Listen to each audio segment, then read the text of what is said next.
Okay, it is 5:01 p.m. on Monday, May 11th. I'd like to call to order this meeting of the Palo Alto City Council. If the clerk would please take the roll.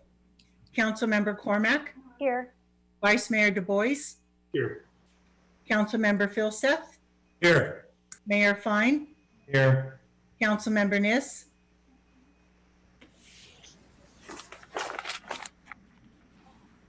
Councilmember Niss. Councilmember Koo. Here. Councilmember Tanaka. Here. And I do see Liz on the video. 7 present. Sorry. Great. Okay, thank you, everyone. Thanks for joining the meeting. Just a bit of housekeeping. The very last page of the City Council agenda for tonight has instructions on how to join this meeting as a member of the public. There are a number of ways you can comment, either by joining the Zoom meeting, by dialing in, or you can watch on YouTube in mid-pen. Our first action item has been removed, so we go to agenda changes, additions, and deletions, and so item number 1 has been removed from the agenda. Anything else, Mr. City Manager? Yeah, I would just note for the public's awareness that the revised agenda does include item 7A on your consent calendar, approval of emergency services order requiring the wearing of face coverings, as well as item 11, which is the supporting Santa Clara County's COVID-19 testing, tracing, isolation program. Those were added as part of the revised agenda. Thank you. And I think item number 10 also has a memo attachment. Great. Okay, let's go to oral communications, where any member of the public may speak to items not on the agenda. Each member will have 2 minutes. And to the clerk, if you could please help me with folks who want to speak up. Any of the members of the public that wish to speak on oral communications, raise your hands in the lower right hand of the screen if you're on a computer, or *9 if you're on the phone. Hamilton Hitchings, you're got time to speak. Hi, can you hear me? Yes, we can. Okay, yeah, I wanted to make a general comment, but I do have a question. Do you know where I can get a good haircut? No, I'm just, no, I do have a serious question. I want to talk about item number 7A on the consent calendar. I think that's qualifies as not on the agenda. It's about the face masks, and I read through it carefully. I do support this as written. There are 2 things I wanted to point out. One, I think it would be good if when the city council, when the county comes out with something, any attempts to sync with it would be good, just so we don't have all these piecemeal things, but I think it's good for now until the county catches up. The second thing, and I think this is really important, is we need to get serious about temperature checks. We should be temperature checking everybody who is in certain roles that interact with high-risk people prior to or at the start of their shift. This includes, we should check all fire and police at the start of their check before they go on duty. I mean, the EMTs are transporting elderly people. In addition, we should be temperature checking people who work in the senior housing facilities like nursing homes and senior care facilities. Every one of those employees should be temperature checked at the start of their shift. 50% or 1/3 or 50% of the deaths in California are like senior citizens, I think in nursing homes. So I would like Palo Alto to do something along that guard and to advocate for this at the county. I've already sent an email to the county about it. Thank you again for listening to my comments. If there are any other members of the public that wish to speak on oral communications, please raise your hand.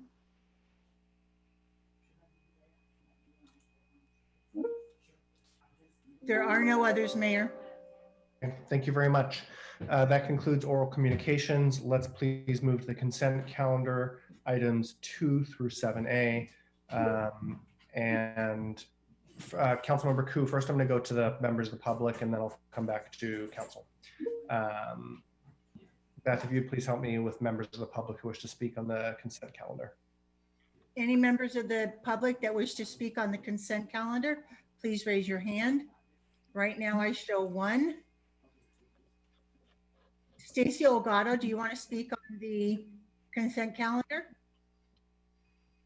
No, I'm sorry. I was hoping to speak about University and California Avenues, the conversation I'd had with Greg Tanaka. I'm sorry if I'm just joined, probably a little too late for that comment period. I'll circle back at the next opportunity. Okay, thank you.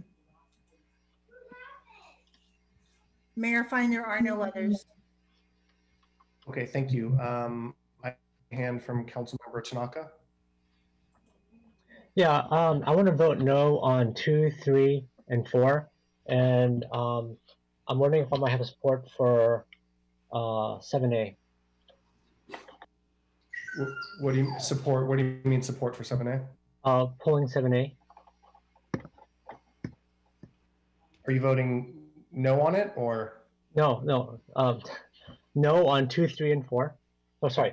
I think I renumbered. I'm voting no on 2, 3, and 6, and I'm proposing to pull 7A if I have support. Okay. And the other hand I see is Councilmember Koo. I'm also voting no on 2, 3, and 6, and also requesting to pull 7A to move into the agenda for just a quick, slight change. Vice Mayor Du Bois. I was going to move to approve consent. Okay, thank you. So there's a motion to approve consent. I'll second that. I see more hands, don't worry. Councilmember Cormack. I am supportive pulling 7A to discuss tonight. Okay, so we have 3 votes to pull number 7A, so it's gonna be pulled. I do want to remind my colleagues, it is really helpful if you let myself and the city manager know beforehand. It helps us organize the meeting. We have a lot on the agenda for tonight. Did I see a hand from Councilmember Niss? Okay, Mr. City Manager and City Attorney, any comments on this? I see. If the agenda time permits it, I don't see any reason that we couldn't deal with 7A this evening. We don't need specialized staff for that unless the city manager has a different view. I agree. I think really the question of sequence, when would you like to hear that? Presumably, and I think typically it would be held at, is it at the beginning or the end of the action agenda item? We thought maybe doing item 11. They're separate items, so I'm inclined to do it at the end of the meeting. Works Okay. fine. Item 7A has been moved to the end of the meeting. And just a reminder, folks, if you do want to pull something, please let myself and the city manager know the day before. Okay, so there's a motion. I'm so sorry, Mr. Mayor. Would you like a response to that? Or shall we just discuss it then? About the timing? I'll just say that members of the public in the past 2 hours have delved into it and provided information. So I sincerely apologize for not providing that in advance, but literally within the last hour, I've had multiple conversations with people. So I do apologize for the late notice. Understood. Thank you. Thank you, Councilmember Cormack, for stating that. Okay, so there's a motion by the Vice Mayor, seconded by myself, to move the consent calendar absent 7A. Let's go through alphabetically. Councilmember Cormack. Yes. Vice Mayor Du Bois. Yes. Councilmember Filseth. Yes. Councilmember Niss. Yes. Councilmember Koo. Yes. Councilmember Tanaka. Yes. Okay, so the consent calendar passes unanimously, absent 7A, with Councilmembers Koo and Tanaka voting no on 2, 3, and 6. Councilmember Tanaka, do you want to explain your votes, and then Councilmember Koo? Sure. So we're about to enter a really difficult discussion later this evening, as we all know, about how to deal with the revenue shortfall. And as we all know, we have about almost 15% unemployment in the United States. 33 million people are unemployed. Businesses around the community have been shutting down. It's a very, very difficult time for everyone, including for the city. And I looked at, like, for instance, item number 2, the GIS. This was negotiated in 2019. And I've been seeing cities, I've talked to a lot of my fellow council members from other cities today, and a lot of the cities are renegotiating contracts. They're getting 10 to 20%, sometimes even more, back from vendors. And so when I see that, we're going to be spending $700,000 a year, or not to exceed the amount of $3.5 million on item 2, or $410,000 on item 3, I think it's up to us to sharpen our pencils, to partner with our vendors, to share the pain with them, because we're going to have to make a lot of cuts from the employee side to the services to our residents, to support for the business in our community. And so I think our vendors should also participate in making ends meet. I do like the fact that we do have the ability to actually not. I think I saw in the item, which is good, saying that we will not, or we have the option to opt out of the contract or stop the contract. But I think that doesn't go far enough. I think we should try to get 10-20% cut of the compensation. And I saw, like, item 3, there's a steady rate increase from the original amount. And to be honest, I don't know anyone getting an increase this year, right? It seems very, very out of place when the economy is falling apart. People are losing their jobs. People are grateful just to even have a contract. So for us to give a rate increase just seems really not the right thing to be doing for our community here, especially on the same agenda where tonight we're going to be making and having lots of really difficult discussions. It doesn't seem right for us to be doing this. And the other thing that I don't like is, and I talked about this many times, but there are no red lines to the contract. At least some of the I can't say there's no. Most of the red lines are missing, so it's hard to even know what actually was changed. So I know my colleagues, you guys probably think this is more my stuff. That's why we're talking about this kind of stuff. But this stuff matters, right? We're looking to. I think the proposal was to cut the College Church Library, which is $80,000 a year, and yet we're looking to approve $700,000 a year. Councilmember Tanaka, 3 minutes, and it's your comments are limited to the consent calendar and your no votes. Okay. Well, anyways, I think we need to do a better job in managing our vendors and cutting the cost and negotiating with them on these contracts. And anything that's pre-COVID, we should negotiate, and there shouldn't be built-in raises. Doesn't make sense. Right. Thank you. Councilmember Ku, also 3 minutes. I won't take that much time. I think Councilmember Tanaka has said most of it. Usually I would not look into these details. However, with the amount of cuts and reductions and the budget that we're going to go through, these are things that we should include into our discussion. And I absolutely agree that some of these contracts were negotiated in last year when times were different. And there's an opportunity to either cancel them or to renegotiate. And this is an opportunity that we need to take a hold of. Thanks.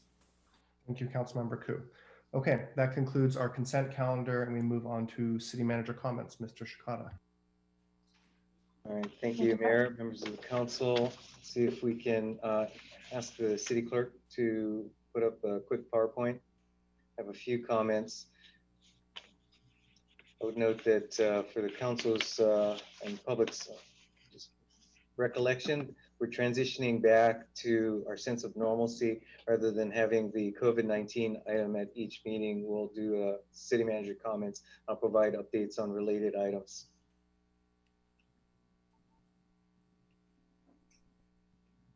Are you waiting for the presentation or? Yes, let's see if we've got the PowerPoint able to come up. We don't have the PowerPoint. Let me see if somebody else does.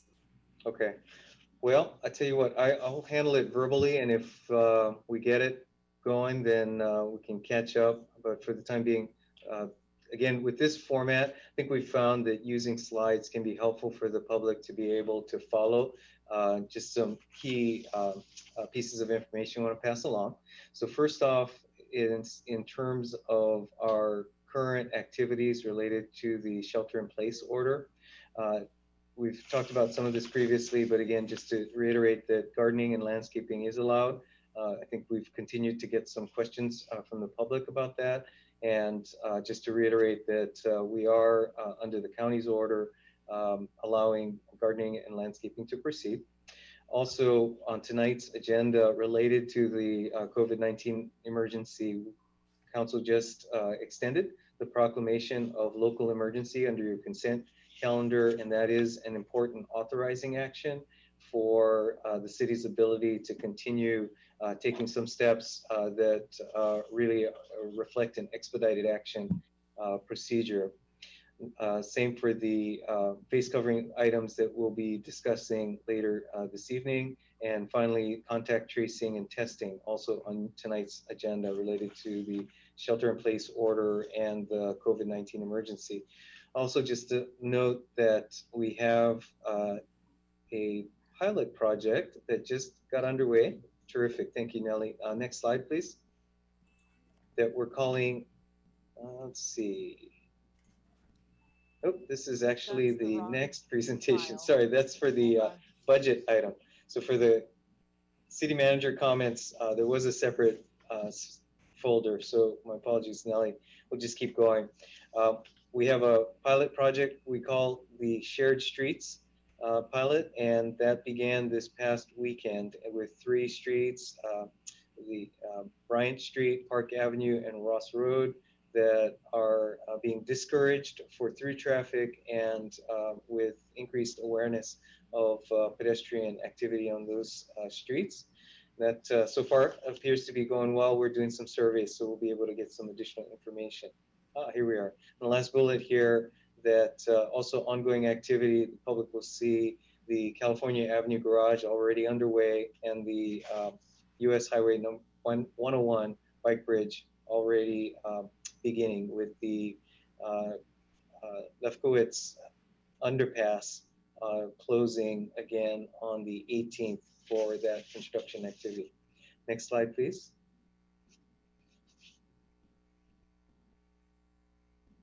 All right, we've also got activity around our recreation facilities with the courts opening, and remembering that these facilities are available only to members of the same household, and that gathering and groups not from the same household are not allowed. So we'll be monitoring that, and we know we are getting some calls. So if that is problematic, we may be forced to close them again. And finally, that our golf course is reopening this coming Wednesday with specific rules associated with singles only play. Then with respect to our open spaces, we are now opening the parking areas during the weekdays. On the weekends, the parking areas are still closed, but we are looking at the possibility of opening those soon, again, with a specific management strategy around social distancing. And next slide, please. Also ongoing activities, the Small Business Recovery Grant Program. Back on last week, we had a roundtable with our business groups in order to share some feedback on the prior listening session. So we're putting together a report to come back to City Council. Our facilitator, Peter Coughlin, has established a Slack channel for businesses, both that were on the roundtable as well as others, to communicate with each other to support some of the business support that has been identified as one of the areas that businesses indicated they wanted to explore. And then back on the grant program itself, we are finalizing some specificity around that program, and staff from a number of departments are working as a team to roll this out with a third-party administrator. And again, a web page that we've established, cityofpaloalto.org/business recovery, for businesses to sign up for a pre-application and get in the loop on that information that should be out shortly. And we're hoping to bring that back to council for some follow-up report next week if we can. And finally, last slide, please. Just in terms of other updates, as the council knows, we've got budget hearings underway tonight, but we also have additional opportunities for the public to get involved and to provide feedback to the council and the staff, in addition to participating in these meetings through our webpage, cityofpaloalto.org/budget, where we have an ongoing survey with the first phase of results to be available within the next few days, as well as moving into the next phase of providing opportunities for the public to weigh in and give us some feedback on where we are in this process. In terms of homeless services, we are continuing through the public health emergency with programs and shelters that running primarily through the county being maintained. Our park bathrooms, restrooms are now open, as well as restrooms in our downtown parking garages, as well as hand washing or hygiene stations that have been placed around town. And finally, just in again, the sense of normalcy, May is National Bike Month. And so staff will be providing additional details on information available to the community in order to recognize and participate in this month of biking. And then just we're going to close with our final slide. Just a reminder for anyone who hasn't been tracking our coronavirus updates. We have our webpage and newsletter as ways to stay aware of updates related to the public health emergency and our follow-up actions. So with that, Mr. Mayor, back to you. That concludes my city manager's report. Thank you very much, Mr. City Manager. I'll also note, I think this is Police Appreciation Week, so many thanks to our police department. Okay, that concludes City Manager comments. We now move on to our action calendar. We have items 8, 9, 10, 11, and 7A. Let's kick it off with item 8, please. A recommendation to allow the expiration of a 1-year ban on office uses using a downtown parking in lieu program. Great, thank you. Let me just do a quick lead in as John Lee gets set up. And yes, you can go ahead and get the PowerPoint running, and John will join in a second.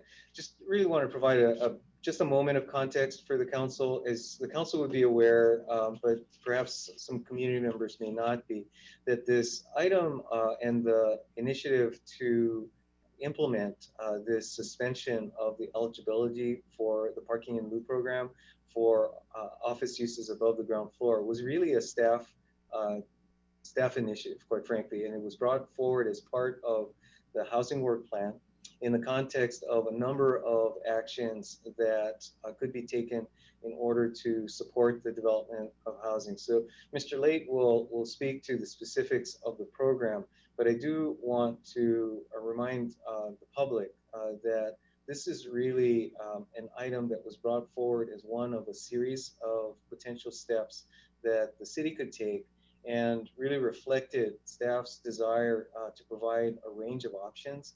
And as such, coming back as we have with tonight's recommendation, that really does reflect as much bandwidth issues as it does the initial framing of the housing work plan as a primary driver. So there's been some suggestion that this is an inappropriate item to bring forward now, given that we are in this period of public health emergency, and suggestion perhaps that this underhanded attempt to slide things by. And I really do object to that characterization, because it is all entirely about, again, staff bringing this forward as a legitimate and considered measure, while at the same time bringing it forward now in the context of our recognition of the limited bandwidth in the upcoming year. So, ultimately the council has your policy decision to make, and don't want to impinge on that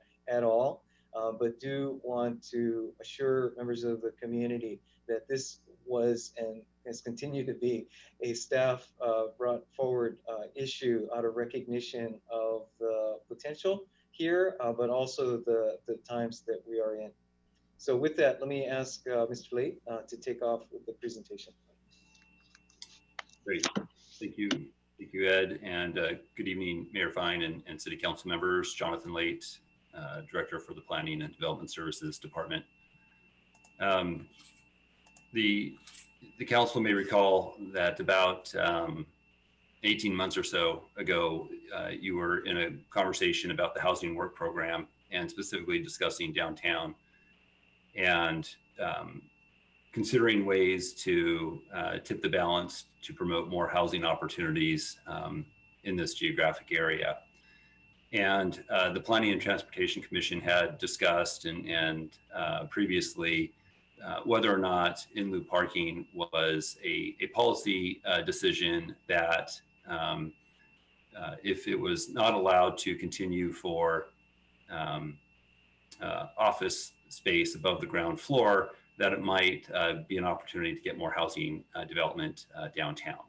And you had asked the Planning Commission to study this issue while imposing a one-year ban for the time to do that. And unfortunately, during that window, we did not have a chance to schedule that discussion for the Planning and Transportation Commission. You may recall an earlier report with an update on the status of the housing work program, that we have a number of vacancies in our long-range planning program and a lot of assignments that the council's asked us to work on. And so the competing priorities and limited resources created a situation where we weren't able to move forward on that policy discussion. So since the ban expires in 1 year, we wanted to at least give the city council an opportunity to allow the ban to either expire or to take action, affirmative action, to have the ban be continued. Notably, this is not a change to any parking regulations. This is not a change to any of our fee structures. The program exists as it has before. The discrete issue here is whether or not office would be allowed to participate as it had previously in the in-lieu parking program. As you consider whether to extend the ban or to allow it to expire, the staff report included a number of items for your consideration. We have heard from downtown property owners that they were just going to wait out the ban and see what happens before they move forward on projects. It's anecdotal information. There's no formal survey to that extent, but just some feedback we received. In consideration of the variety of tools that we're trying to roll out for the housing work program, there's some question as to whether or not this one has the most benefit to some of the other initiatives that we're working on. We still have our staff vacancies, and as you'll have your discussion tonight and over the next couple of days, we don't expect that that's going to necessarily improve over the near term. And we do have some existing policies that are in place now, such as the annual office cap, the 50,000 square foot limit downtown, Cal Ave, and on El Camino Real, which may also serve as a measure to slow office development downtown. And then lastly, the city council not too long ago had authorized planned housing zones, PC zones, for certain housing projects that met certain criteria that the city council had identified. And that process, probably more than many of the other actions that we've taken, we would hope would have more to do to advance housing downtown. So as Ed noted before, this action that's before you this evening is, while it may be steeped in a number of policy considerations relative to housing and office development, the discrete action before the city council this evening is simply to extend the ban or not. And we've set up the report to enable you to do either one of those two actions. If you want the ban to continue, you would adopt the ordinance that's included in the packet. If you are amenable to letting it expire, no action is required. So with that, I will end my presentation and happy to answer any questions that the council may have. Thank you, Mr. Late. Let's go to members of the public who each have 2 minutes. Any member of the public that wishes to speak on this item, please raise your hand. Nielsen Buchanan, you have 2 minutes. You're first up. Go ahead.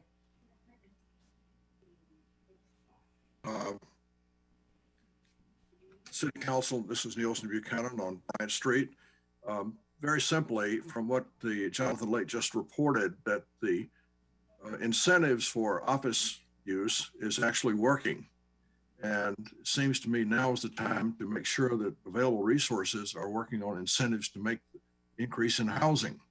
So let's continue the restrictions on office development that seem to be working, as noted by the developers who are on pause, which is good given the times of the virus.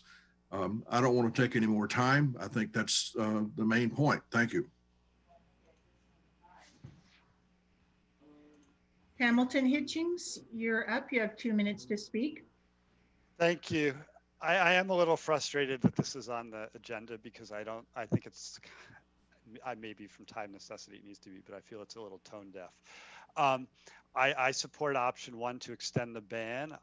I'm sort of, my mind is blown that we would allow exemptions to office parking from downtown. We're one of 2 cities in the Bay Area that allows office to park in residential neighborhoods, office workers. There's a huge surplus of office workers who are parking in the neighborhoods. And the idea that we're going to allow developers to not have to provide parking when we will not be putting that money to providing additional garages downtown just seems ludicrous. So I hope we will not be using this COVID-19 or this idea that extending an existing ban is somehow going to consume large staff resources, which I just don't buy that argument at all. So I hope you vote for option 1 and we can move on to some of the more important issues that we face. Thank you. Thank you, Mr. Hitchings.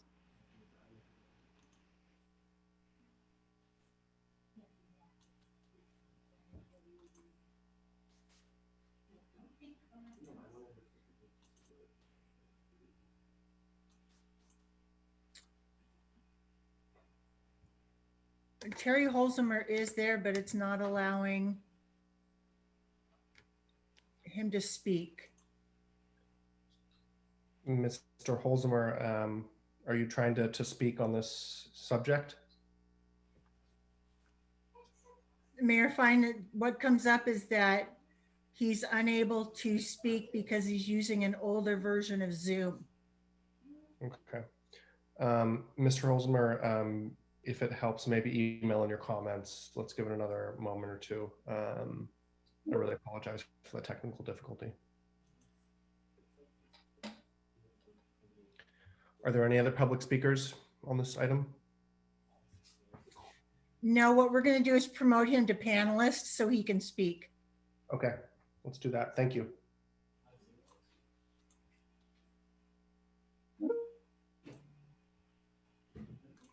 Terry Holzheimer, go ahead and speak. You've got 2 minutes.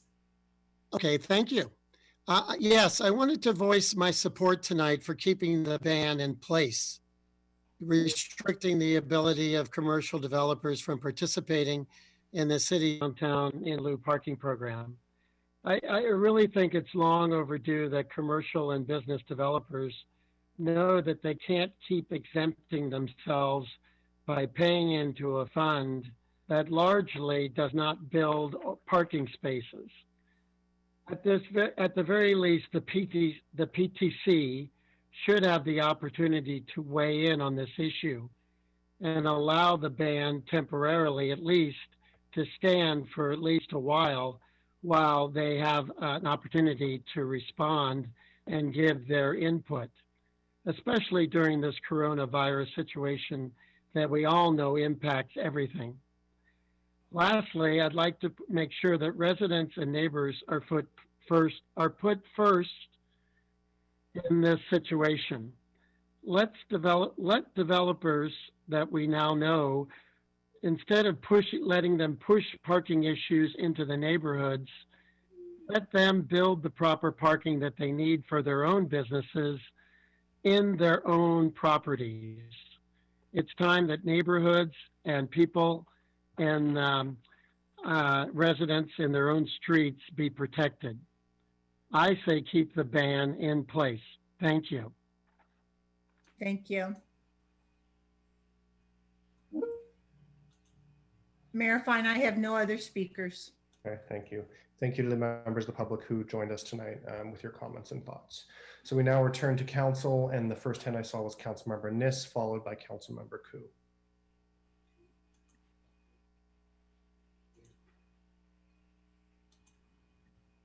Councilmember Nis, it seems like your video and mic are off.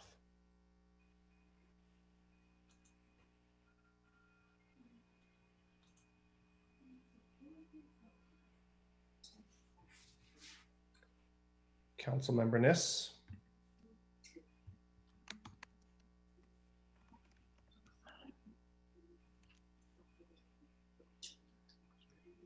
Councilmember Nis going once. I'm back. Hang on. Okay, thank you. I'm back. Sorry. So can you hear me now, Adrian? Yes, I can hear you and see you, and the floor is yours. Okay. So first of all, I wanted to ask Jonathan a couple of questions. How many, and I'm going to be supporting option 2, just to tip my hand. So how much do we have in the pipeline to build right now, Jonathan? In terms of how office development? Yes, yeah, because office development is always what we're discussing. Yeah, sorry. I need to pull up that number, but I think the staff report noted that in the last 5 years, we had about 18,000 square feet downtown. So have we come anywhere close to our allowed square footage in the last 2 or 3 years? $50,000, dollars, 50,000 square foot cap? No. Yeah. No. So we're not even close to that. So when we're discussing this today, part of the reason that I'm certainly for option number 2 is that at this point, I think we're going to hope some of the activity in the downtown comes back.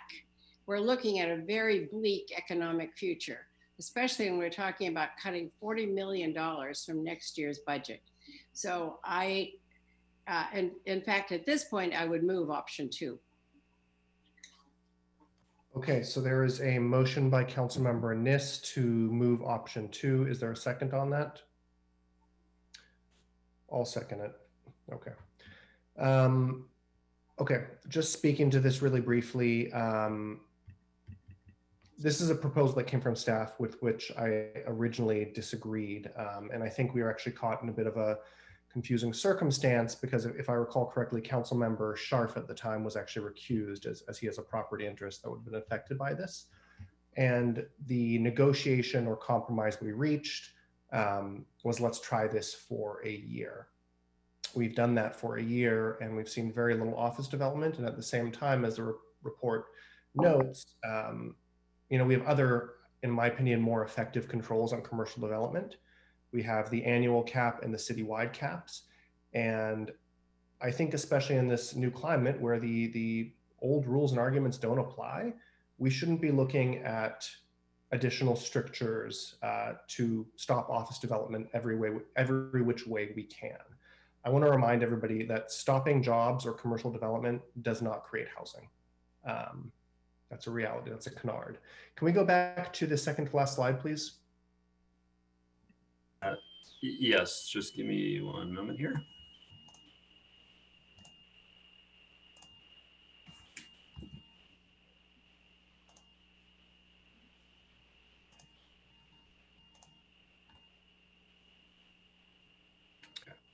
So 2 things here. So one is the 4th bullet point. Other policies exist that limit office development. We have a lot of policies and we've had this fight for many, many years about how much office development we want in Palo Alto. We want 750,000 square feet and we want 50,000 square feet per year maximum. That is an argument we've had over and over. And by removing the in lieu ability of people to essentially put in a payment for a district-wide garage, you effectively stop commercial development in the downtown. And that has 2 effects. One is you're saying, if there's an office building that is being built above ground, it must provide parking on site. And if you look at any of the parcels downtown, very few of them can actually provide parking on site. And if you look further at the codes, especially on University Avenue, we don't allow curb cuts on University for this parking lot. So you're effectively restricting commercial development. And through that, you're also restricting mixed use development, which has been in our downtowns the main way we're actually seeing new housing. And so if you're killing the office component of it, you're killing the housing component also. And that is not a policy I want us to pursue. And finally, the last bullet point, the planned housing zone opportunities are more likely to benefit promoting housing than ban on office development. To my main point, like you get housing by promoting housing, not by stopping offices. And finally, if you look downtown nowadays, I know we're in special circumstances, but there's certainly not a lack of parking. And I would be very hesitant to say we want buildings to build more parking nowadays. Anyways, I could go into this more. I think we should let this ban expire. We absolutely have parking issues in terms of the RPPs, in terms of some of the dollars that go into in lieu funds, in terms of paid parking, all those areas. I think there is an area for exploration, but as the city manager and planning director kick this off, it's also about resources, right? In the next few days, we'll be looking at significant changes and reductions to contracting and planning services.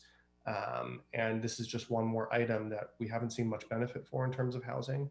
And I think it's time to let it lapse. So that's why I am supporting this. Next, I see Councilmember Koo. And if you'd like to speak, please raise your hand in Zoom.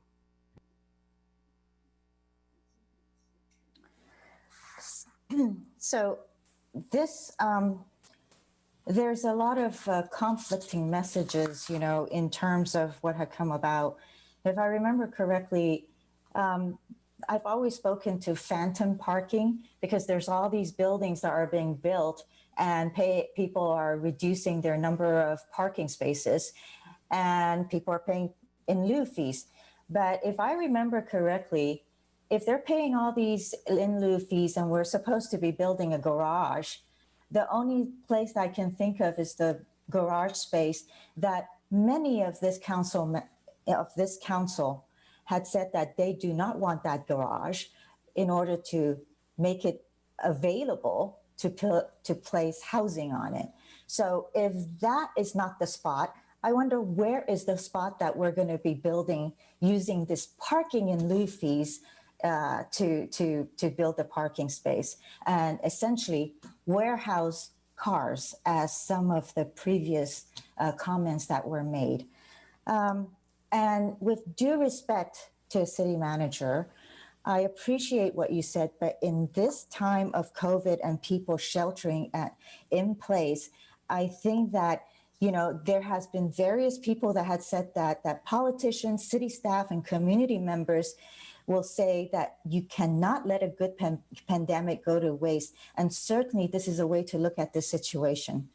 But we're not sheltering in place to provide politicians and city officials the opportunity to push projects through with loopholes and a lack of community participation. So needless to say, I am pretty upset with this coming forward, but also it may have been a staff intention to bring this to council at the beginning, a staff initiative. However, once council made a determination on it and gave instructions, part of the instruction was to have that 1-year ban, but at the same time have PTC do an analysis on it. It has not been done. And it was instruction, it was part of council instruction. And so now this is again, I would say almost being brought forward as policy. And I don't appreciate that. I do not appreciate that. I want to also say, these kind of actions also place the community and the business butting heads, and it's not necessary. It's absolutely not necessary. There's no analysis that's been done. And if there is intention to ensure that this is going to be producing conversions to housing, then it needs to be intentional. And so I would like to make a substitute motion that we extend the ban, returning it to PTC with our original motion for them to analyze it. And in addition to that, for them to also look into making this policy or this ordinance permanent, that the ban is permanent. Do I have a second? Okay, so there's a motion, substitute motion to, I guess it's option 1 plus review with the PTC to explore making this permanent. Is that correct? Yes. Okay, is there a second? So Lydia, I would second sending it to PTC. I think we need to have them analyze it and then have it come back to council. So what about so does it not expire? I want to make sure that it does not automatically expire. Yeah, keep the ban in place, but have it is what I would support. I can accept that. So the substitute motion is option 1 with review by PTC. Is that correct? Yeah. Yes. Okay. Do you want to speak to your motion, Councilmember Koo? I think I said enough. Thank you. And Mr. Vice Mayor? Yeah. So I did go back and look at all the minutes. We did pass this on a 6-1 vote, and as staff said, we passed it along with rooftop gardens, housing incentive programs, less parking for retail, maximum housing unit sizes, and the snow and lieu downtown. And we discussed this over 3 different meetings. And actually, Adrian, I went back and looked. You made the original motion that had this component in it. And I do think there's a lot of concern. I think we've seen emails that in lieu fees have been kind of theoretical. They haven't really realized actual benefit. And it does seem to encourage commercial and office space that's detrimental to housing.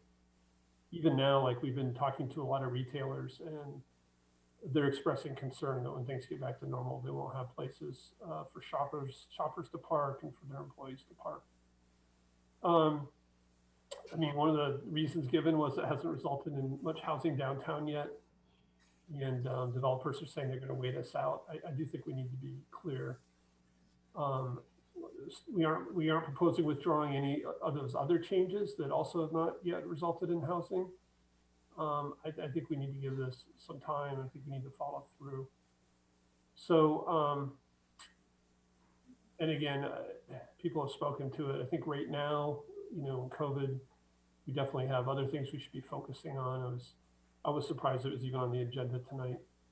I think, if staff is concerned about time, if people are asking for variances, I think we should just be very clear that this is the council policy and that we're going to send it to PTC and then we're going to come back and have a discussion about it. Again, the argument that we've been having is that office compounds our housing needs. Even mixed use projects have created more demand for housing. I think we need to have a policy discussion separate from the budget on kind of the impacts that this downturn is going to have on the downtown. I think we're going to see likely trends. I think we're going to see a higher percentage of single occupancy vehicles. I was reading an article today that car buying is up because people want personal space and to avoid mass transit. That's not promising for our parking. And I also think we'll probably see the office vacancy reducing demand to build additional office. And if we give office these advantages through in-lieu parking, it's just going to be even more headwind against housing development. So I think we should stay the course and encourage housing. I would like to see the PTC look at this. I think the questions are really like, how effective is in lieu? Are costs proper? Should we include the land cost? If we're picking these fees but never building parking, the point. We still want housing downtown. And if we want to encourage housing downtown,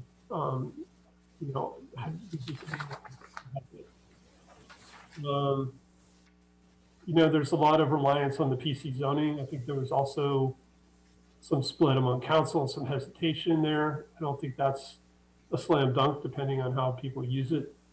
And so I do think we need to have kind of multiple approaches right now. So that's why I'm supporting this motion. Okay, thank you. Councilmember Cormack. Thank you, Mayor Fine. May I ask a question of Director Late, please? Both these motions describe extending the ban. Am I correct that the ban has already expired? Yeah, the ban expired on May 1st, but extending it this evening, we anticipate it will be fine. So perhaps the maker wants to say reinstate the ban? So it's actually, sorry, thank you, Councilmember Cormack. Councilmember Nissenine moved option 2, which declines to adopt the ordinance. And option 1, the substitute motion, adopts the ordinance. Is that correct, Director Late? Yeah, and you know, option 1 and 2 was for the benefit of the PowerPoint presentation. I think the fundamental action here is adoption of the ordinance that's included in your packet, because adoption of the ordinance would make the necessary changes to extend the ban 1 year. Right, and staff is recommending that council decline to adopt the attached ordinance. So it's kind of a negative. Right. Motion. Okay, just want to be sure we're all clear. So there is a time component implicit in the substitute motion of 1 year. That's how the ordinance is written. So if we send this to the okay. So then, Councilmember Koo, what I'd like to make a friendly amendment that we adopt the ordinance for a period of 6 months, and during that time, return to the Planning and Transportation Commission for analysis and recommendation. So there is a friendly amendment to adopt the ordinance. This is a friendly to the substitute, to adopt the ordinance for 6 months, in which time go to PTC. Yes. And Allison, your intent is that Councilmember Koo? Yep. You accept that? Councilmember Koo? So within 6 months, given the limited number of staff and our budget cuts, how realistic is this to bring to PTC for analysis? I'm hoping that it's not going to be a rush through sort of thing when there is a lot more with analyzing if there's telecommuting, and also the fact that, you know, the in lieu fees is really not going to be building any more parking spaces anywhere. So I hope that it is going to be a worthwhile analysis that is not going to be rushed. And I think it should be extended for another year at least, not just 6 months. But I'll have my second Do you see accept if it makes sense. your substitute motion? No, actually, I don't. Well, I had the same question. Maybe staff could answer. Like, I think Allison, your intent was that it would go to PTC and come back to council in 6 months. Yes. And I'm happy to say why, if that's helpful. Yes, please. My concern is that this was perhaps the right idea, but it's the wrong process.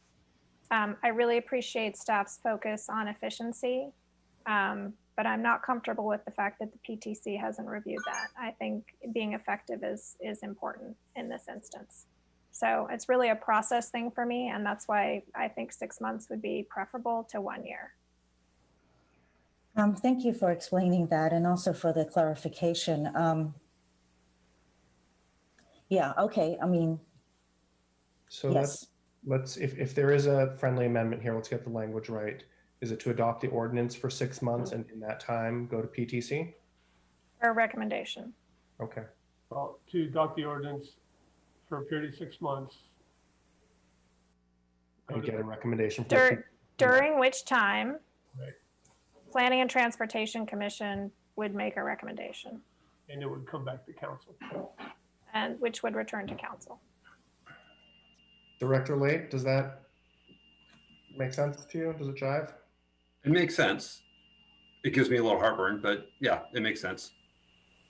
Okay. I'll note a couple of things. One, there's been some comments about the timing of this occurring on the agenda. You know, if we didn't schedule it, the ban expires. And so it's a function of exactly what we're doing now, which is embedding an expiration date in the ordinance, which means if the planning commission needs another month on it, I'm going to have to come back to the city council and ask for another extension. So is there a way we can soften this?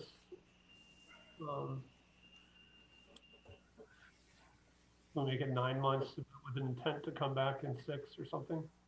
So my original recommendation was going to be 18 months, and we brought it down to 12, knowing that the council would want us to come back sooner.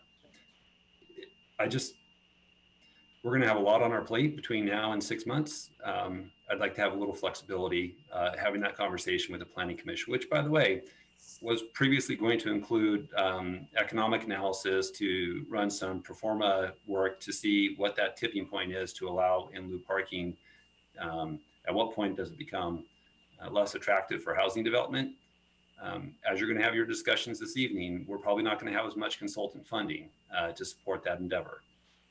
So the analysis and recommendation that comes forward is going to be from the expertise of the Planning Commission and staff forwarded to the City Council, just as you're considering your options here. So Also, remember, I would make a suggestion, maybe just to have a safety net, that we adopt the ordinance for a year, but ask that it go to PTC, come back to council. So the floor is still Councilmember Cormack's, and as far as I understand, you both have incorporated her suggestion. So Councilmember Cormack, floor is still yours. I appreciate the problem this poses for staff, but I am unwilling for this not to be reviewed by the PTC. I'm just not. I'm not prepared to make a decision without their input. I understand a consultant may not be available, but I trust the people we've appointed to the PTC and I want their input.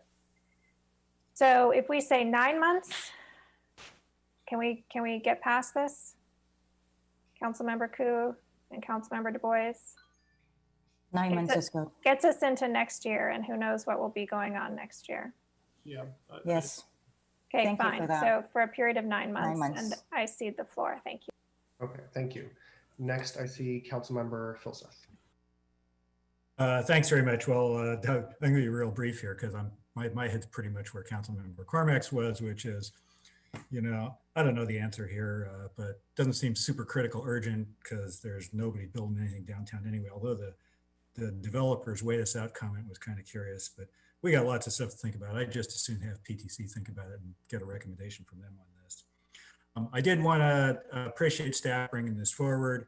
A year ago, we said give it a year, and a year went by, and so you've brought it back to us. So thank you very much. It looks to me like you're just doing your job. I appreciate that. It is sort of a little curious on the whole housing versus jobs thing. It was to encourage housing, of course. I'm not sure. It's kind of at this point, I think it's kind of an academic argument, but on the one hand, saying we need a whole lot more office space because the economy is bad, and to create some more housing demand, and on the other hand, saying, well, we still got this huge jobs housing imbalance, and so we need more housing. I mean, those two things they're not entirely consistent with each other. The only one other thing I would say about on this, and again, I appreciate have PCC think about it, so I don't have to. Right? It is a more complicated problem than a year ago because it's pretty clear now there's not going to be a garage anytime soon, and so if we're collecting all this money for parking spaces, I mean, should we really do that? And so, yeah, I'm happy to have PTC think about this. Okay, thanks. Thank you, Councilmember Filseth. Okay, I see no other hands, so let's vote on the substitute motion. Councilmember Cormack? Yes. Actually, sorry, Councilmember Tanaka, you want to speak to this? Yeah, could I? Go for it. Okay. So, Jonathan, are you still there? Yes. So you expressed a lot of concern, I guess, about staff resources and consulting dollars. Can you expand a little bit on that and what the challenge is? Well, yeah, we have 3 vacancies in our long-range planning program, and we don't have a manager. So we're waiting to see what the council's discussion is this evening to see how we're going to redeploy our staff resources to address the council's interest to move policy items forward. That's going to have to be balanced, of course, with the number of applications that we get in. assuming there's a dip in applications, I'll be able to move some staff over to work on some of these long-range planning projects. But understand, these are current planners who are going to have, you know, a little bit of ramp up speed to get familiar with how we do policy work. So, but it's all, you know, we've got other staff to help them along, and we'll move it along. But it's, you know, that's kind of the issue. We've got a lot of policy projects and few staff. So do you feel that this might impact your ability to service other planning needs and priorities that we have on council?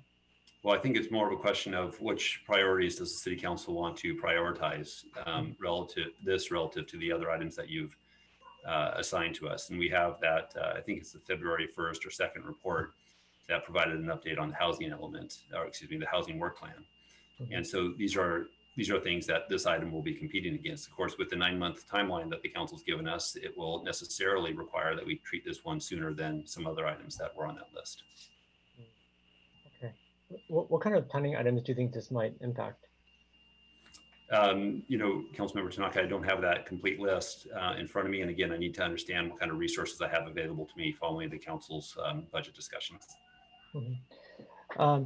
So I'm actually thinking what Councilmember Filsa said, which is it's a little bit academic, because I think he's right. Probably not a lot of people can be building right now. There's concern by our director here about the ability to service some of our other planning needs. I do agree that it should have gone to PTC, so I'm disappointed about that, and I think we want to use our boards commissions as much as we could, as much as we can, to offload some of the work from council. And so, I mean, I guess the thing I'm wondering is why adopt the ban? I mean, I can actually support it going to PTC, but why adopt it if it's academic? What's the purpose of that? So I guess I'll just like to ask the maker and seconder, like, because you can get my support on this if we could. I think going to PTC makes total sense, but right now I think Councilmember Phillips is right. It's a little bit academic. Nobody's going to be really building right now. So why do the ban? Because it doesn't sound like there's going to be much of an effect on. It's a little bit. I think Phillips is right. It's a little bit academic, right, in terms of the impact. So why not just send it to PTC? Let them do that. And then once PTC figures out whether it makes sense or not, we could decide at that point whether it makes sense to do this ban.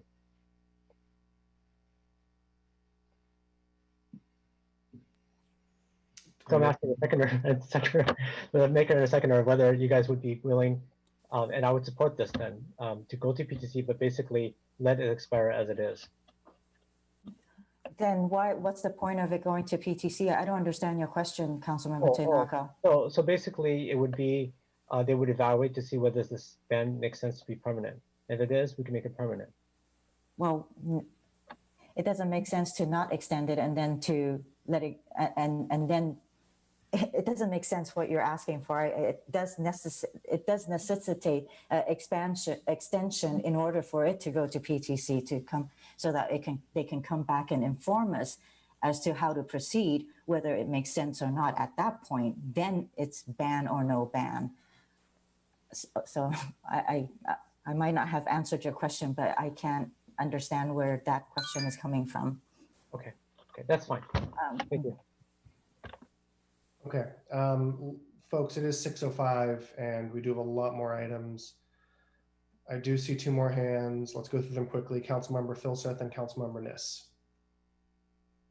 Yeah, just briefly, I want to answer Councilmember Tanaka's question, which is, you know, I think it's academic in this year and in this climate, but, you know, 2 years from now, things will be totally different. And, you know, whatever policy whatever action we take, if we get rid of it, it's permanent forever and ever. And so it might be highly relevant 2 years from now, just not this year because of the current circumstance. That's all. Councilmember Niss.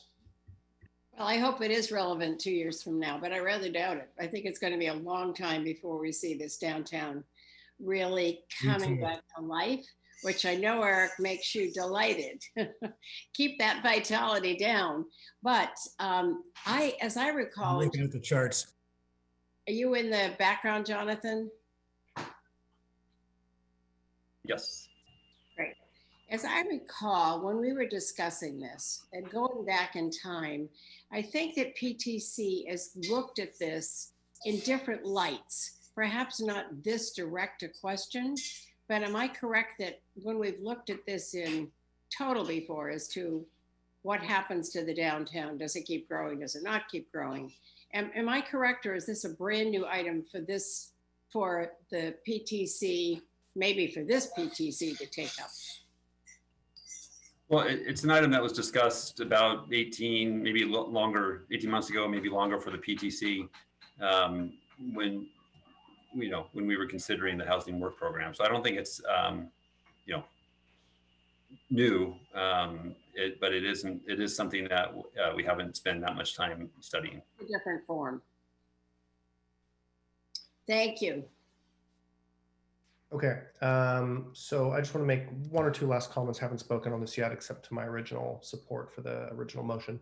So a few things here. One is I'm going to vote against the substitute motion that I suspect will pass. One is Councilmember Niss and Councilmember Tanaka both asked, and there is a drain on staff resources, and is this the highest priority at the moment? I'm not so sure. Director Late, with the housing incentive programs that we have in line, the planned housing zoning, would they be allowed to ask for an exemption to this? Yep. Okay. And then the final piece is kind of what Councilmember Niss touched on. I think with this one piece, we are looking at one puzzle piece in a bigger puzzle of parking, especially downtown. And it saddens me actually to think about that now in hindsight, that we've had many kind of these interstitial actions on parking. Councilmember Koo mentioned that we froze the downtown garage. There have been other changes, and I think we have not done our best work in looking at these things in small segmented pictures rather than taking a comprehensive, holistic view of our parking programs downtown, whether it's the garage, the in-lieu fees, the RPPs, paid parking, those things all go together. And I think we've missed that a little bit. Anyways, let's please go to a vote. If I could ask a question. So you had already started the vote process, right? I did, but then Councilmember Tanaka hadn't spoken yet, and he has to speak. So we're going to go back to the vote now. Okay, alphabetically for the substitute motion, Councilmember Cormack. Yes. Vice Mayor Du Bois. Yes. Councilmember Filseth. Yep. Myself is a no. Councilmember Niss.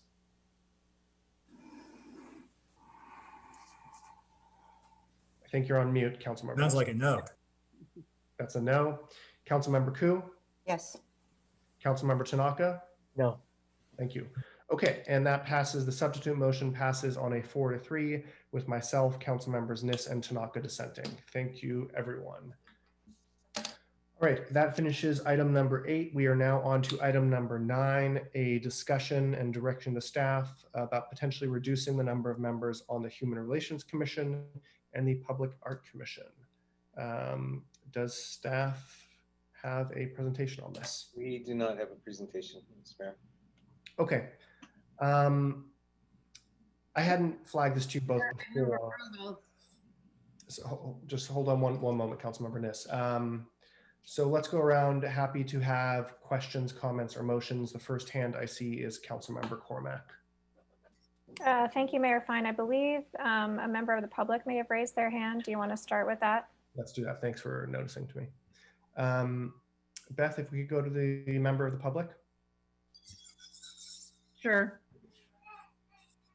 Tyler Hoffman, if you wish to speak on this item, you've got 2 minutes at this time. Hi. My hand for the budget conversation later. I'm sorry. Okay, thank you.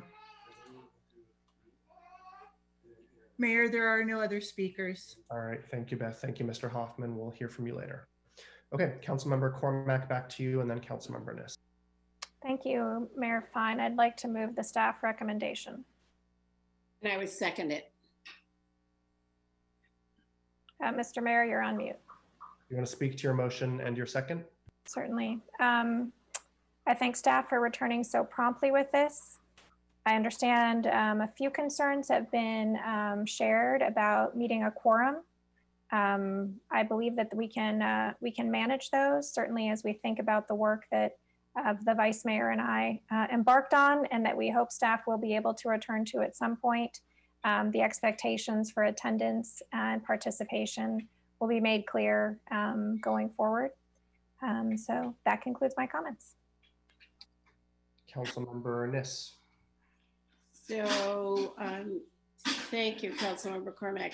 I don't need to add much to that other than to say that I've heard from those who have served on this group for some period of time that they felt this number would work better for a quorum and also for a number of other reasons. So I think this is the way we should go, from 7 to 5. Thank you. And I'll just note that Part B of the motion also reopens recruitments for those two commissions. Anyone else caring to speak on this topic? Please raise your hand. Councilmember Koo and then Tanaka.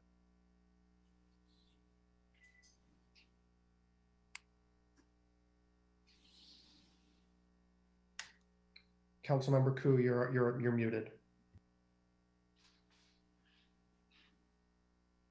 Thank you. I was just talking away here.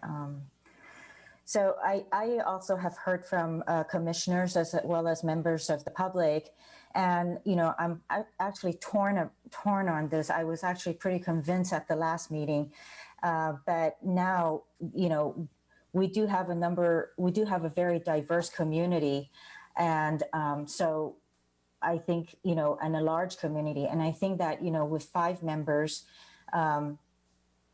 it would put a lot of power in, I think, 3 commissioners at this point.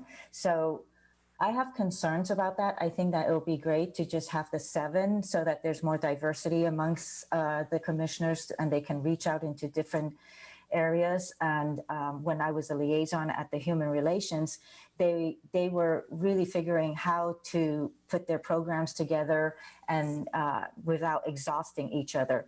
So with the limited number and Human Relations being such a big committee, not big committee, but rather so much matters to delve into, it does concern me. As for the Art Commission, they have a lot of different areas that they provide benefits to Palo Alto. So it would be a concern to me. At this point, torn. So if anybody has anything else to say, to support this, I'd love to hear more. Thank you, Councilmember Koo. Councilmember Tanaka. So probably adjusting the size of these different board and commissions makes sense. But I think rather than us on council deciding on the number, why not let the board or commission decide for themselves? They could take a vote among themselves if they need to make it bigger, make it smaller. I think the cost to us is the same.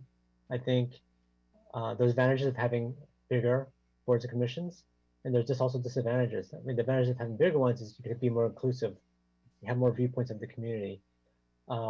Disadvantage, I suppose, is probably a bit slower. But anyways, for me, I guess I formally don't have an issue with changing the size, but I just wonder if it might be better for us to let the boards of commissions, like in this case, the Arts Commission and HRC, determine themselves what the right number is. So, Mr. Mayor, may I respond to that?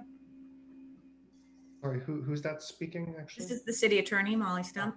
Please, thank you. Yeah, so you could certainly ask boards and commissions for their advice, but the decision on how many commissioners will be constituting the commission is one that is in an ordinance, and that is exclusively a policy decision for the council to make. Okay, so maybe the thing to do is to, and maybe this has been done already, but has there been a vote among these 2 bodies as to what the number should be, or recommendation? No, I can't. In the middle of a meeting. Does anyone know on staff? Like, have they voted on this? Good evening. This is Kristen O'Kane with Community Services. So the commissions have not voted on this item specifically. They have provided some impact or some input on this, but they have not taken a vote. Well, so maybe if the maker of the motion would accept, maybe the first step would be, let's see if they agree with this. If they agree with it, then we should just make it final. So I don't know if we can amend the motion to say that, if you guys are open to this. So there's proposed amendment to, I guess, query the relevant commissions on their thoughts for this change. I thank you for the suggestion. I decline to accept it, having spent as many months as the vice mayor and I have reviewing the input, all the comments. You know, we asked people to take a survey, everyone who's currently serving, and there were a fair number of comments about particularly the Human Relations Commissions being smaller. With respect to public art, we've certainly had problems finding enough people occasionally to fill it. So fundamentally, I think the board members and commissioners have very recently been able to provide input. The number of members was not the biggest issue for them. It was more how they function together, but this was part of some of the information that came out of the survey. I see. Thank you, Councilmember Cormack. Do you know from that survey, did the majority of members for each body, did they desire for the commissions to be smaller? I'm so sorry. Point of order, Mayor Fine. So as the maker, am I still answering his question, or I've declined the amendment? Yeah, so I mean, the amendment's been declined. There is a discussion, which you're welcome to answer. Or Councilmember Tanaka, you can ask of staff as well. Okay, I don't know if staff knows the answer. I think that Councilmember Tanaka was asking you in your position as a member of the ad hoc committee on boards. Okay, so can you repeat the question, please? Yeah, I was just curious to know, because if the majority of the members desire for this to happen, I'm totally supportive of this. If they don't, then I can't see we're not asking them. It was not statistically designed for that. It was designed to get their input on how they do their work. So I cannot answer with any confidence, nor do I believe could staff, because I don't know that all the members of the commission responded. So I would not consider it a vote or data. Okay. Then I'd like to try to propose a unfriendly amendment for this then, to see if I have a second. And sorry, what is your unfriendly amendment? Oh, the same thing, the same motion, the same amendment. So basically, just get their recommendation on the size. Okay, so Councilmember Tanaka has an unfriendly amendment to ask the relevant commissions about their thoughts on the change in the makeup of their bodies. So Mr. Mayor, this is Molly Stump. That is not an unfriendly amendment. That's a substitute motion. Okay. Substitute motion then. All right, substitute motion on the floor. Is there a second for that? Going once, going twice. All right, the substitute motion fails for lack of a second. The floor is still yours, Councilmember Tanaka. That's it, thank you. Okay, thank you. If you'd like to speak on this, please raise your hand. I have just one or two comments. I'm going to support this. I think this is the right thing to do.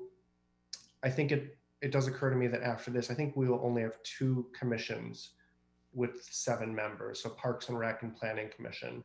And there is work that remains to be done by our ad hoc. Thank you, Councilmember Cormack and Vice Mayor, for continuing to serve on that. In terms of what this means, one of the things from your early research did show that these commissions are actually quite costly in terms of their staff dependency and running the meetings. So that is something for us to be aware of and think about, especially in this economic crisis we're in. And then, yeah, I mean, in terms of the substitute motion that just failed, I have rarely seen a body asked, how would you change? And they want to limit their scope. I think most of them would want to enlarge it and ask for more staff resources. And so I'm not sure that would be a helpful exercise, but I'm supportive of the motion on the floor. Any other council members who want to weigh in on this?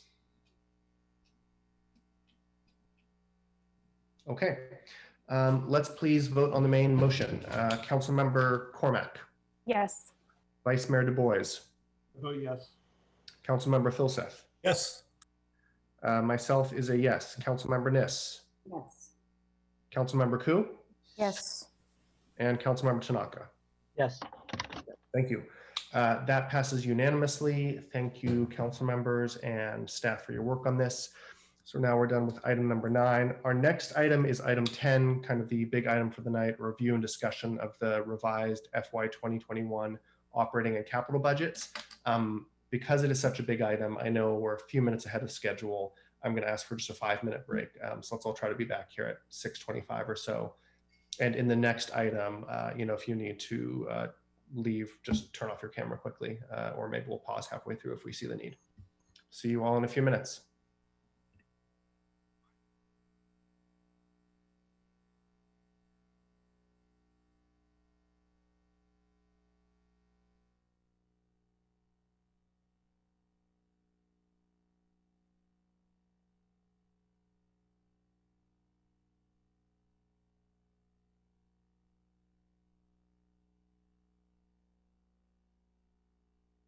Was moved ahead and removed from the agenda. They got underway teleconferencing on Zoom, on Mid-Peninsula Television, and YouTube. The TV crew is here. We're live here at the council chambers, broadcasting live. It's a big week for the council. Last week, we looked at the 3 tiers of what the council will be facing from a budget perspective, and many cities along the peninsula, Menlo Park, for example, looking at the same type of situation, a budget situation that is not pleasing or amiable at all. It's a very tough situation for these public servants to address, and that is item number 10 tonight. It's the review of the 2021 operating capital budget overview. They're going to look at that. Last week, Kylie Knows put out 3 budget potentials for them to choose. They chose the C1 of them, which all of them not too appealing. Councilmember Filsa, former mayor, said, "I feel like I'm going to throw up," and Mayor Fine said, "Well, if you do turn off your Zoom," really a tough time for so many of the council members, where everything tonight is, or as we get into this, is going to be on the table. This is a busy week for the council. They've added 2 extra budget meetings. Those meetings will be telecast tomorrow from 1 o'clock to 9 or 9:30, with a half-hour, 45-minute break at 5 o'clock. We may be broadcasting that. We don't know yet whether we will. We are scheduled for next week for another Monday night broadcast. That's the last council meeting of the month. It's a 6 o'clock broadcast. On the 25th is Memorial Day, but there is a 1 o'clock budget hearing which is scheduled on Tuesday. That was the 26th. That has been on the schedule, but the 2 budget hearings were added just this week for 1 o'clock tomorrow on Tuesday and Wednesday. The council went along and passed the consent calendar tonight, and then they got into 2 of the action items. Action item 9 was a public hearing. It's a recommendation to allow the expiration of a 1-year ban for office use for ground floor for participating in the city's downtown parking in lieu program. Councilmember Ku led the way, saying that she didn't think this was correct at this time, being the situation that we're in. It really limits public comment. It really limits public access, although obviously the Zoom thing is working out as best it can, as it is all around the country. But she felt that the best thing would be to extend this and then 9 months and send it to planning and transportation, or to PTC, and then they would eventually take that up. Later, Councilmember Filseth felt it was a good idea. Liz Ness said she doesn't know when they're going to get back to this with the situation in downtown and the economy and everything.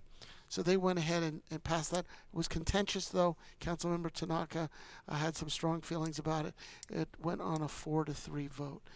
Then staff item number 9 was the City Council's direct the staff to reduce the members on the Human Relations Commission and the Public Art Commission from 7 to 5, and reopen recruitment for 5-member commissions. This is the tendency now. The council is reduced from 9 to 7, and now these commissions are reducing from 7 to 9. I believe there are 2 other council commissions that are still 7. I believe it's the Planning Commission and the Architectural Review Board is still 7, but the Public Art Commission and the Human Relations Commission is going from 7 to 5. They're taking a 5-minute break to review and discuss the revised 2021 proposed operating budget. There's also item number 11 tonight. It's supporting the Santa Clara County COVID-19 testing, tracing, isolation program, something Liz Mitness feels very strongly about. A lot about testing, and I want to get to that. As I mentioned, taking a look at the calendar for this week. Tomorrow, there is a 1 o'clock meeting. It is from 1 to 1:30. It's the fiscal year budget process overview and non-department section. This will be telecast on YouTube, Min Peninsula Access Cable, and Zoom, and possibly KZSU. We don't know yet. From 1 to 3, it's an infrastructure and environmental utilities operating and capital projects, the electric fund, the fiber optics fund, the gas fund, the wastewater collection fund, and the waste fund. And then the public works operating capital is part B of that. It's airport fund, refuge fund, stormwater management.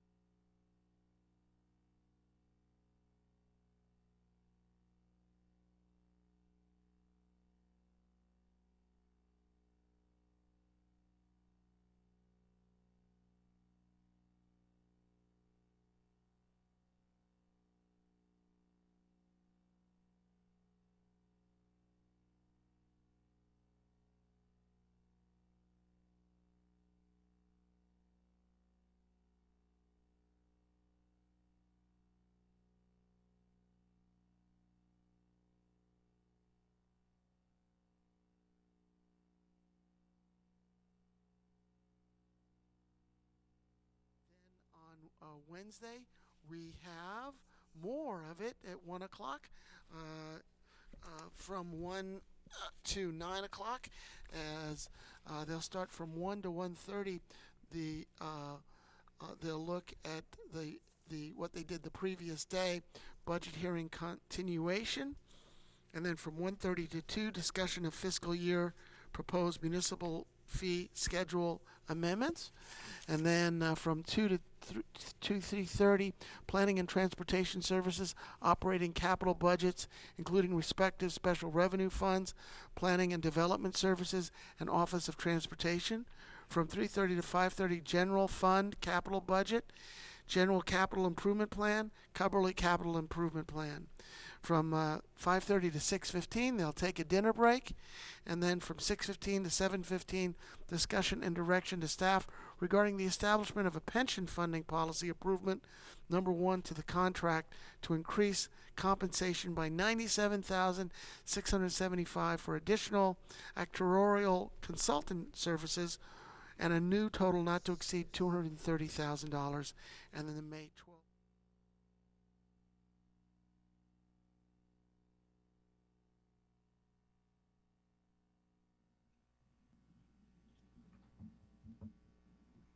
There we go. Okay. We have 4, and given how long I expect this topic to take, let's get it started. Mr. City Manager, if you want to maybe quickly just outline what the process is for tonight and the next few days, and then dive into this presentation. I have a couple quick comments after that, and then we'll go to members of the public. Okay, great. Let me see if we can get our PowerPoint up and running as well, just so we won't lose any time in transition. and also ensure our CFO, Kylie Noze, is also queued up and ready to go.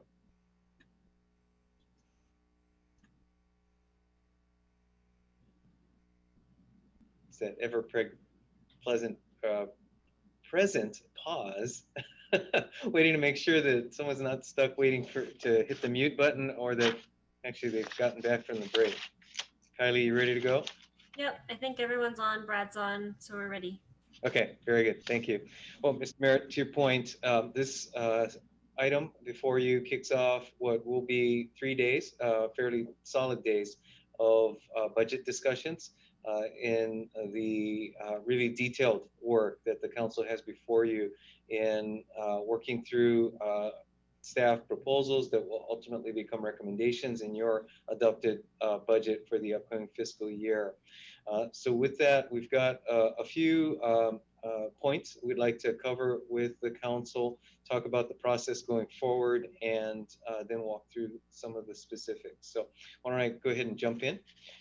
And so with, let's see, PowerPoint, let's go ahead with our next slide. Just by way of introduction, this has almost become a cliche, but that this is an unprecedented time in our history, certainly in our lifetimes, and quite frankly, in looking at both the multiple dimensions of the issues before us, certainly the public health emergency that is really a worldwide emergency, but then coming locally to recognize the magnitude of the economic impact and the resulting fiscal challenge that is before the council as it relates to the budget.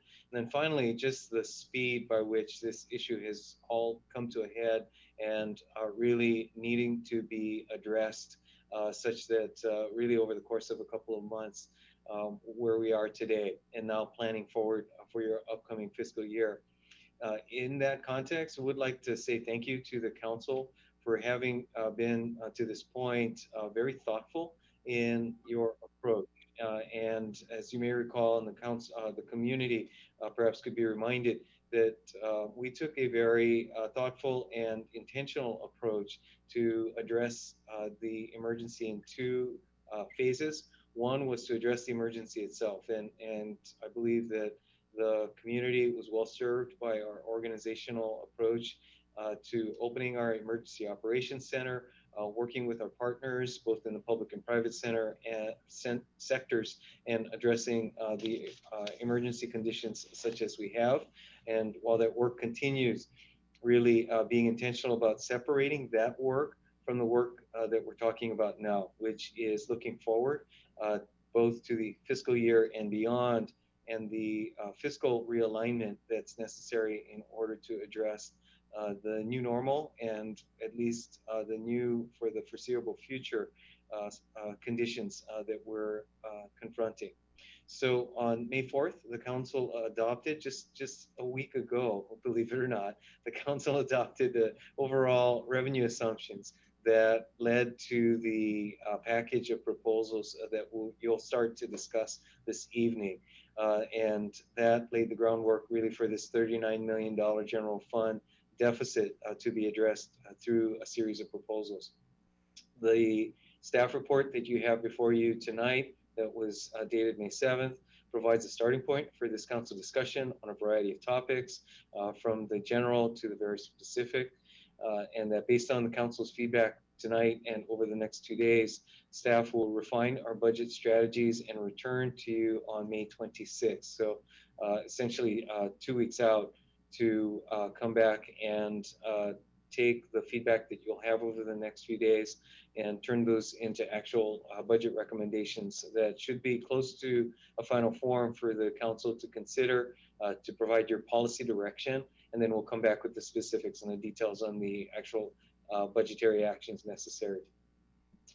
As this proceeds, we have community input processes also underway, both our ongoing push notifications where we're letting people know what's going on, but also two-way communications through ongoing survey and additional opportunities for feedback that will be rolling out over the upcoming few days.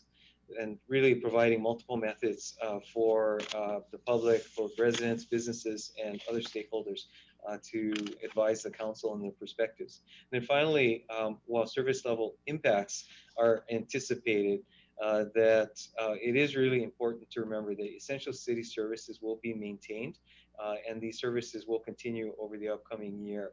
Use the term essential intentionally here, recognizing that this term in particular has been used in a variety of contexts.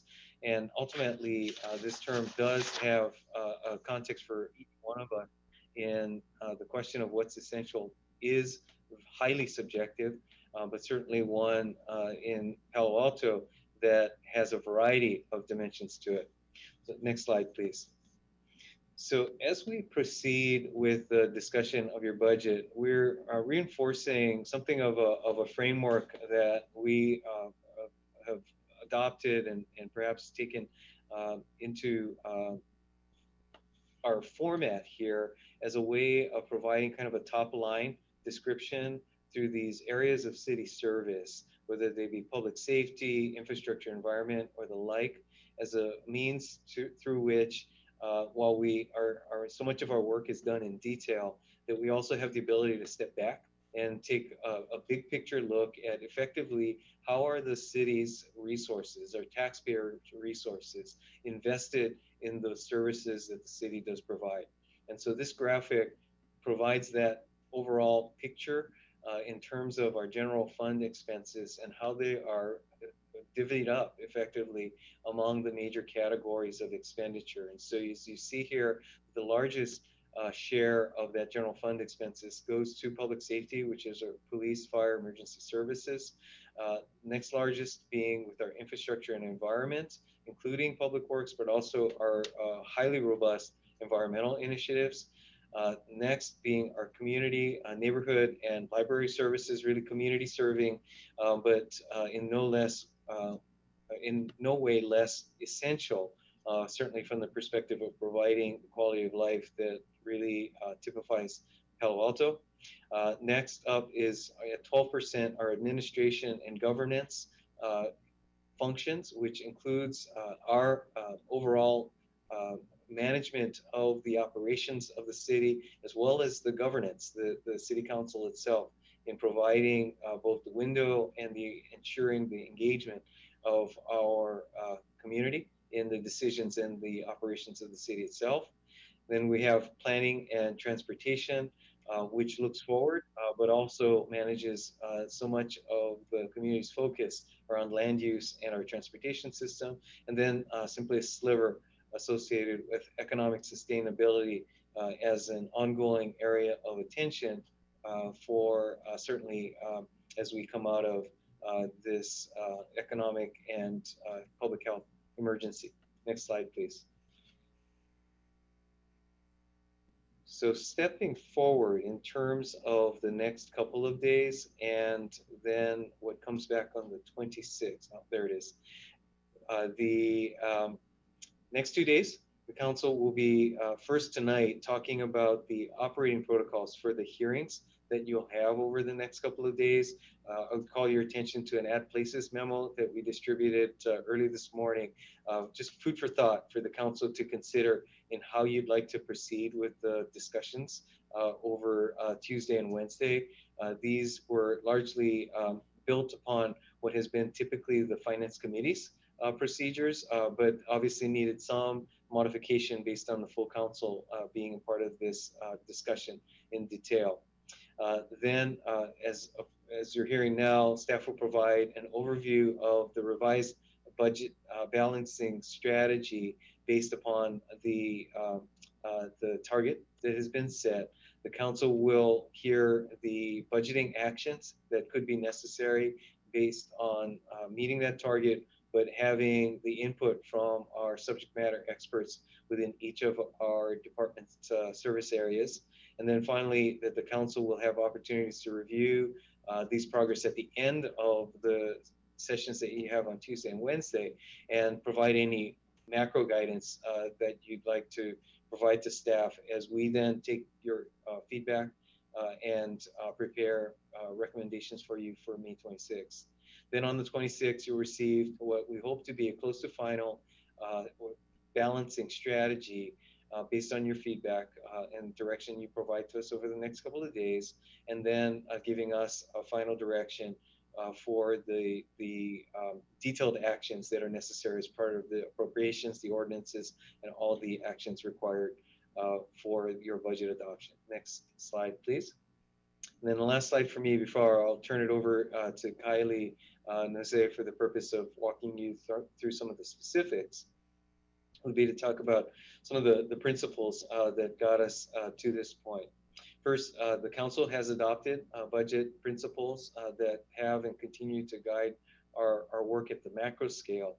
And in addition, over the past few weeks, we brought forward for the council's discussion these budget and fiscal recovery priorities that have guided the recommendation, well, not really recommendations, the proposals that are before you that you'll be discussing over the next couple of days.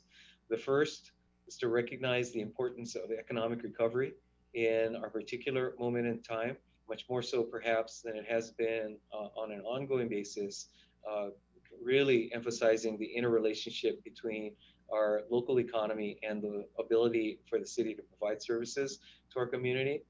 Second, that we're focusing on resiliency over the long term, and as such, recognizing and to the extent we can, identified reductions that could be restored over a longer period of time. We have used as a planning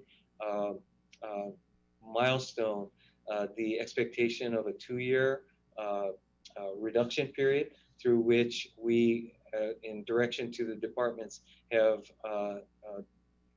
focused on areas that could be sustained at the reduced level for a 2-year period, recognizing that in many cases, these reduced service levels, if going beyond 2 years, could become somewhat problematic. But again, this is the planning direction that I've provided to our departments in coming up with these recommendations or these proposals.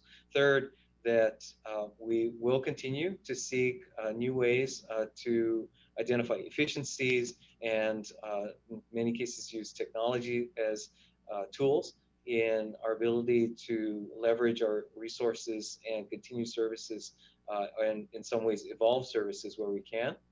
Fourth, to apply broad-based, which is different from broad-brushed, in that while recognizing the uniqueness of each of our service areas, try to avoid disproportionate impact to any particular areas of interest and of focus from our community broad services. And then finally, to recognize and use bridging strategies where that might be useful, recognizing that in the short term, that we may have more extraordinary revenue losses than would hopefully be the case in a slightly longer term. So these are the basic principles that we've used to develop the proposals that will be discussed over the next few days. So with that, let me ask Kylie to step in and we'll do a walkthrough on the particulars. Unmute. Thank you, Ed. We'll go on to the next slide and really talk and set the stage for the uncertainties that we are continuing to face. So we provided council with a roughly $20 million impact estimate for FY20. So that's this current fiscal year and the likely draw on the budget stabilization reserve. Staff continues to track that. There's no significant movement. Obviously, different things come in at different levels, but that's an uncertainty in terms of whether or not it will be 20 million, if it will be more or less. We're dealing with lags in information and data. As Ed alluded to, things are moving fast. And as such, we're moving through imperfect data. For example, if you think about sales tax, we receive it on a quarterly basis and there's a quarterly lag. So we won't know our sales tax receipts from January through March until at the earliest mid-June of this year. So we're really working with imperfect information, but doing our best to make estimates and provide assumptions so that we can, understand where we're coming from. As we look at what's being proposed as part of the potential balancing strategy that was issued on March 7th, two major components remain in flux. One is the cost of transitioning to implement any changes in service levels. That could be anything from the meet and confer process to training staff if we work to redeploy them, to working to amend hours, schedules, et cetera, from an administrative standpoint. But really working through the details of how we operationalize what's being brought forward, there will likely be costs associated with that. Also, as such, these proposals are really works in progress and will continue to be refined further. So these are, given the time frame, as Ed alluded to, we got the direction on Monday and that report came out on Thursday. We are working on these proposals. So they don't necessarily have all of the detail that this council might be used to, and we will continue to refine those as we move forward in this process. And another major uncertainty that I think we're all aware of is just how the situation will continue to unfold and evolve, and not only from a shelter-in-place perspective, but also from a consumer confidence perspective. Even if the shelter-in-place is lifted, will people go back to business as usual? Will the economy be in a recession and consumers be hesitant to, spend disposably? And so, those are all major uncertainties as we move through the next few days for everyone to keep in mind. Next slide. A bit of scene setting for everybody on this next slide is how to interpret all of the documents. I am sure the public as well as the council are grappling with many documents that staff have issued. At this point, we are really focusing on two documents. We're focusing on the proposed baseline budgets that were issued on April 20th. These show, general fund expenses of $238 million and all funds expenses of about $800 million, about 820. These are our baselines. This is where we're starting from for FY 2021. And then in the revised memo based on council's direction, so the memo that you can kind of see in the slide, issued for tonight's meeting, are amendments to that proposed. So we're really looking at these two documents in parallel. The baseline budgets are what we would be reviewing and potentially adopting with the revisions outlined in the memo. But that memo only outlines revisions in very particular areas, specifically, primarily general fund capital, as well as the general fund itself. But again, those are a subset of those baselines. And so really, as council is looking at things over the coming days, we're going to reference both of these documents, looking at the departments by fund in the operating book, looking at the capital projects in the 5-year CIP as amended by that additional staff report. Staff will continue to try and guide, but it is really important to recognize the importance of both documents. So with that being said, and working in parallel of those two documents, the next slide articulates that crosswalk at a really high level. So this chart should look familiar. It's what was in the staff report for tonight's agenda.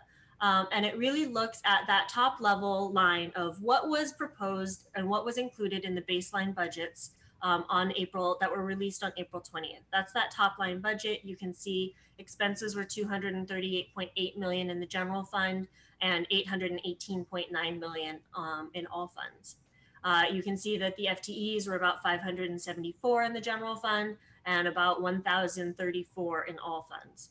And what this chart is doing is subsequently going through the revisions that are outlined in the staff report to amend, frankly, the revenue estimates down and the corresponding service level reductions to balance the general fund and other funds based on the revised fiscal scenario. So on the revenue side, you see council's action, that $38.8 million loss of major tax revenues. And also you'll see there's 5 million up there and another 2 million below the line of other economically sensitive revenues. This is a guess of staff. It's an educated guess based on what our current experience is in loss in things for charges for services and licenses and permits, something the council articulated on the May 4th agenda item. And this is really an estimate in terms of either reduced programming or an inability to serve as many guests given social distancing requirements, as well as just a downtick if we do hit a recessionary period in terms of development. So you'll see that staff has balanced this strategy ultimately to that the full impacts of both the 38 million and that 8 million overall. As you look through, then there's about $43 million in general fund reductions. As Ed alluded to, we tried to balance the ongoing and the near-term impacts. We obviously don't know necessarily the difference in how ongoing the downturn that we're seeing right now will last, but you can see that staff took about a 60-40 or somewhere close to that in terms of citywide solutions versus department service level reductions. We'll go through the difference of those in the coming slides. But as you can kind of see in the chart, we bucketed them by service area. So you see that we're reducing neighborhood and community and library services by about $6 million, the equivalent of 20 FTE. As you go down, you can see the different impacts in the different service areas. And then you hit that citywide balancing solutions, which is roughly $20 million in savings. Overall, you see a proposed potential reduction of 91 full-time staff and about 33 part-time staff. Now remember, when we look at that 33 number for part-time staff, that doesn't mean the number of employees. That's the number of full-time equivalent part-time positions. So in terms of the quantity of employees that are impacted, it will be significantly higher than that 33 number. Overall, it's about an 18% reduction in expenses to the general fund, dropping it below 200 million to about 195. And you'll see that the revenues do exceed the expenses in this strategy. So at the very bottom of this slide on the general fund, you can see revenues would result in 196.3 million versus expenses of 195.4 million. So that's a $900,000 difference between revenues and expenses. And ultimately, it will be council's discretion on how to adjust that 930. Obviously, there's a lot of uncertainty in the strategy that we are outlaying here. So to the extent there are unknown costs that are, or delays in implementation of things, that will potentially have an impact on the bottom line. Refining, frankly, of the proposals may have an impact on that bottom line. But ultimately, council can also look at whether or not these funds would go towards reinstating some of the BSR or to reinstate proposals that are included in this balancing strategy. On the next slide, we can look at the historical full-time staffing. And really, staff provided this just to illustrate the staffing over the last 20 years. Normally we do 5 or 10, but given the significance of what we're facing, we thought we'd give you a few more. So apologies for the busyness. But the light green line are our citywide full-time FTE, and the dark green line are our general fund full-time FTE. So you can see that in FY 2021, we would be at about 943 full-time FTE, and 496 of those are in the general fund. So some of you might be asking, what's the difference? It's about 450 FTE difference between general fund and citywide, and the majority of that is in enterprise funds. So those are rate-based activities. That would be electric, gas, utilities, storm drain, refuse, airport. And so those are kind of our enterprise activities that make up the bulk of that difference. And then on the next slide is just a high level view of general fund sources. So on the left, you can see the allocation of general fund revenues as part of the FY 2020 adopted, and then in tabular form to the right, and then the 2021 revised levels. So you can see that property tax is still expected to grow a little bit based on the CPI. Remember, there's a lag in property tax. And then you'll see in sales, TOT, UUT, and documentary transfer tax, the revised estimates that the council provided direction to staff with on May 4th. And then the last one, charges for services and licenses and permits, has that adjustment that we discussed earlier in terms of programmatic impacts. And overall, that's about a 15% decrease in revenues from the 2020 adopted levels. On the following slide, are those citywide actions. So I'll spend a little bit of time on this slide because these are what make up that $20 million of the balancing strategy. So the first is a transfer from the capital fund. As part of the baseline budget, there was over a $30 million transfer from the general fund to our general CIP. There's two components of that. The first is a base level general fund transfer. The second component is a transfer of TOT receipts that council has chosen by policy to dedicate towards their 2014 infrastructure plan. The $16.5 million reduction is a combination of a reduction in both of those. The reduction in TOT is due to the decline in TOT, so the commensurate levels. So when we took that base, the scenario C TOT, the impacts to the capital fund and that pass through was rolled through to the capital fund. In addition, this recommends an $8 million reduction in that baseline transfer.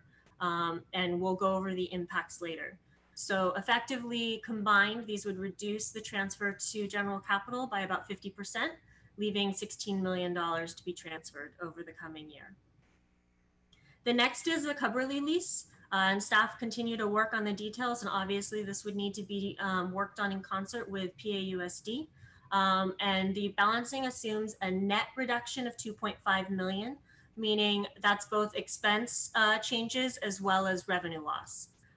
With the potential change in the lease, the city wouldn't have as many facilities that the city would be able to recoup revenues, either program revenues or lease revenues on, and therefore the 2.5 is a net number. The Section 115 trust and long-term liabilities. The city has a long-standing history of containing, or not containing, frankly, having fiscal sustainability as a value, and has made great strides over the last decade and more, frankly, to proactively fund their long-term liabilities. On the 115 trust side, which has to do with our pension liabilities, council adopted a policy for assuming a 6.2% discount rate for our normal cost contributions. So that's our pay-go costs for pensions. This balancing strategy assumes a 50% reduction in that. So we would still do 50% of what those additional costs would be. On the OPEB side, this is actually a good news story that the Finance Committee heard, I think it was on May 5th, where we can actually find savings from a balancing perspective while we continue to proactively move towards that 6.2 discount rate. This has to do with medical costs not increasing as much as expected in prior actuarial studies. I won't go into the full details, but know that that's about $500,000 in savings in the general fund.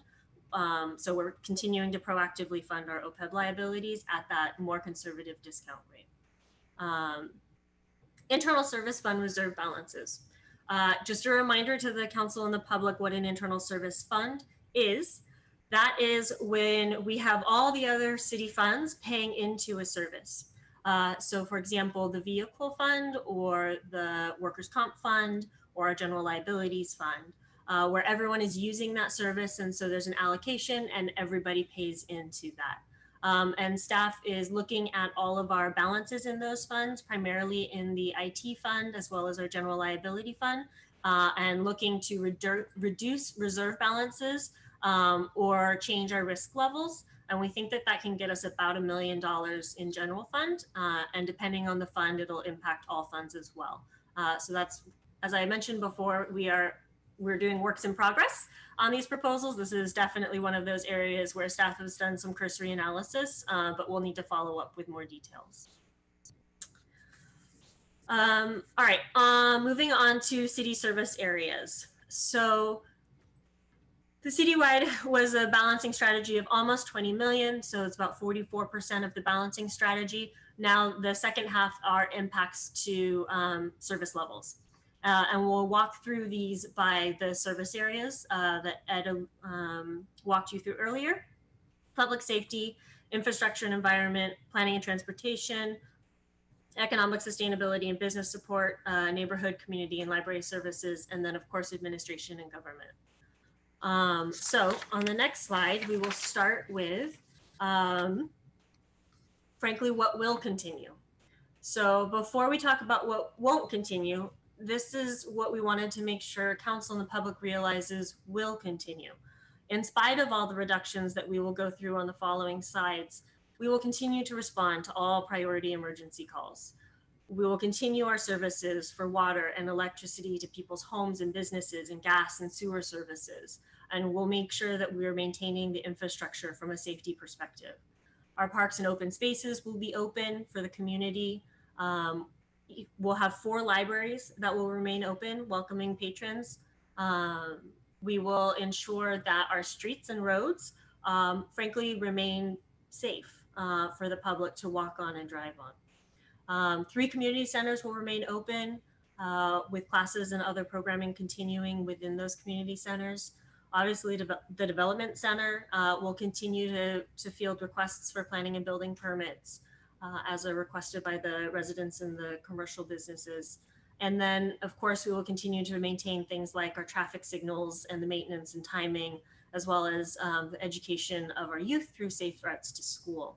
So this is not everything that will continue, but it is important to realize that even though we are looking at reductions to the tune of $43 million in the general fund, 96 million will remain in terms of providing services to the community in the coming year. So with that being said, neighborhood, community, and library services on the next slide has a potential reduction of 6.5 million, which would bring their FY21 budget to 36 million. And this is the community, CSD community services and library services departments. We would be reducing operating hours at 3 of the community centers and the art center by 1 day each. The children's theater productions would be reduced. We would be maintaining classes and camps for those children's theater work. We would look at eliminating program and grant subsidies such as YCS, the Unhoused programs, and Know Your Neighbors. We would look to increase fees for our various programs to increase cost recovery levels, obviously taking into consideration pricing out visitors, but also with that eye towards making the general fund subsidy less. And then from a library perspective, we would retain 4 libraries, and we would be closing 1 College Terrace library. In public safety, there are a number of adjustments on the next slide that total a reduction of 7.7 million. And what would remain, so what the FY 2021 proposed budget would be, is about 77 million. So public safety is our police, fire, and Office of Emergency Services.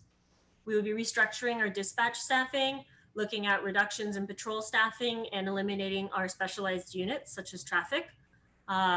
Reducing fire prevention staff, but maintaining our mandatory fire inspections. We would be implementing new emergency response fees, which would be a response fee and ambulance subscription program. So these would be new revenues to help cover the costs of our medical side of our fire services. As a reminder, our fire is both our EMS as well as our suppression services, which is unique to Palo Alto, at least in the Santa Clara County. And we would be looking at reducing incident response resources on the fire side and moving towards more brownout flexible staffing models where we wouldn't be backfilling if there were absences in staffing. In the next slide on planning and transportation, we would be reducing about 3.7 million across the planning and development services department, as well as the Office of Transportation, eliminating both shuttle programs, the Crosstown and Embarcadero shuttles, changing and reducing the administration of the RPP program, really eliminating all of our contract and consulting services unless specialized services for planning and building. And this would really eliminate our ability to do things like next day inspections. And then, as you heard from Director Late earlier this evening, really looking at focusing any long range planning work or current planning work on state laws and really focusing areas on how to remain in compliance with things like the new housing element. Okay, infrastructure and environment on the next slide. which is primarily the utilities department as well as the public works department. We'd be looking at reducing tree trimming and the city sidewalk programs. Now, this is important to note that this would maintain our 7-year cycle for tree trimming, and it would maintain support for trip fall areas on the city sidewalk program. So again, this gets back to, we are reducing these, but we would still maintain that health and safety of our neighborhood streets and sidewalks. We would be deferring vehicle replacement and maintenance across the organization, and then looking to maintain 0 or close to 0 rate increases over the course of the next year. Internal service appointees will have, these are general governance. This is the attorney's office, the clerk's office, city council themselves, administrative services, HR, and IT. These are all the functions that ensure that we're complying with our audits and, employment laws and have the tools necessary to do our jobs. And they would be reduced about 2.7 million for a total budget of 22 million across all of those departments. Okay, moving on to other funds on the next slide. Aside from the general fund, before the council in those baseline budgets with minor revisions, as we mentioned in the staff report, are a plethora of other funds and funding allocations that the council will be reviewing as part of the next 2 days. Already reviewed by the finance committee is the CDBG grant funding, which is about 1.1 million this year. This is a combined amount for the additional money that's expected to be received due to COVID, as well as the normal allocation of CDBG.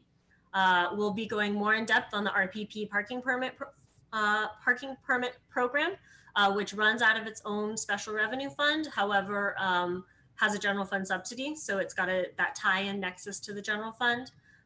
There is in the downtown parking permit fund continued funding for the Transportation Management Association at prior year levels. This isn't an increase or a decrease. And then of course the SUMC, Stanford University Medical Center Fund, which stems from the development agreement with Stanford and the hospital development that's been occurring. There's significant investment in our capital improvement plan for our 2024 council capital improvement program. And so you'll see some potential reallocation of those SUMC funds to balance the capital side in the advent of the loss of TOT. And there is about $6 million in this fund that remains unspent. On the next slide, we have a summary of enterprise funds and rate changes. So on this slide, staff really is trying to help crosswalk the many versions of potential rates that have been discussed publicly over the past, 3 months or so. When the baseline budgets were released on April 20th, the rates that are in the first column were included in the balancing of them. These rates were reviewed by UAC and were the information that we had at that time. Subsequent to that, as we were looking at the impacts and wanting to the priorities that Ed went over earlier, we wanted to look at 0% rate increases across the board. So the current balancing strategy that's before the council has a revision to assume 0% rate increases. And to add an additional layer of complexity, on Tuesday last week, the Finance Committee approved by a majority vote a 3% increase in gas. So if the council as a whole would want to continue with Finance Committee's recommendation of a 3% increase in gas, but 0 amongst electric, water, wastewater, fiber, and refuse, one of the tweaks and refinements for May 26th will be to adjust the assumptions for that 3% increase in gas. Overall, the roughly monthly bill will be about $320 per month. On the next slide, we're going to move into capital. So we'll take a pause there. What we just went through really is what the balancing solutions would potentially be in the general fund, obviously impacting capital, and the service level changes that would ensue, as well as the service levels that would remain. One of the impacts of the proposed balancing strategy is that we would impact our general capital improvement program. So as a grounding of the council and the public, this slide is looking at what was released on April 20th. So again, talking about those baseline budgets. You can see that over the 5-year CIP, the bulk of the projects are both in the general capital improvement fund as well as the enterprise funds. And you can see the investment dollar-wise is similar in terms of number of dollars and number of projects. So these are investments that the city is making in their general infrastructure. This is roads, this is sidewalks, this is your public safety building, fire stations, parks. And then on the enterprise side, this is all the maintenance associated with your utilities, as well as undergrounding and customer connections. So this is where we started.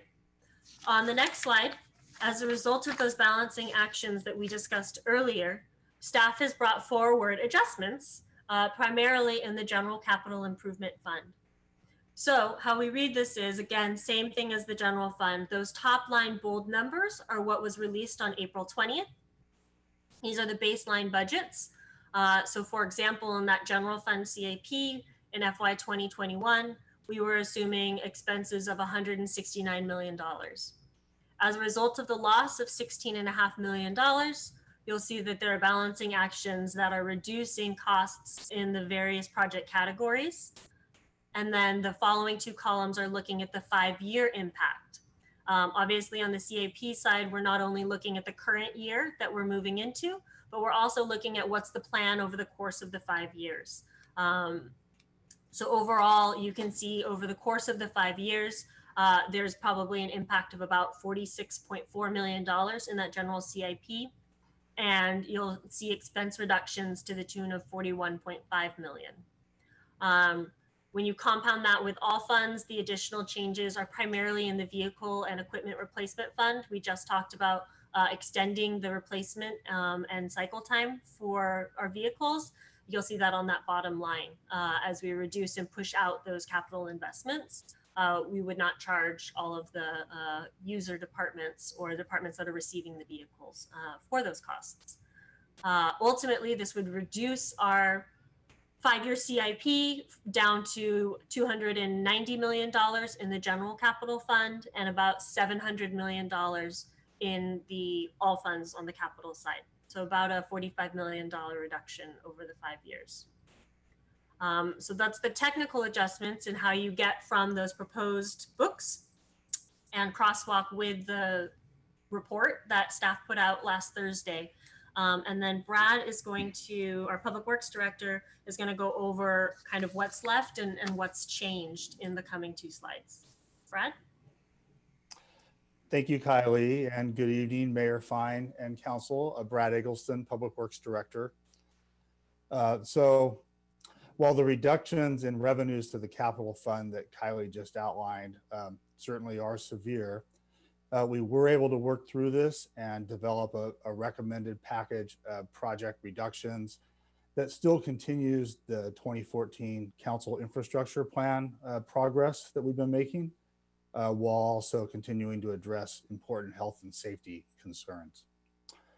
And the rebalanced CIP plan does continue funding for the public safety building, Fire Station 4, and the Highway 101 bike bridge project that just began construction recently. The rail grade separation work continues as a priority, as do some important maintenance projects for our existing city facilities.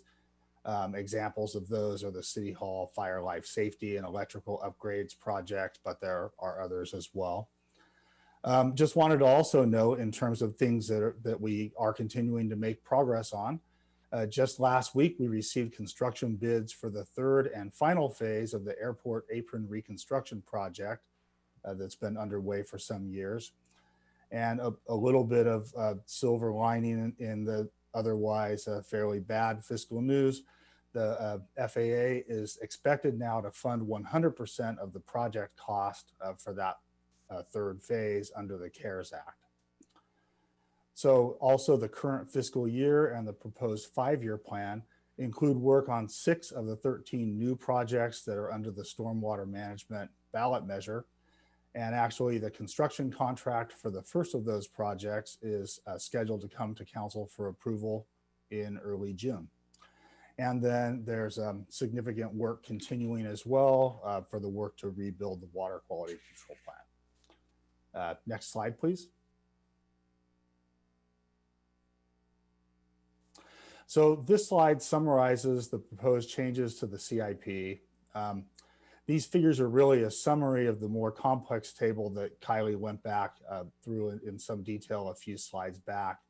But rather than go through the numbers again, what I'd really like to talk about here is how we made the reductions that are described in the numbers that are shown in the slide.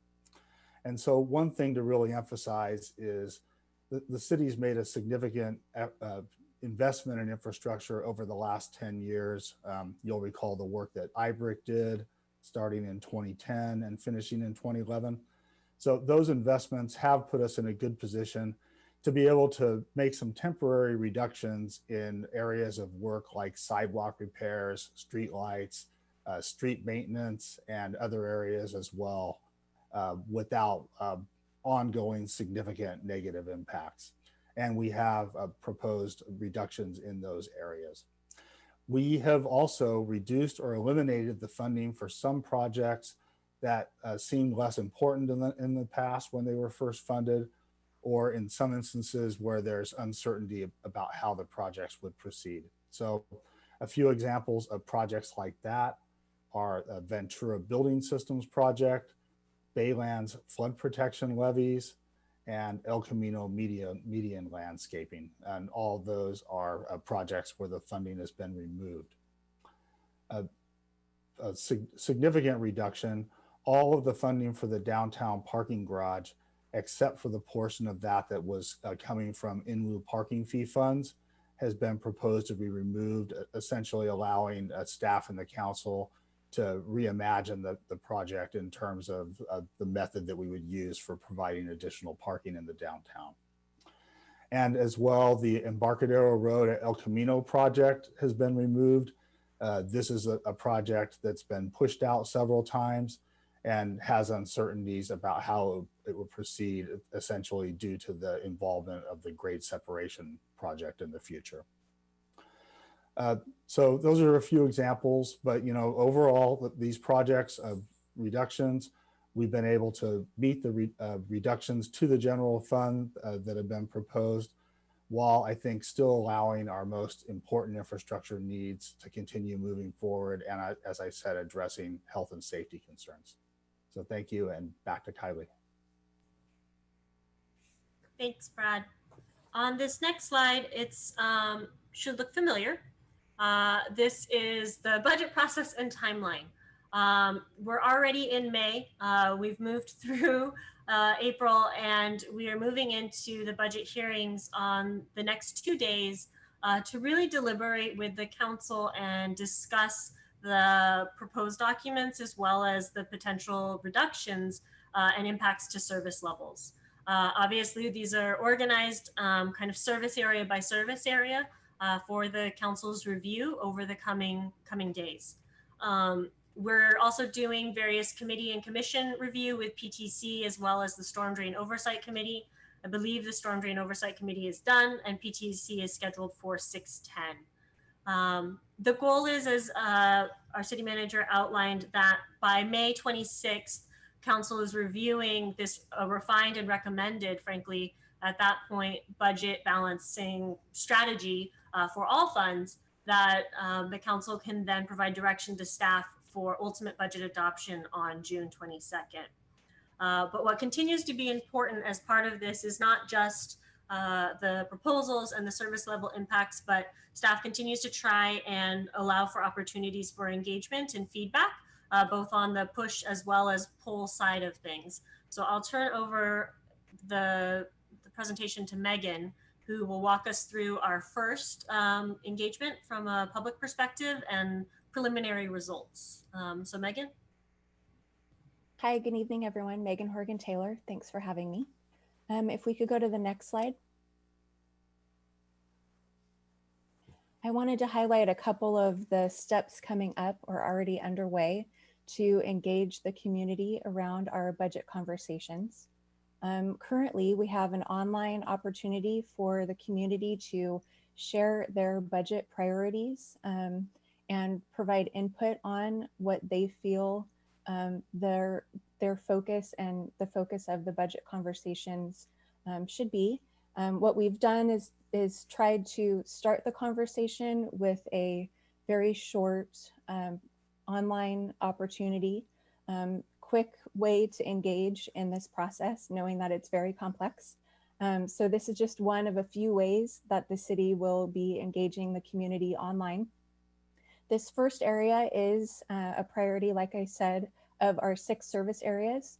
And so what we've designed is a opportunity for the community to provide their priorities by assigning dots to their favorite and their most highest priorities within these service areas. So as you'll see here, the online survey goes all the way through the 13th. So the public still has the opportunity to provide their input in this way.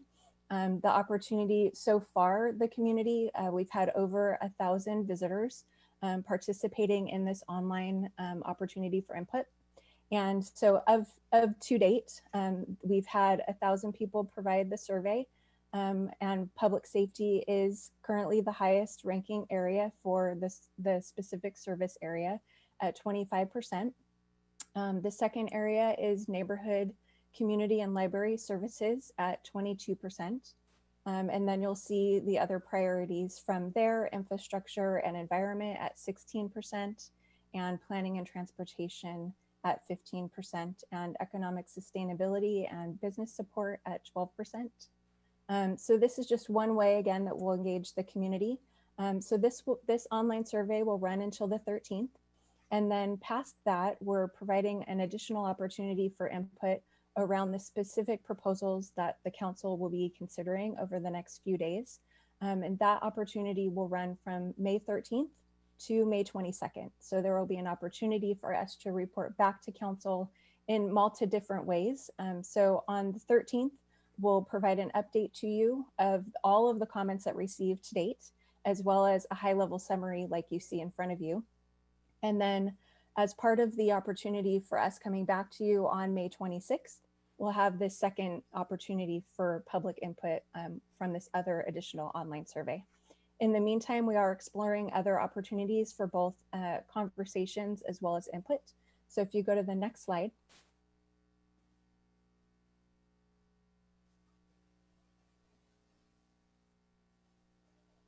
Oh, I passed it. It's fine. There are opportunities. We are advertising all of the public hearings so that the opportunity could hear directly from staff about the different areas for budget input, as well as the reductions and also services that will be continuing. They have the opportunity, of course, to provide input directly to you through this forum, as well as emailing the council directly at your email address. So those are just a few additional ways of providing input.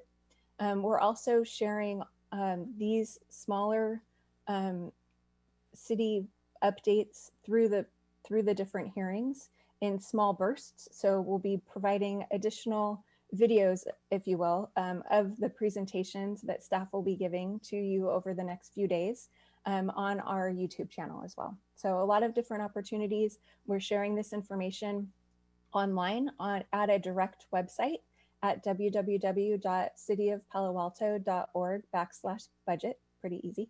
And we're also sharing input through our daily coronavirus report that currently has over 66,000 folks that are signed up to receive it. So thank you for your time, and that's it for me so far. So with that, I think that completes the staff presentation, Mr. Mayor. I just would end with perhaps the phrase that I started with, unprecedented. And I think it is really just a recognition, certainly on behalf of staff, of the significance of the issues before the council, really an ongoing community conversation as to how best to grapple with this challenge. Also recognizing the pace with which these issues are coming to a head, certainly from a community perspective. And so for that reason, we've really endeavored to make this as transparent as possible, which has resulted perhaps in more information and to a certain extent incremental information being put out publicly than might have been our more traditional packaging and polishing of products. But at the same time, recognizing that the council and the community want to be engaged at every step along the way, believe that this is the best way that we can support board deliberations. So with that, Mr. Mayor, turn it back to you, and staff is standing by to support your discussions. Thank you, Mr. Shikata, and thanks to all of our directors and chief communication officers for that information. Just a quick couple framing comments, then I want to go to the public and then back to council. So as the city manager mentioned, this is really our first or our formal beginning to budgeting for fiscal year 21 after last week's direction about a roughly $40 million drop in revenue. I do want to emphasize tonight is not really the place for us on council to weigh in on specific changes or programs. That's really for tomorrow and Wednesday, where we're going to go line by line, department by department, and program by program. So let's please try to focus our comments tonight more on the broad level, operating capital budgets, the transfers in and out, the table of organization, and the municipal fee schedule. There is an attached memo to item number 10, a short memorandum that staff sent out this afternoon and should be on the web. We worked on this as a outline for a process to conduct our meetings efficiently, fairly, and transparently. This is a budget process unlike any of us have dealt with or the city has seen in a very long time.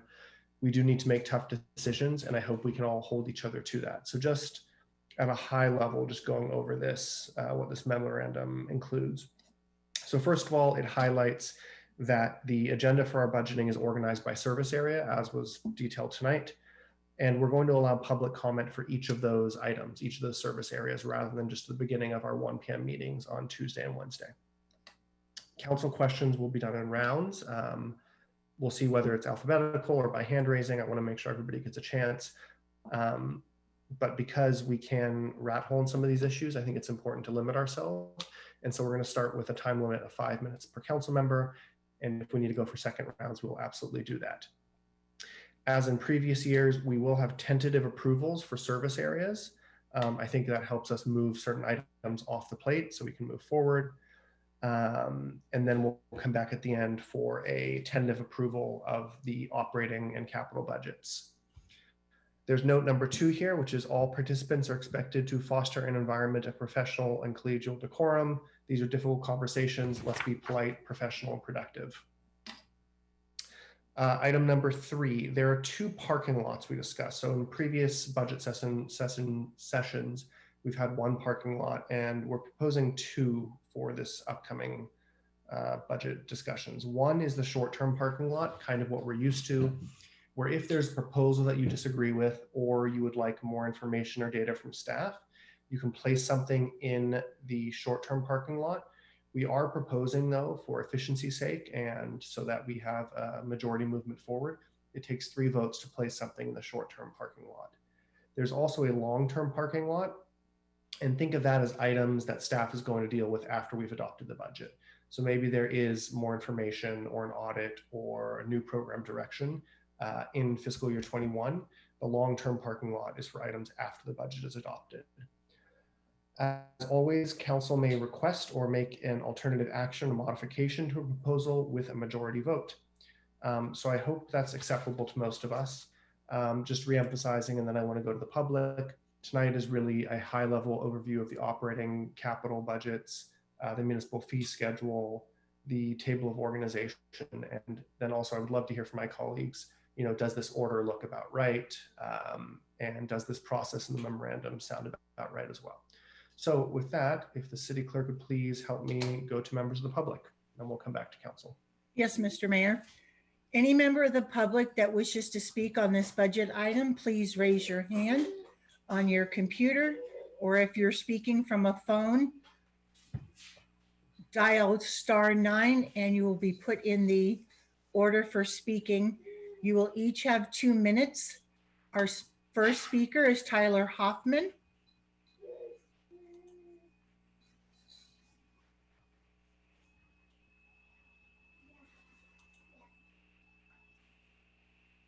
Tyler Hoffman, go ahead.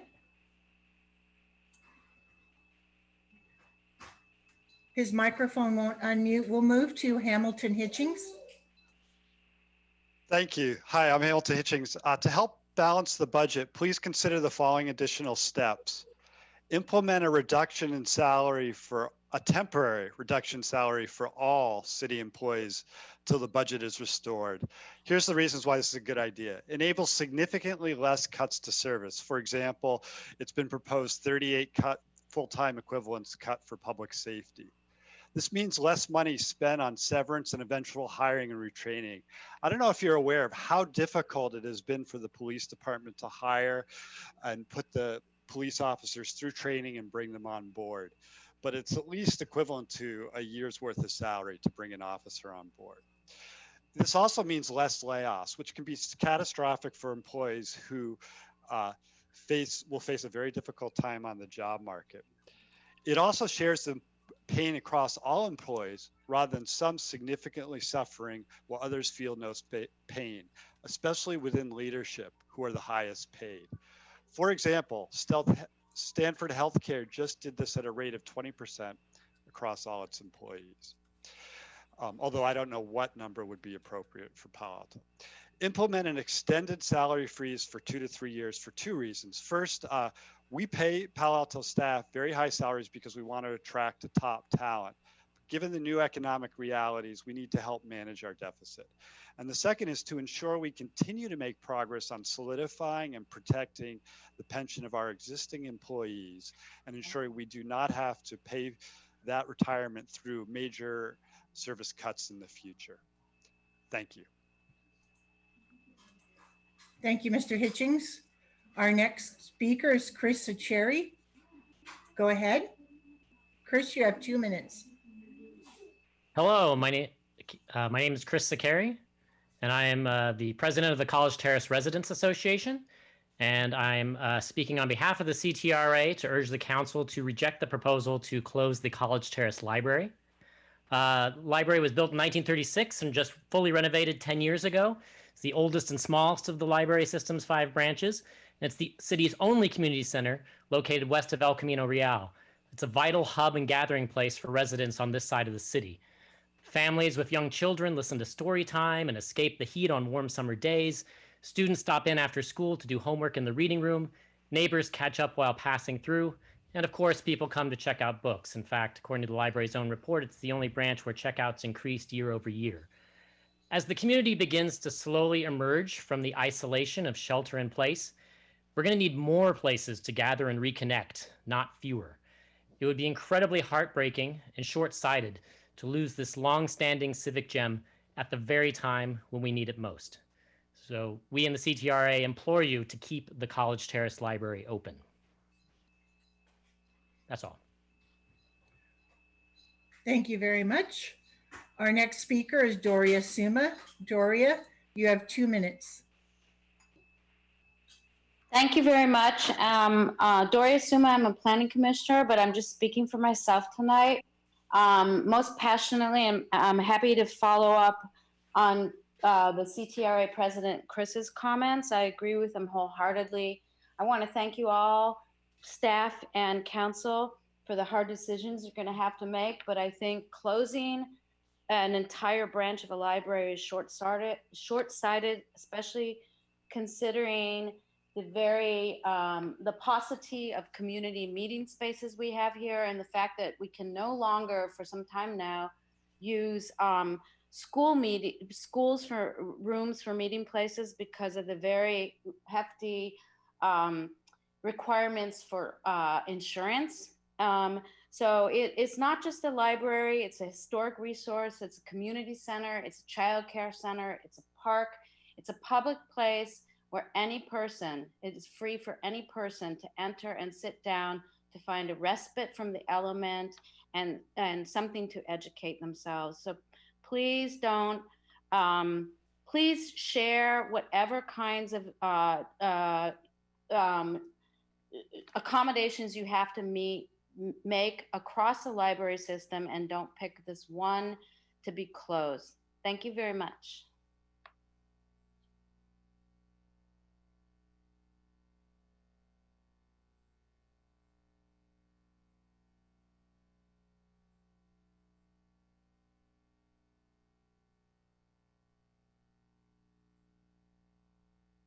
Hello? Are we still live here? I'm with you. Pat, you have 2 minutes to speak. Go ahead. Thank you.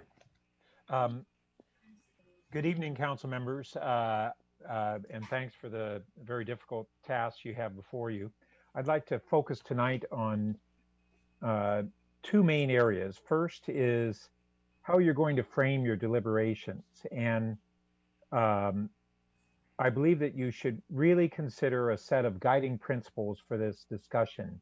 Those would be including things such as maximum transparency around the constraints you have on labor negotiations and otherwise, the time frame in which you anticipate these impacts will occur, how the burdens would be shared by staff, residents, and businesses, which expenses are deferrable, and this is the big one on capital improvement funds, how reserves would be used, what other efficiencies, such as really looking at a big level of whether cities should be sharing their IT functions, and then what long-term changes to services and policies.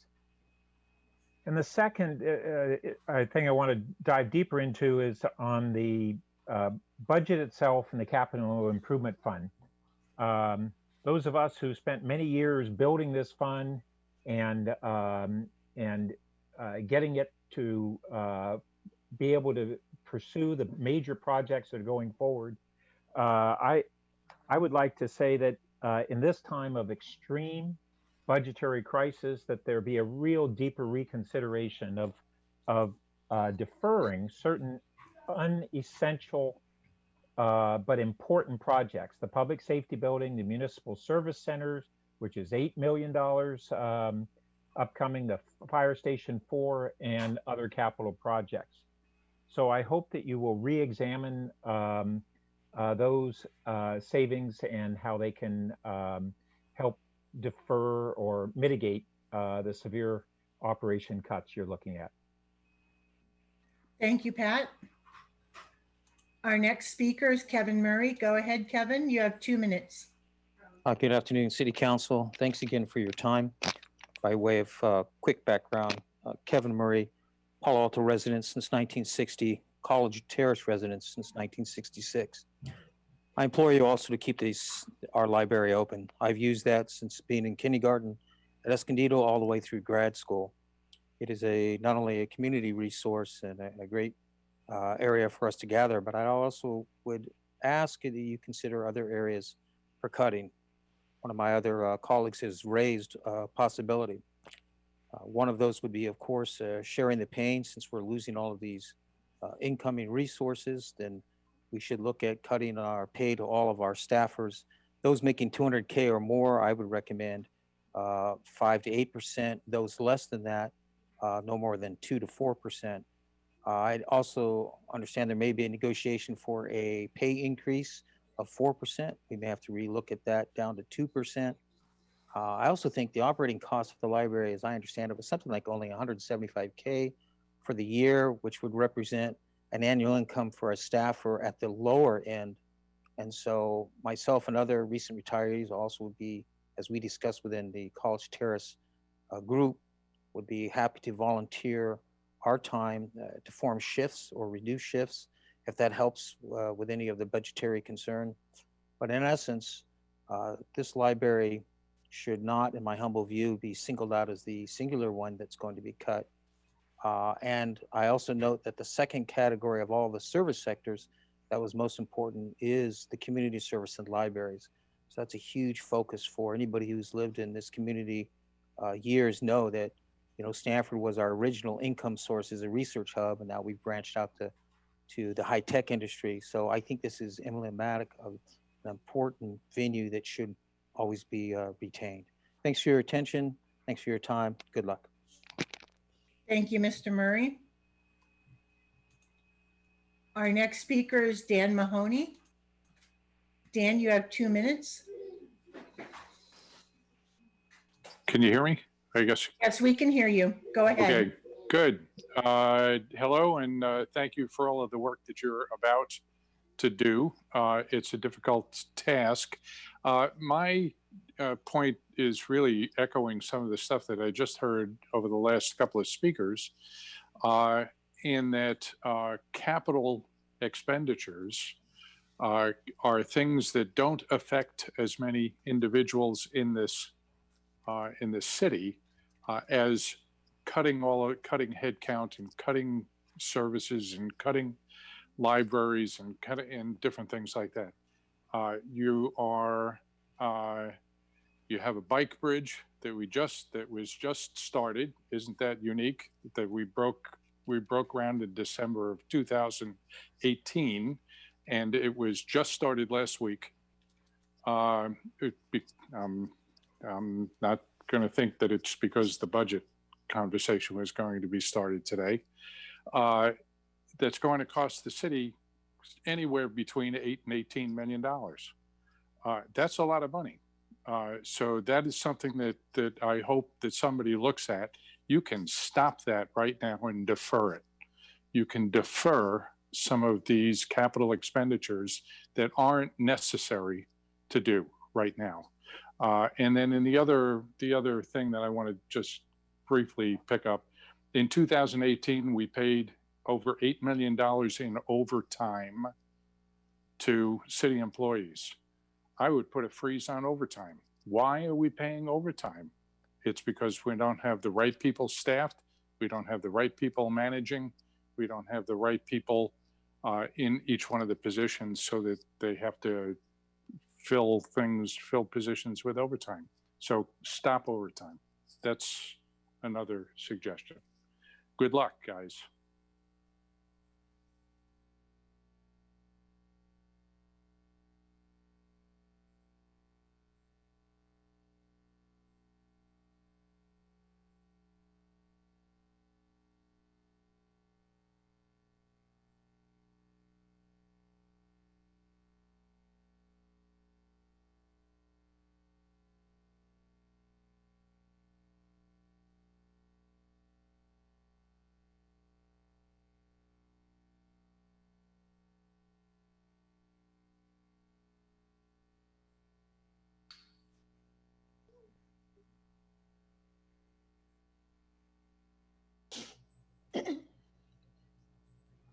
What do we do?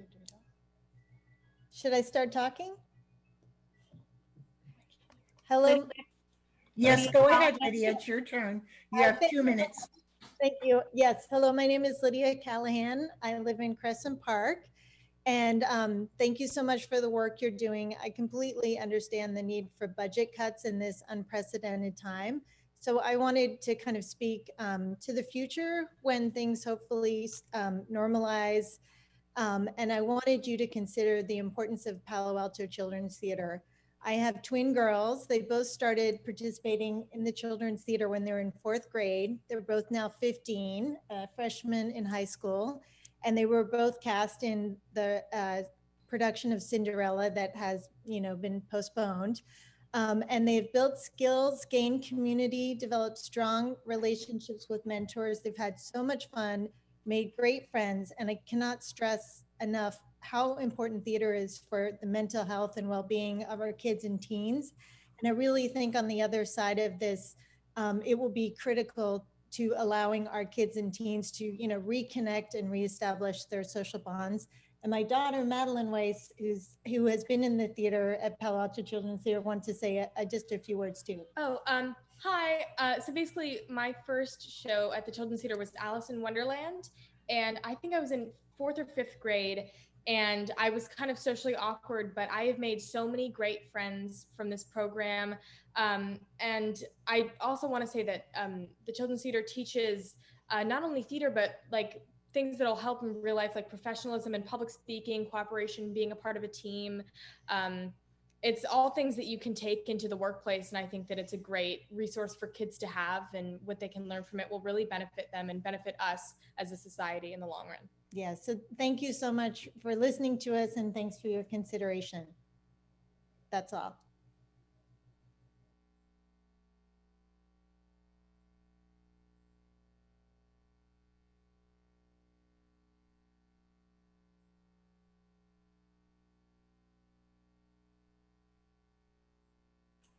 Mr. Cook, you have 2 minutes. Go ahead. Thank you so much. Good evening, council members. I want to say thank you for including the public in this discussion, and I want to wish you good luck on these difficult decisions ahead.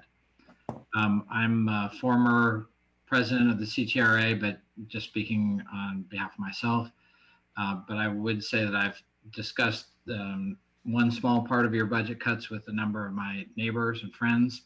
And I would say I wholeheartedly agree with my neighbors and friends, and we believe that keeping the College Terrace Library open is an important way to promote community and wonder and happiness during a time of isolation, despair, and sadness. So all you could do to keep that one small item still going, it's our one community meeting place, as Doria and Chris mentioned already. The CTRA meets at the library. We've raised our children going and reading many books at the library. It's a great intergenerational meeting place. So you see little kids and adults and seniors there all enjoying the services, and there aren't many other services nearby for our community. And so I would ask that you maybe look for tiny cuts in pay as a possible trade-off, or other larger budgetary items to fill that hole that our library would only just contribute a tiny portion if closed for 2 years, but it would take away quite a bit from our community and our neighborhood here. So I just ask that you listen to what Doria, Kevin, and Chris and others from our College Terrace neighborhood say about that small part of your budget cut. Good luck. Thanks very much for doing this. Thanks. Thank you, Mr. Cook. Our next speaker is Madison Seitz. Madison, go ahead. Thank you. Good evening, everybody, and thank you also for opening this up to everybody. This is the first time I've ever participated in any of these meetings. Maybe a benefit to all of this is that it's actually quite nice to be able to do this remotely. I don't know if it's always been this way. One comment on that, I did hear it mentioned that I was unclear if this was the place to comment on things like the specific line item cuts. And I did look ahead to the agendas for the next couple of days for the meetings and didn't see anything place specific. So I guess here I will also echo the sentiments of Chris, Doria, Kevin, and James, and that I would be extremely disappointed to see our only services building this side of El Camino closed down. Even 2 years, it's a long time for this neighborhood, for this community, especially coming in the wake of all these things. I'm happy to see that we get to keep our parks open and all these things, and yet a little bit disappointed to see that other libraries that are also surrounded by other community service buildings and meeting spaces don't seem to have that many cuts.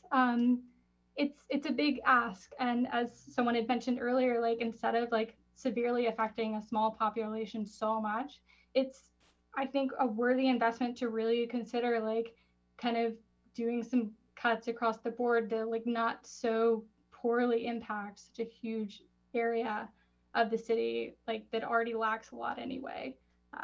So please consider all of that. Thank you again for making all this public. I look forward to hopefully getting to participate in these things more in the future. Thank you, Madison Seitz. Our next speaker is Hank Edson. Hank, it's your turn to speak. Thank you, council members, for all the hard work you're doing in a hard time. I'm also a College Terrace resident, and I'm a small business owner in the California Avenue corridor. And I just wanted to echo the comments made tonight. I had 3 quick points I wanted to make. One is that when you look at your survey data showing public safety at 25.7% is the leading priority, and then neighborhood, community, and libraries at 22.4%. It's important to look at that in terms of how much money is being devoted to each. If public safety is first, but $50 million is going to that, and then the College Terrace Library is a $160,000 budget item. Those two really are disproportionate, and yet they're of equal importance in public response. Now, I know there are a lot of other libraries and there's a larger library budget, but for our community, College Terrace Library really is a tremendous center point. The second point I wanted to make is just that it's a long-standing institution, and we've been very ambitious as a city about new projects, but it seems counterintuitive to me that we would allow one of our oldest, most beautiful traditions, most beautiful buildings to be mothballed while we go on and do things like build bicycle bridges brand new that are going to cost $8 to $18 million. I don't know what the gentleman quoted, something like that. The last point I want to make is that the Page Mill Corporate Corridor, California Avenue, Stanford surround College Terrace. You take away the College Terrace Library, and it really starts to feel like commercial sprawl is setting in the heart of Palo Alto, and our little communities being squeezed out. So thank you for your consideration. Thank you, Mr. Edson. Our next speaker is Tyler Hoffman. Go, Daddy. Tyler, go ahead. You have 2 minutes. Hi, can you hear me okay? Yes, we can hear you. Hi, thanks again to everybody for the council and everyone for their energy on this at this time. I know it's brutal. I wanted to speak on a couple of fronts, primarily in support of the Palo Alto Children's Theater. Even before we had kids, spending a Friday night at the Hot Dog Theater was always really a nice time. Once my kids grew up, they got involved in things such as performances, acting, supporting with crew. It's been a really cool activity and area for kids who might be art focused instead of sports focused. It was a really cool community for people who got involved. It was almost like being at a summer camp. And then the performances were fantastic and brought people in from all over the area. And so it's a safe place for kids that might be seen as different. And I think it's a really special place. And I want to request that we continue to support Palo Alto Children's Theater as part of this tough budget exercise. That's it for the budget. I don't know if this, I was trying to comment earlier. I just wanted to make one point, which is as we go through some other challenges regarding the budget, I want to just ask the council to do everything they can to protect ground floor retail, not let any more offices go in, not let anybody try to exploit the pandemic as an opportunity to say that retail can't make it. We lost great places like Zabibo, Diddums, Blue Chalk, Jungle Copy. I can name 100 others that are now offices. So anything you can do to support local businesses, restaurants, and retail, anti-eviction motions or policies or anything to protect them would be greatly appreciated. Thank you. Thank you, Mr. Hoffman. Our next speaker is Annette Ross.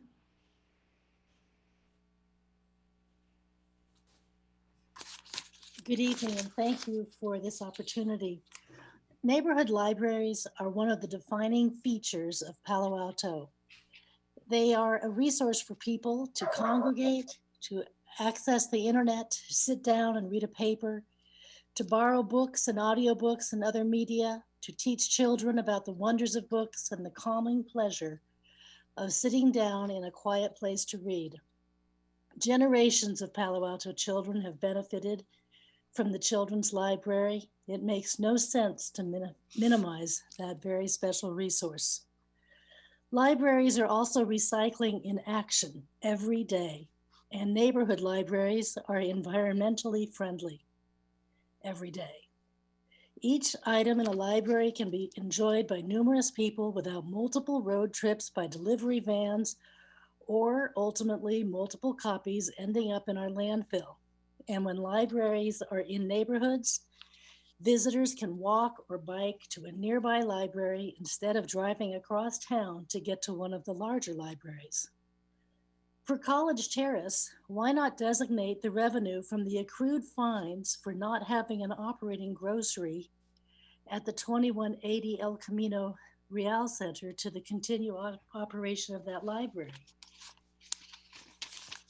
Go on about that, but I know time is short, and I really just want to echo all of the comments that have been made about keeping the College Terrace Library open. More than ever, we need things like this in this community. Thank you. Thank you, Ms. Ross. Our next speaker is a phone call with the last 4 digits of 979. Hello, Caller this with is the phone Karina. number. Go ahead. Hello, this You is have 2 Karina. minutes. This is Karina Chang. I'm born and raised in Palo Alto in College Terrace, grew up using the College Terrace Library. I'm also a former member of the College Terrace Residents Association, and speaking as an individual. I wanted to echo what Ed Shikata initiated this conversation with, that there was a goal to not have disproportionate impact from the choices that were made. Closing the College Terrace Library would have a disproportionate negative impact on Palo Alto residents of College Terrace. We are privileged in Palo Alto. We live within 1 to 2 miles of an operating Palo Alto library if the College Terrace Library is in operation. If the College Terrace Library is closed, College Terrace residents would lose that privilege and would need to travel 2.5 to 3.5 miles to reach another Palo Alto library. All other Palo Alto residents, however, would continue to live within 1 to 2 miles of an operating Palo Alto library. And it's worth noting that within a span of 1.6 miles, many Palo Alto residents need go only 1 to 2 miles to choose from 3 libraries: Rinconada, Children's, and Downtown. Under the proposed reductions, Rinconada, Children's, and the Downtown libraries would continue to operate with only partially reduced operations at the Children's Library, which would remain open 4 days, and Rinconada Library, which would remain open until 6 p.m., rather than the complete closure proposed for the College Terrace Library. Instead, please allow partial operation of the College Terrace Library while partially reducing hours at the cluster of libraries, Rinconada, Children's, and Downtown, or perhaps a partial reduction in hours at Mitchell. The other point is that complete closure of the College Terrace Library would likely add to traffic on El Camino Real, Alma, Embarcadero, Churchill, and Middlefield Road for College Terrace residents driving to other libraries, typically before 6 p.m. Alternatively, public transportation to other public Palo Alto libraries by College Terrace residents would take up to an hour each way, with 0.8 to 1.3 miles of walking each way. Thank you for your time. Thank you, Ms. Chang. Our next speaker is Elliot Wright. Elliot, go ahead. Hello, council members, and thank you so much for hosting this conversation. I'm home with children right now, so I hope they stay relatively quiet. I wanted to focus on 2 things. First, the power of volunteerism and the current conversation of the libraries. Please consider the role that small nonprofit organizations like environmental volunteers can play in providing the city with support. I think that that's true for our parks and open spaces as we safely reopen, but I think it could also be true for managing other resources like access to nature and to education. One other point that I wanted to make is that as we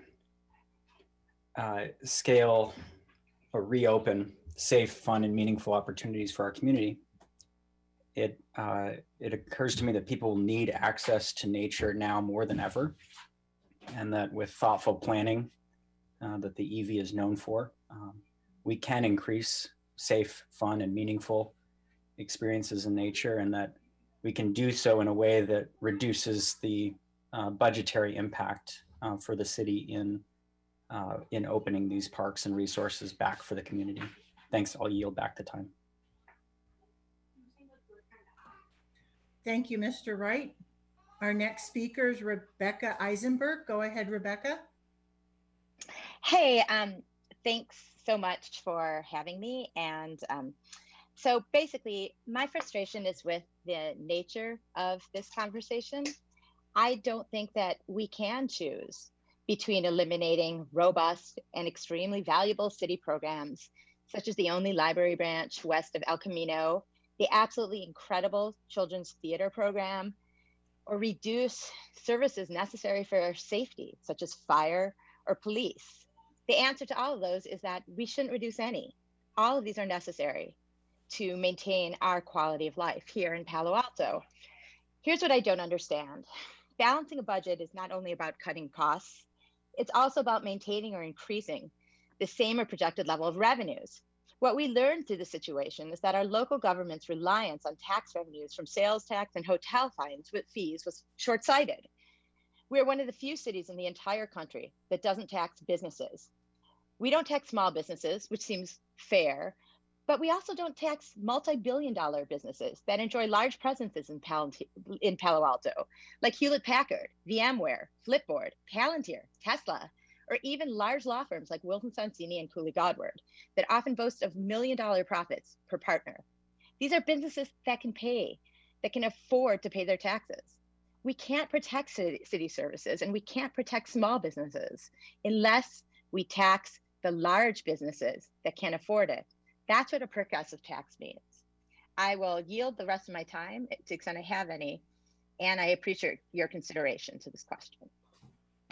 Thank you, Ms. Eisenberg. Our next speaker is Chris Rebel. Chris, you have 2 minutes. Thank you, everyone. So I won't repeat what others have said regarding some of the cost reduction opportunities. I agree.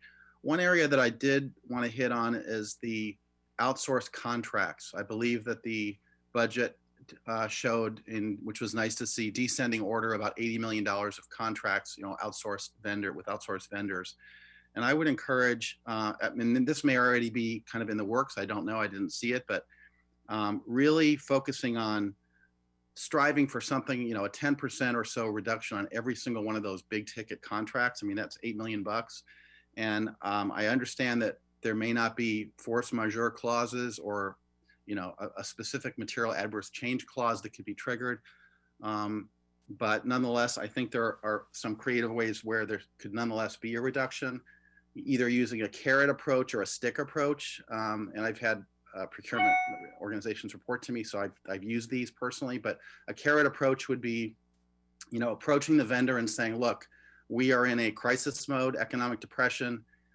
We would really appreciate kind of getting some price reduction and in consideration some term they want, maybe a contract extension or something like that. And the stick approach would be, more informing them that if they would like to be considered as a top vendor in the future, that they need to participate and have kind of shared sacrifice as everybody is.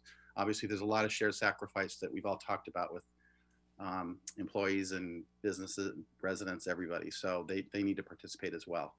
So anyway, that's, and then another approach is maybe figuring out to restructure the contract where you want to reduce the price 20%, but still get 80% of the service. And I think there's in a large part, businesses and residents would understand if you get less frequent service as opposed to unilaterally cutting something altogether. I think that's more of a draconian approach. Thank you very much. Thank you, Chris. If there are any other members of the public that wish to speak, please raise your hand or dial *9 on your phone.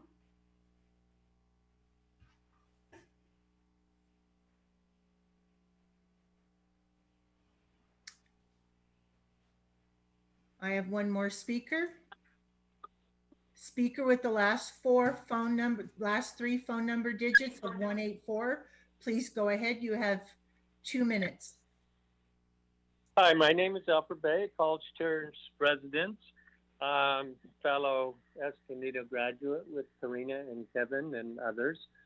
I agree with pretty much everything that's been said about the College Terrace Library. Like to add another perspective. I'm an architect. I studied at University of California and helped write the seminal work, Nature of Order, with Chris Alexander cohort. I lecture remotely at University of Missouri and at a building beautiful school, as it is called, in Naples, Italy. The College Terrace Library, though not a magnificent architectural specimen, though quaint and cozy in its way, has been included in that curriculum and is noted and is visited by various students as an example of a community nexus, a building and its environs creating a nucleus of life and energy that permeates into the greater community. So people around the world interested in architectural and environmental phenomenology know about this little place and look at it and study it, and here it is right in their backyard. So I'd hate to see that little spark of life that's celebrated in the annals of architecture be closed, be extinguished for a while. Thanks. Thank you. Mr. Mayor, there's no other speakers. Okay, thank you. Thank you, City Clerk, and thank you to everyone for joining our meeting and sharing your thoughts and questions and ideas. Vice Mayor suggested we take a brief break before we get into our actual discussion. So let's take a 10-minute break and try to get back here at 8:15 or so. Thank you.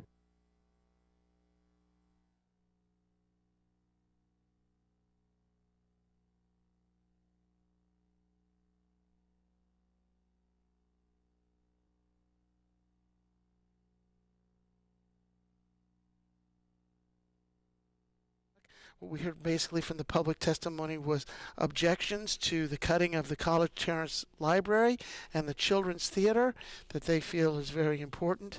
Some of the things that you're looking at for the council as far as major cuts were, of course, they're going to keep police and fire. They're going to keep basic utilities. They're going to keep sewage. They're going to keep all these things. But when it comes to other things like maintenance of certain things, they're going to protect the streets. They're going to keep them safe.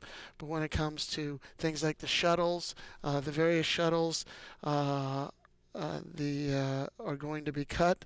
Also, in a large, the libraries, the children's theater programs, and there's also going to be raising fees for adults, things like adult soccer, athletics. They're going to be cutting some youth programs as well. They're going to be looking at any way that they can save money in this situation, any way that they can find money. Salaries were not mentioned. Some of the people tonight who spoke said that, well, if you make over $200,000, you should take a pay cut, an 8% pay cut. If it's less than that, you should take a 2% pay cut, anything to save money. That was not put out on the table. There was no pay cuts mentioned among the people who are employed in the city, but certainly things that will continue. Obviously, they will keep the 4 other libraries open, but it's that one library that's going to be closed. They're showing anything that has health and safety, but there is certain fire protection services that are going to be cut as well, although fire will be maintained. But of course, we are getting into a fire season, so you have to worry about that.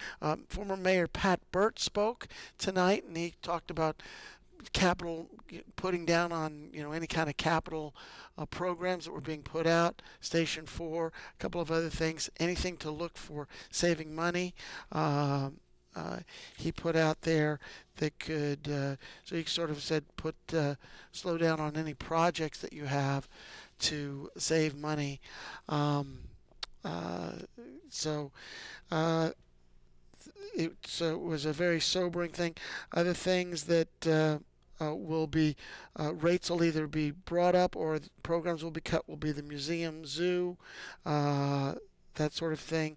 The College Terrace Library we mentioned, certain child programs and youth programs as well, recreation programs and those sort of things. There'll also be fee increases in all those to try to get money to save. So looking at the overall, if you look at the overall things that she showed, it looks like property taxes will still remain intact. That'll still, but the whole sales tax, the transit occupancy tax, it's really uncertain what they're going to get from that. But they can tell it's going to be big losses there as well. Things that various city services, public transit, all that is going to be looked at, but they're going to continue that, except those shuttles are going to be cut. But this is, of course, just the beginning, and they don't really know what's going to happen as they get into this. She also looked at a 5-year input and output of what they have in the 5 years from now and where that is going to be. So it's 165 million with 669 million, 165 million in various costs. It's and looking forward, the CIP and all of that. It's quite a very, very sobering situation for the council to take a look at. And we are here live, and it's just the beginning of this budget that they're going to be looking at. They have they'll be here tomorrow from 1 to 9, going over various budget hearings, and then also on Wednesday, May the 13th, from 1 to 9 as well. And they will be looking at everything that they can. We also have a broadcast on Monday, the 18th. That's coming up. We don't know whether we're going to be broadcasting tomorrow or the 13th. Those 1 o'clock sessions, they will be televised, though, on Mid-Peninsula Television and Zoom. And they're key important things. Looking at this big item tonight, they're going to go through it. It could take a while. Then we have the contact tracing item as well to finish off tonight.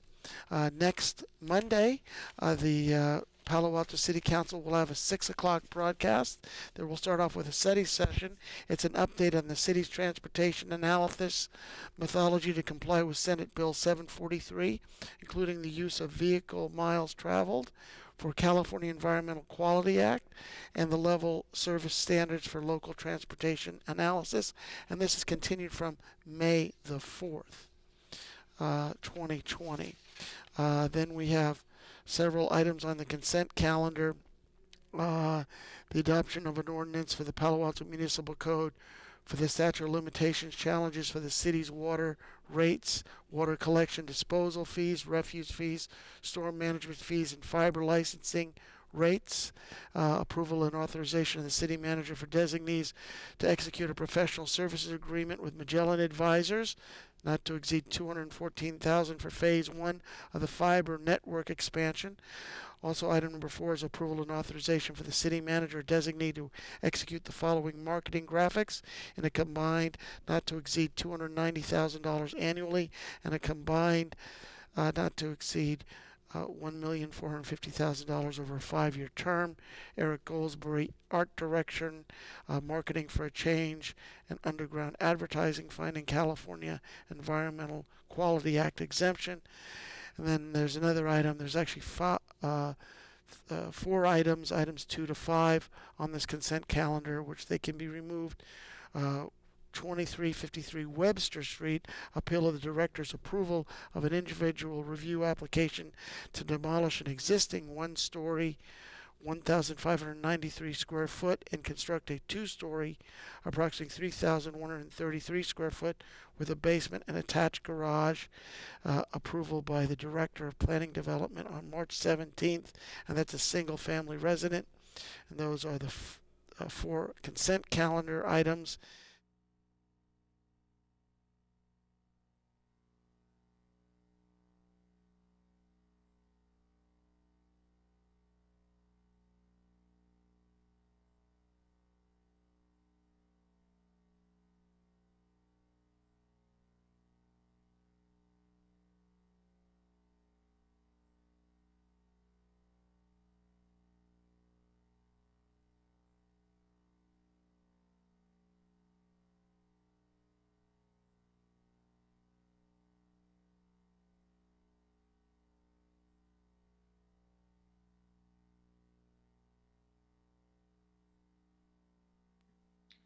I'm just going to give everyone another minute or two to get back on video.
We've got 5 of us here. Let's get started. To the clerk, if you could please clear all the hands on the board. Then we'll start again. Okay, so I want to return to council, resume this item. Just as a reminder, tomorrow and Wednesday, we have plenty of opportunity to go through each budget item and program. So I really encourage us to stay away from individual programs tonight and focus more on the high level of what kind of process we want to do. Is the ordering correct? And any other comments? And then, any other direction to staff. Mr. City Manager, any comments before we go back to council? No, I think you've laid out the key steps for tonight, and we'll stand by. Okay. And let's start with one round of questions. Everybody will get a chance. Let's keep it to questions, and then we can come back for anything else. So I see a hand from Council Member Filseth. Thanks. Hey, I'm back. You can unsuspend my video.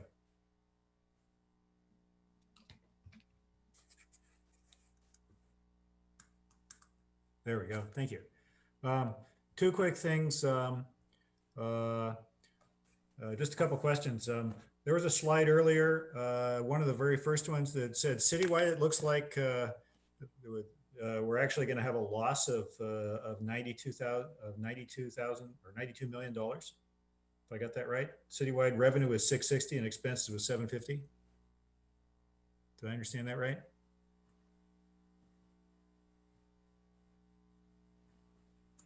Let me pull up that slide, Councilmember, 1 second.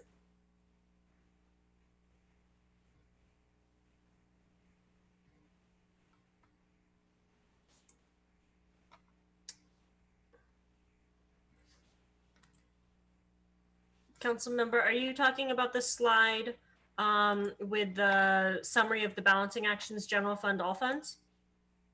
Probably. 1 sec. Can you share it for us? Yep, 1 second.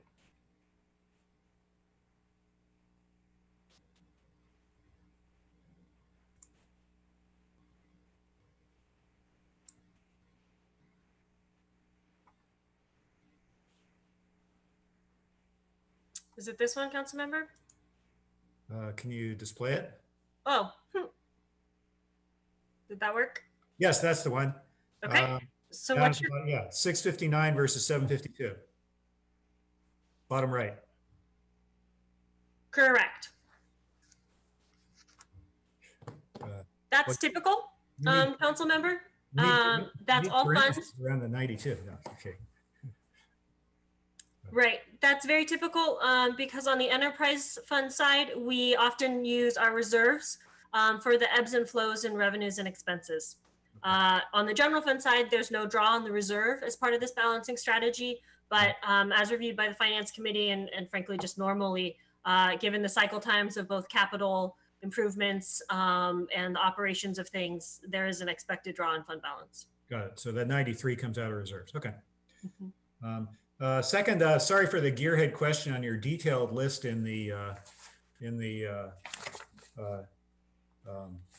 document 11-322, but I noticed there were a couple where the revenue adjustments were actually greater than the expense adjustment. In particular, let's see, I'm looking at building inspections and plan review. Yes. Am I reading that right? You were reading the transaction correctly in the document, and I think what you're seeing is the fees don't, it's not a one-to-one alignment, but overall the balancing strategy ensures that the development center remains at cost recovery levels. So there's no general fund subsidy and there's no overage in terms of excess fees either. Okay. I mean, I assume that it's not the right question to ask, but why would you undertake an action that reduces expenses 576,000 and reduces revenues 1.3 million? The revenue side is really an indication of the expected business activity and the drop in revenues that we expect for kind of the submittals of permits and inspections over the course of the coming year. And so what we're doing is aligning the expenses with that. Got it. So the cause and effect goes the other way.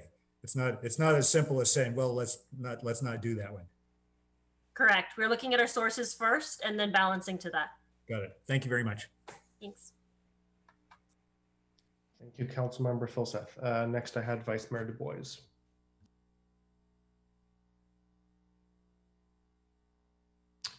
You're on mute. Thank you. I've got to do that once a meeting. Could you go to that slide that showed the historical staffing?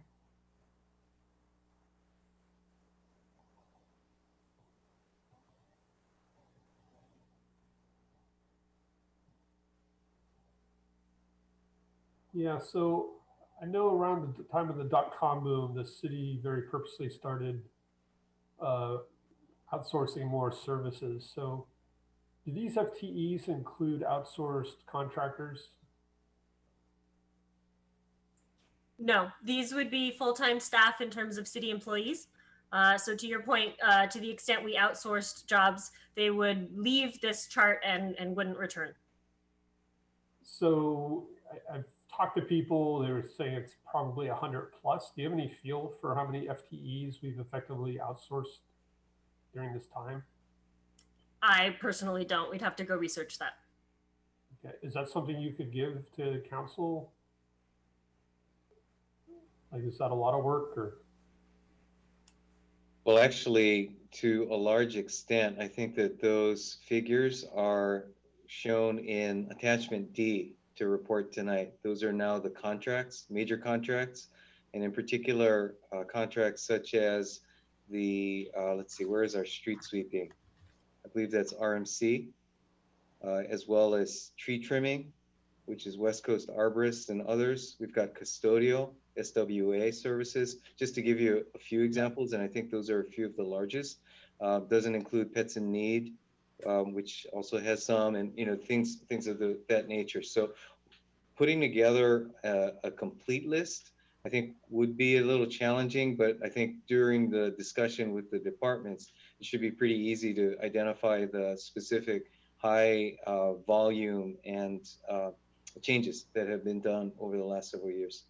Okay, yeah, I looked at that. It's dollar amounts. It's hard to map it to FTEs, but it's impossible to map it to FTEs, quite frankly, because of the difference between contract rates and that we contract for a level of service, not for FTEs typically, versus, again, the way that we would budget for personnel. Yeah.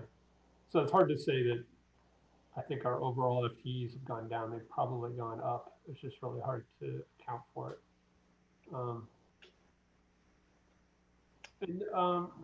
Can you tell us, what items in our current fiscal year have not been spent and will be rolling over into the new budget? And I just wondered if staff could highlight those items as we go through the budget in detail. Are you referring to fiscal year 2020, like expense savings?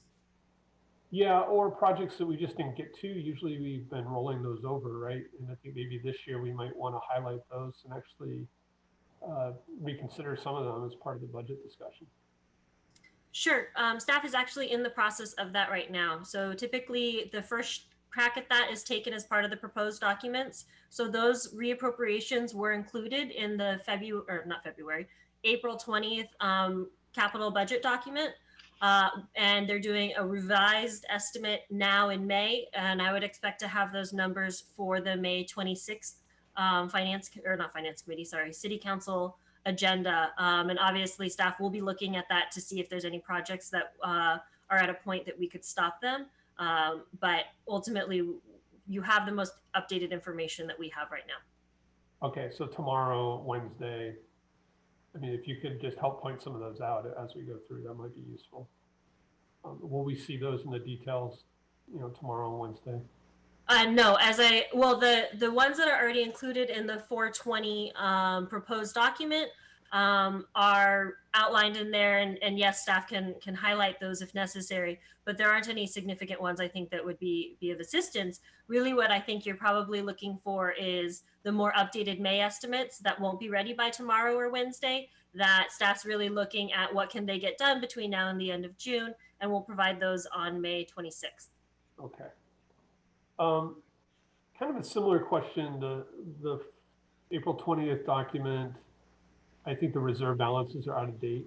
So what are the right documents, particularly for the public, to know what our current reserve balances are? So the April 20th document would be the best document to look at that. Give me 1 second. I mean, particularly the budget stabilization reserve is like $5 million, but that's not correct, right?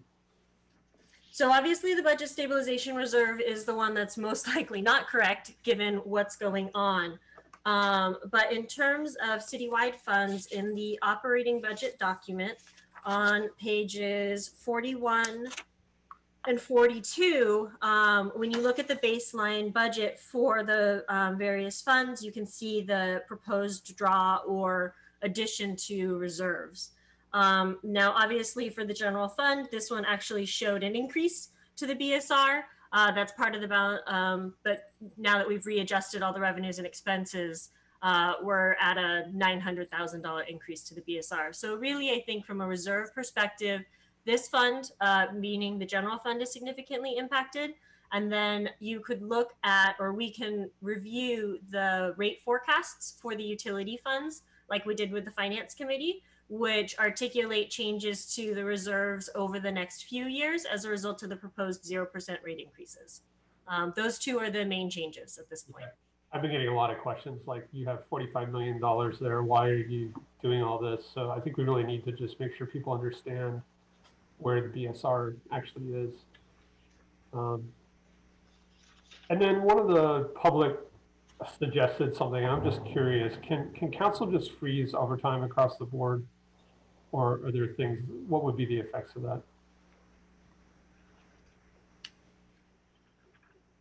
I mean, and do you want to try this one, or do you want me to do it? Freezing overtime across the board. Right. Well, most of the overtime is driven by essential services, perhaps is the best way to describe it. In particular, police and fire staffing in order to maintain levels of service around the clock, as is our service level needs for public safety. To a certain extent, that can be the case in utilities, and where everything from actual field services to dispatch and covering shifts where we may not have sufficient staffing. So to that point, really freezing overtime across the board is not a viable strategy on because of those issues. Yeah, I just wanted you to explain that. So we would either have to have more people, or we would have unacceptable outages of essential services. Exactly. Thank you. And then my last question. And again, so I understand what you're saying in terms of getting a view on kind of where we are in this current quarter and this current month in terms of revenue, but do we have an update on kind of our expenses? And I'm really trying to get a grasp of how quickly we eliminated any discretionary expenses. You know, we've been told it's a $20 million hit to the BSR. Do we have any data to say like how we're doing? So I will say, when we talk about the $20 million potential hit to the BSR in FY20, staff was already looking at expense tracking at that time. So that $20 million hit is a net of projected revenues as well as projected expense savings. So we're monitoring it closely. Nothing, obviously things have changed within different categories, but nothing has changed overall bottom line. One may go up, another one may go down. So for right now, overall, if you look at the net impact of the revenue and expenses from a tracking perspective, things remain in that range. But staff does expect to come back to the full council in June, as late as we can, but as early as we can, with final adjustments to balance FY20, based on whatever information we have at that point in time. Okay, thank you, Kevin. Thank you. Next is Councilmember Cormack. Thank you, Mayor Fine. My first question is, when you were preparing this budget, the revisions to the budget, did you use exclusively a financial lens, or was there a lens of what's going to be possible, what's safe, thinking forward? And I'll just be a little bit more specific. I'm guessing the answer is the former, but it's just something I want us to have our thinking clear on. Large events, small libraries, children's theater productions, TMA, like there's so many different things that aren't happening now and might not happen in the future in the same way. So can you just talk a little bit about whether it's primarily numerical, or if you were able in any way, shape, or form to take into consideration what we might be able to do going forward? I'll go ahead and respond to that. I think, well, to a certain extent, it was the latter, that we have attempted to try to incorporate our understanding of, what's likely to be operational in the near term. That said, that has been really difficult, and especially given that there's been something of a time lag between where we've needed to make the estimates at the program level and then have that roll up to a citywide and a balanced proposal or set of proposals for the council's review. And also, again, recognizing we got these out last week in order to have some public review time to prepare for tonight. So throughout even the course of days, much less weeks, there is a better understanding and perhaps just a different understanding of what's likely to be possible in the upcoming year. So it has certainly been a challenge, and I do believe it would be accurate to describe it as a work in progress, recognizing that, again, at a program level, department staff have taken their best shot based on an estimate basically of when will we be active again, when will we have camps, programs, the ability to occupy the facilities, and at what level of density. But quite frankly, it has been a bit of a swag. And so now recognizing that work in progress, we're continuing to refine our estimates, and certainly I welcome the council's feedback on how that should play itself out with respect to the proposals we have in front of you and refinements in those proposals between now and the 26th. That's so helpful. Thank you. My next question is about the capital improvement projects, and Ms. Nosey, I think it wasn't the slide that you showed for Councilmember Filseth, but one thereafter that had a few more, it was a different crosswalk to get to the capital fund, if you know which one I mean, because I don't. I do. Let me share my screen one more time. Thank you. It is this one? Yes. Perfect. So the question I have is on the second to bottom line on the left-hand side. So I see the 16.5, which is half of what we would have done had things been a normal year, right? Is that approximately right? Correct. Okay. In reduction in revenues, but I only see an $8.8 million reduction in expenses there. So can you help us understand the thinking behind that? Sure. A lot of what has to do on the CIP side in terms of funding is not just what projects are funded, but the timeline in which they're funded. So remember that when we're looking at the CIP, we're adopting a budget for the next year, but we're also looking at the planned expenses over a 5-year period. And so ultimately, there was enough fund balance to continue a certain number of projects and draw on that fund balance in FY 2021. And over the course of the 5-year CIP, make those balancing actions necessary. So if I can draw your eye to the third column, which would be the revenues over the 5-year period, are reflecting a $46 million reduction. And you can see over the 5-year period, there's a $41.5 million reduction in total expenses. So the difference between those numbers, roughly $5 million, is the actual draw on any reserves that were in the baseline budget. Otherwise, the rest of it is balancing actions to either defer or scale down or eliminate investments. Great, thank you. That's really helpful. I just want to make sure people don't feel that we're not using the funds in the right way in one year, and that understand the spread across the timeline. And then my final two questions are process-based. I have to say I was disappointed to see the agendas for Tuesday and Wednesday change. They were quite detailed, and I'd done the usual preparation that we did for finance, and now they're just blank. So could someone please share how we're supposed to prepare and how members of the public are supposed to be able to follow along tomorrow starting at 1? Ed, this is Beth. Do you want to take this one? Well, actually, I have to admit, I haven't seen the revisions. So I do know what was driving the revision. So that said, I will take a crack, which is we wanted to provide the council some flexibility for how you choose tonight to sequence the discussions ahead of you, recognizing that we wanted to provide the required notice for any changes, and recognizing we are already within 24 hours of when your next discussion will have. So we're hoping that tonight we have sufficient clarity on the sequence of topics that you'd like to take on, so that we will revise the timed agenda accordingly.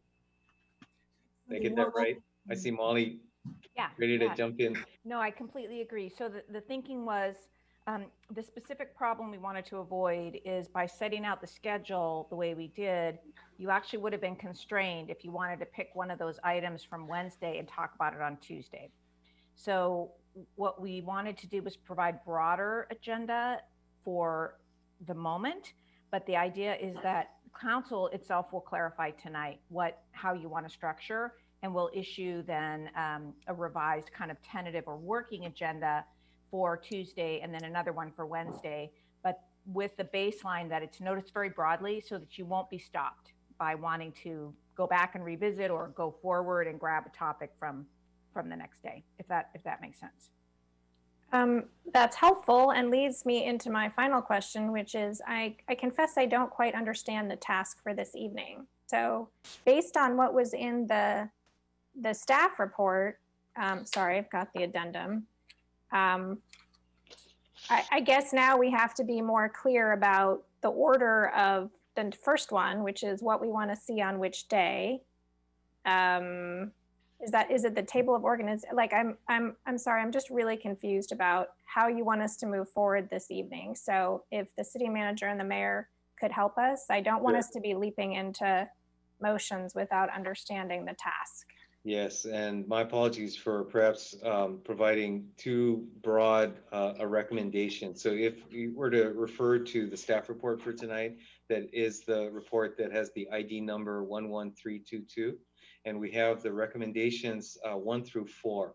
Those recommendations are really what we want the council to do overall over the course of the budget deliberations. So it's not specifically what you will accomplish tonight. It would be miraculous if you actually did that tonight, but I do think it would not be reasonable to expect that'll get done. So given that, the specific goal for tonight would be to nail down your process as well as the schedule for the deliberations that will happen over the next 2 meetings, so that we can finalize and you feel comfortable as a body that you have a game plan for how that will proceed in order to make it through some preliminary tentative decisions, as the mayor described it, that will then allow us to come back on the 26th with a close to final proposal. Yeah, and okay. Can I test for understanding, or Mayor Fine, do you want to try? Yeah, just kind of rehashing what the city manager said. So one is, what is the process by which we go through these hearings? And that was where the proposed memo is kind of a framework we can work from. And then 2 is, what is the agenda? And as the city manager mentioned, it was abstracted the way it is now because there was an assumption we may be reshuffling things. And in terms of noticing, we wanted to make sure we did that properly. So that doesn't mean we can't go back to the old agenda as was published, but we needed to have some flexibility there. Okay, so you only want questions now, you don't want comments, right? Let's go through one round of questions. Okay, thank you. Is that all? Thank you. Okay, next I saw Council Member Tanaka. Yeah, so first question is, so when, I'm also with Councilmember Cormack on this, the agenda is kind of like really vague, so I'm thank you, Councilmember Cormack, for clarifying. So when will the public, like let's say for instance, a member of the public wants to call in about the libraries. When would they call in? What day, what time? Like, how does that work? We'd like you to decide that tonight. And we have had, again, a placeholder that we put together, and subject to your confirmation tonight, it could be exactly the same, or you could tell us you'd like to change it. And we will republish the detail based on your discussion tonight. And it is my hope that tonight, by the end of this meeting, if you have a plan of how you're going to go through things, that we can attach that list of what's going to be heard on Tuesday and what's going to be heard on Wednesday to the actual agenda, so that the public can see what it's going to be and when things are going to be heard. I guess I'm just concerned that, I mean, we're going to enter a meeting pretty late tonight, I guess, and it's 1 o'clock tomorrow. I mean, I'm just wondering, like, does the public have enough notice? But I'll let the legal people think about that. But it just seems like it's a little bit rushed, right? Okay, can you go to slide with the fiscal year 2021 budget, the one that had the CMR 11322 on there, the slide? And just a few questions on there. I don't know if Kylie can bring it up.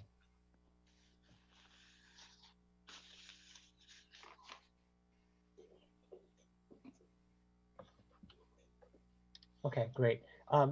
Just some basic questions like, what is ISF?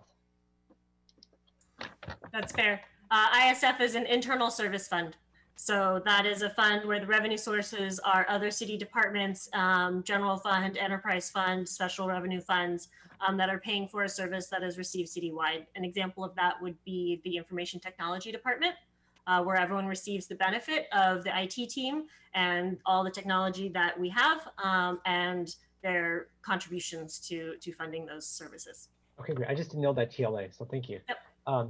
The second thing is, I noticed you have the FTEs, but you don't have the part-time FTEs. And I think we have like 300 something FTEs. And I was just wondering why only show the FTEs, not the part-time? That's a fair question, council member. We can get that number. We did it because based on our Muni code, when council adopts the proposed budget, they're actually adopting the full-time staffing level as part of our table of organization. And so staff was just following that, but we can get what the beginning number for part-time FTEs is. Okay, yeah, that'd be great. Just because I think we have about 1,460 or so employees. So anyways, it'd be great to have it in there, see where the delta is after we do our process. So thank you, Kylie. Mm-hmm.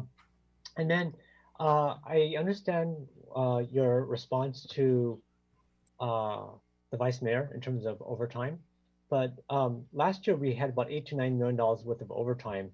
I think actuals, if I'm not mistaken, or maybe it was budgeted. How much overtime right now is in the current proposed budget? Do you have an estimate of that handy, Kylie? You're muted though. I can't hear you. Sorry. I have a general fund estimate. I think in the general fund, I don't have all funds. Our actuals are around 6 million. And in terms of the 2021 budget, it's 4.4 million. Okay. And then on the slide, the page you told us about from the original April 20th budget, operating budget on page 41 that you told us to look at. So is this all the cash that we have? So like, for instance, is 41 and 42, the one that you told us to refer to? Maybe you could bring it up so that everyone else could see it and follow along. Go ahead and keep going, Okay. and I'll pull it up. Okay, so I just wanted to see, is this all the cash that we have, roughly, at least at that time? So, and let me share my screen again.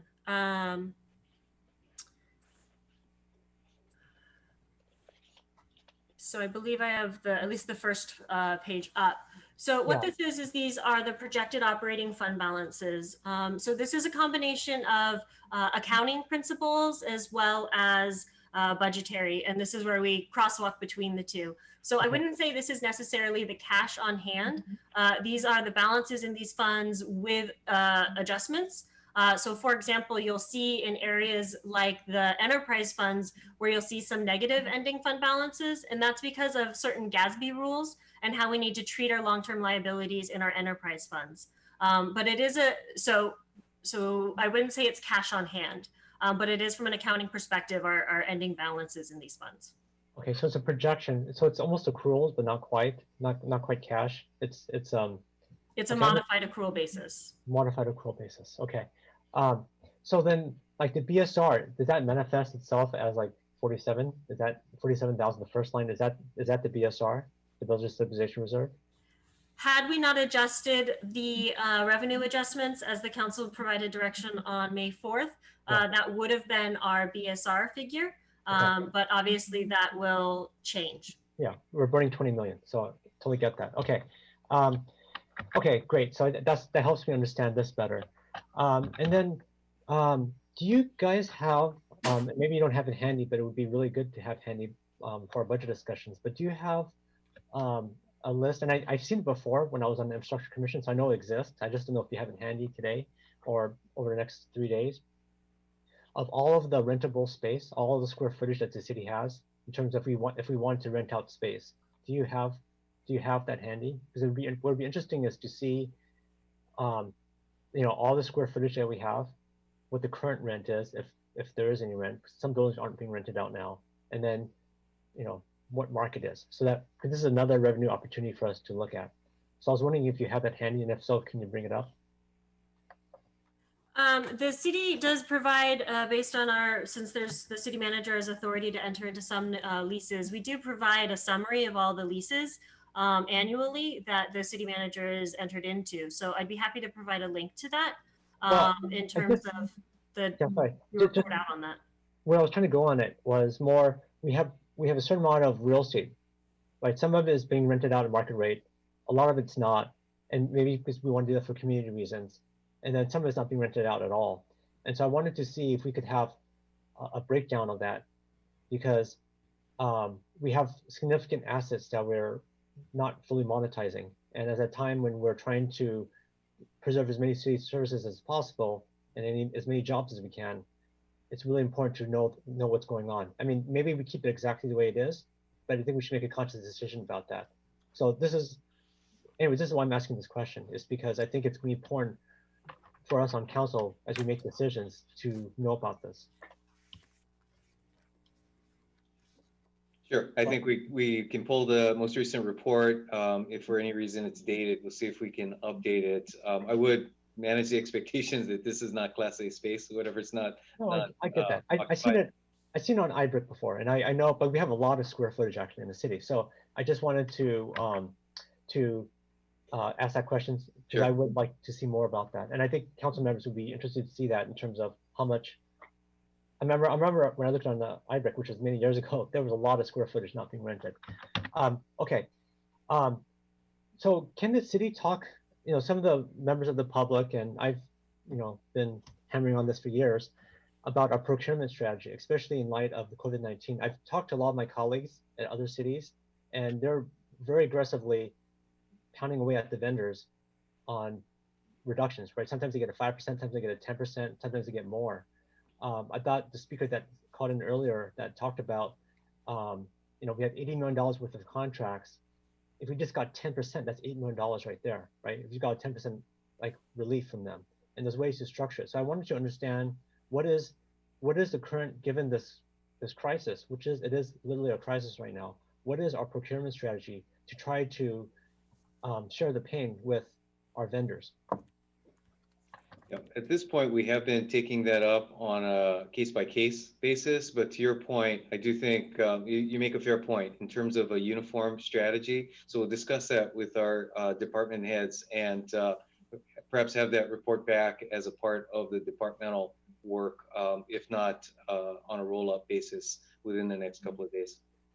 Because I talked to a council member, well, not in our county, but in San Mateo County, and she was telling me that they basically have a mandate that they're going to try to get 5 to 10% from every vendor, which to me sounded pretty good. If we could get 10%, that's $8 million right there. So $8 million a year.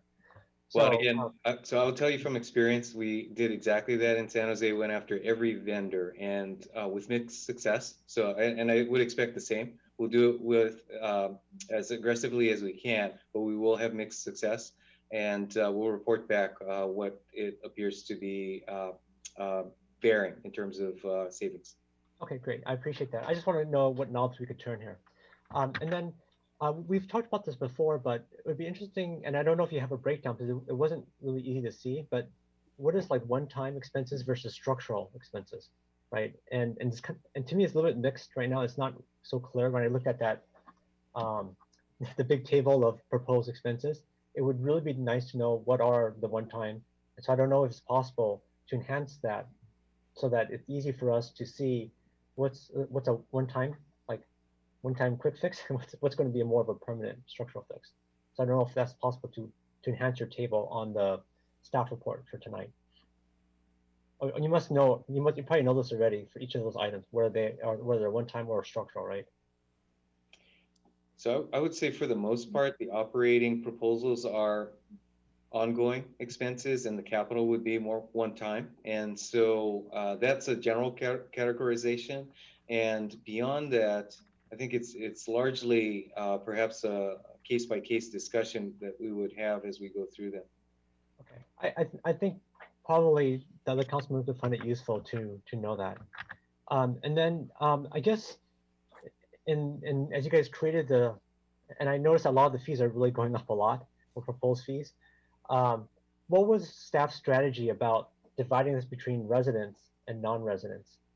Because it seemed like we should push as much of the fee raises to non-residents as I suspect a lot of my colleagues would also concur with. So I guess I'm misunderstanding. I'll be interested in knowing the strategy that staff had in terms of these fee increases and how they divvied up the fee increase between the resident and non-resident.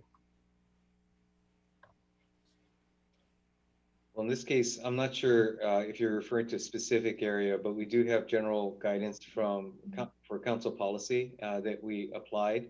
And so if there are specific instances you'd like to delve into, I think we should deal with those on a case by case. Yeah, I don't want to do it now because the mayor wants to keep this kind of high level. So, but in terms of strategy, to me, it would make sense to shift as much, if not the bulk, of the fee increases to non-residents. So, but we could debate that. But that's my thought, and that's why I'm asking about the strategy behind the fee increases. And then let's see. I definitely appreciated the tables you guys provided in the report. What would be really great is just so that we could do our own little calculation as you know, what makes it in, what makes it out. But it'd be really great to have that in an Excel spreadsheet or Google Sheets or whatever, so that we can add or remove stuff ourselves and do some scenario planning. Right now, it's all in a big PDF, and I mean, you really have to cut and paste every single cell and paste it in, so it's a lot of work. So I was hoping that, and I think members of the public would probably also appreciate it, if we can make that big gigantic table that's on 40 pages into Excel spreadsheet, because it would make it very easy for people to, so I don't know, is that possible? Can we increase the transparency to make it easier for people to make trade-offs? Perhaps Kylie, you could take a shot at that. I didn't quite follow what we're looking for here. So in the staff report, we have tables. The staff report's like 56 pages or 57 pages, right? Of that, there's like about 30 or something pages of tables, right? Of all like this cut, this cut, this cut, this cut, right? There's like hundreds and hundreds of lines of cuts, right? And has a dollar figure in there. And you know, we're trying to figure out how do we squeeze money out of the budget to hit the figure, right? And I know you guys cut a little bit more to give us room to figure it out, but it's hard to subtract and add stuff because it doesn't add up at the end for ourselves. It's all big PDF file. But if you make it available in a spreadsheet, then each council member themselves could add or remove items ourselves, and it helps us do better planning for what should make it, what should not make it. Do you understand what I'm saying? I think I understand the point. My response would be, we have limited staff bandwidth, and so I would not want to distract from Kylie's staff and the work that they're doing, essentially to ensure that the work we give you is accurate in order to provide it in different formats and recognizing the detailed work that they're into. Well, I guess if it's handy, if you already have in a spreadsheet, it'd be great to share. And I think members of the public would also appreciate it. Let's see. Can you bring the staff report up and go to vacancies on your screen, Kylie? Can you share that with us? Sure. Let me pull that up. too many tabs open. Is there a particular page on the vacancies that you're looking for, Councilman? That's the first page.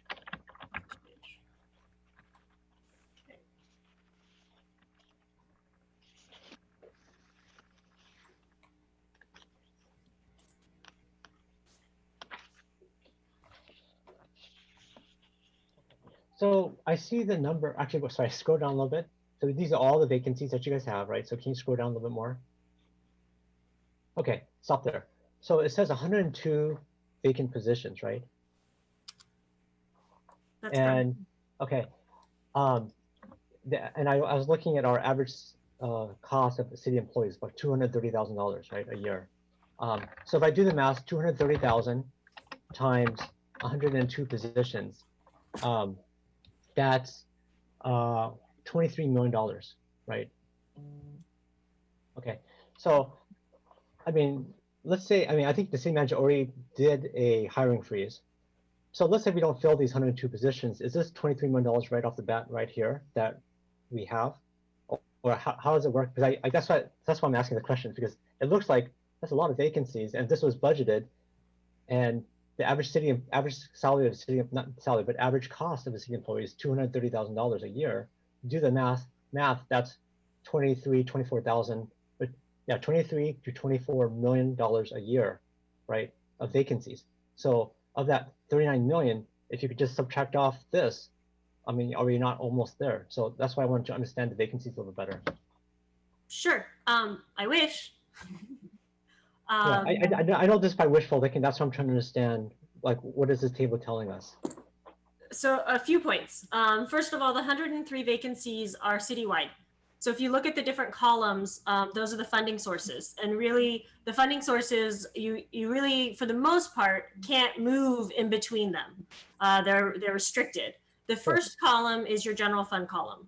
So off the bat, that 103 is dropped in half by just your general fund positions, which is what we're talking about from a balancing perspective.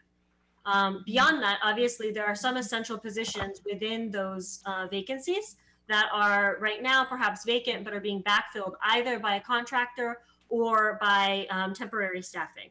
Okay. And then lastly, just that $230,000 number, you're absolutely right, is the average total cost on that citywide average salary. Yeah. But that includes the unfunded accrued liability payment. That's a mandatory payment for us to be making. So every position that we're cutting, we actually need to reduce by that UAL payment, because no matter what our head count is, we have to make sure we fund that base level of our pensions. So I hear you on the math, but it's a little bit more complex than that.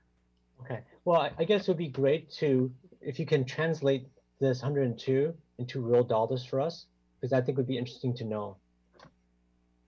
Because it's not simple math like I did, not $230,000 times 102. Although if it's 52 general fund people times 230, that's still like $12 million, right? So I guess we need the magic decoder to translate the vacancies into dollars. You know what I'm saying? Otherwise, it's hard for us to understand these vacancies very well. Well, I think the point is that's the problem with vacancies, that they don't translate to savings because they're rarely in the place that you want them to be if you were to cut positions. Because that's the reason the discussion you're having over the next couple of days is focused on the service. You know, ultimately, these are choices among the service, and the vacancies or the position needs will follow the services you decide are the highest priority, or conversely, those that can be reduced. The vacancies are a product of that decision, not the other way around. And so if you take, for example, just even on that page, you can see at the top of that sheet, those are all positions in the police department, with the largest number being public safety dispatcher 2. So we're continuing to recruit for those positions while we have a hiring freeze, because again, so those are some of the critical positions that we have ongoing recruitment needs for. So there's not a direct decoder from those numbers and where we will end up after you complete the decision making around the budget. See, but the flip side of thinking about it, though, is that the city is functioning, maybe not as best as it could, but it's functioning without these 102 people, right? So if you don't have these 102 people, life will still go on. So that's where I'm coming Cost from on of that. overtime, I'm sorry, not to interrupt, but I think with the flow of thinking here, with overtime expenses, as well as in some cases that are unsustainable certainly for that 2-year period. So that's the planning period during which, again, my instructions to staff is you need to advance cuts to the extent that that is the right way to describe it, that can be sustained for that 2-year period. I think if in the reality of in some of these positions, if we were to try to maintain those vacancies for that period of time, we'd have more vacancies very immediately. And so we wouldn't have the ability to keep that service going over that period of time. I mean, I want to keep it to questions, not comments. So let me keep going, continue my questions. So, I was wondering if it's possible for our process to divide up the cuts, like the gigantic table of cuts you guys have, like on 30 pages or whatever. Divide that up into, there's things that are very visible to residents, right? Like crossing guards, right? Or closing a library, right?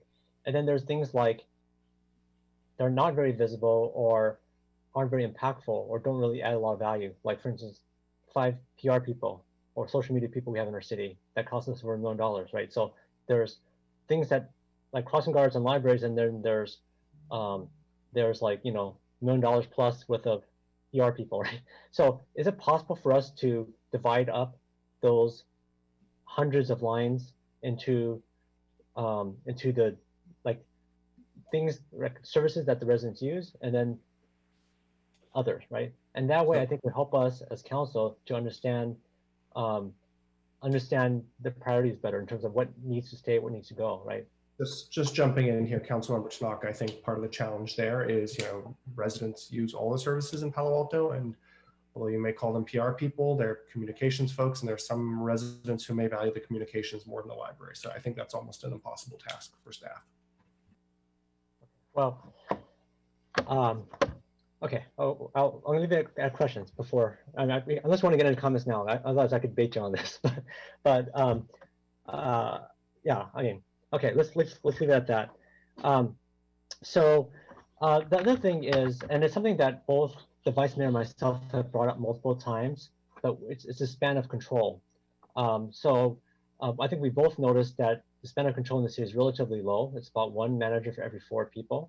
And it strikes me as a very top heavy. And if we're looking to try to, and I think the goal of all of us here on council is to try to maximize the services that we are able to deliver to our residents. And one way of doing that is to have more of the people who are delivering the services and less of the people who are managing the services or managing the people doing the service. So I guess I've started talking to my fellow council members from other cities about what is their span of control, and you know, it's not necessarily really available. But I guess one thing that I didn't see in all the documents that we've gone so far is a plan of how could we increase the span of control of managers to employees, and that way minimize the service reduction impact to our constituents. So I guess what is staff's plan about trying to move in that direction, to move it from a 1 to 4 to maybe 1 to 8 or 1 to 7, something that's more normal for a span of control? Well, first, Councilmember, I would not agree with, first off, I can't validate the 1 to 4. I'm not sure where that comes from. If it is what we refer to as the management and professional classifications, you should be aware that we use the title manager when it is, in some cases, personnel or a person who manages people, but also could be a person who manages contracts, could be manages nonprofit relationships. So there's not really a normal, to use your terms, that applies across the board. We use a hybrid, a wide range of service models, from directly in-house staff, such as might be the case in the police and fire department, to, as we talked about earlier, fully contracted staff where janitorial or custodial services, tree trimming, street sweeping are all provided by contract. So the single person who you might consider not having any staff, but is in charge of $1 million contracts, is a manager. So that span of control metric, to the extent it's applied across the board, really misses the specifics of the services that are being provided. So I would suggest that rather than looking for a uniform metric that washes over the specifics and much less the specific skill sets that are required by our staff that are managing a variety of service models, that if you have questions in that area, that we tackle those on a service area by service area basis. Yeah, maybe the way to do it is, because you have a good point, because if a manager is managing like 10 vendors, okay, that's actually a 1 to 10 span of control. It would be interesting to see, because this was done based purely on title, so maybe it's not a fair assessment given that maybe, they're actually managing vendors, right, or projects. Or projects. It would be interesting to know what is the true span of control then. Because all we could do from in the public point of view, with the information we have, unless you have an org chart, would be good. You guys probably have org charts, right? And like a complete org chart would be good, and maybe an org chart with the programs or projects or vendors that they're managing. That would probably solve the problem. I don't know if that exists. Well, once again, I think it's a hybrid of a few different things. We typically have personnel org charts, but it wouldn't reflect the full complement of projects. And again, everything from public works to IT to a variety of ongoing services, community services department could be really dramatically different in terms of their complement, their portfolio of assignment. Where can we find the latest and greatest org charts then, at least for personnel? Then we could look at the programs and projects and vendors part later. Where can we find that? Go ahead, Kylie. I was going to say, it's in the budget documents. So on those April 20th documents that were released, there is a section for every single city department. And right behind the city's mission statement and purpose is their functional org chart. I remember those being pretty high level. They don't go down to the actual people. It has FTE by classification. Okay, so it goes down to each individual person? It goes down by work group, by job classification. Okay. But it's not clear as whether those are like one of the 102 vacancies, or it's like a real person. Or is it? I'm asking. I don't know. I'm not sure what the distinction is that you're drawing, Councilmember. So is it like a filled position or a not filled position? Does it distinguish between the two, or is it showing either? It could be either. Well, it doesn't distinguish between filled or unfilled. Okay. Okay. Is it possible for us to be able to get one that, so we have a personnel one, but one that encompasses the programs, projects, and vendors that people manage as well, so we could actually see what the true span of control looks like? Well, that's a combination of the org chart you just described, as well as really the budget documents and the city services guide that describe at a program level the services that are provided, as well as the number of people that are allocated to those individual programs. So that information has been provided as a part of the documents you have. Well, I guess, but it doesn't say this person managing 8 programs. It's just an FTE, right? Well, it would describe the programs and the number of people assigned to that program, or number of people that we allocate to the program. So again, I don't want to waste time on this. I'll go look at it more closely. Okay. And then last thing is I know you guys publish the average cost of each department, or cost of each employee, and that's in all the budget documents. But do you guys have in a form with this kind of time series that shows it over the years? I mean, it could be compiled, but I was wondering if you guys had that already. That shows like what is the average cost of our employees over time. Well, I think the best source of what you're describing is effectively what becomes the Transparent California reports that are published every year on classification, actual people that are distributed as a public record. It shows over time? Well, it shows each year individuals or classifications of positions and fully allocated salary, benefits, and the like. OpenGov is also another good source for that historical data. I saw it has individual salaries for individual people, but I didn't realize it actually shows, you can actually see the average over time, because we have an average, but not over time. We publish annuals, and it's on our open data portal. Okay, I'll go take a look. Thank you.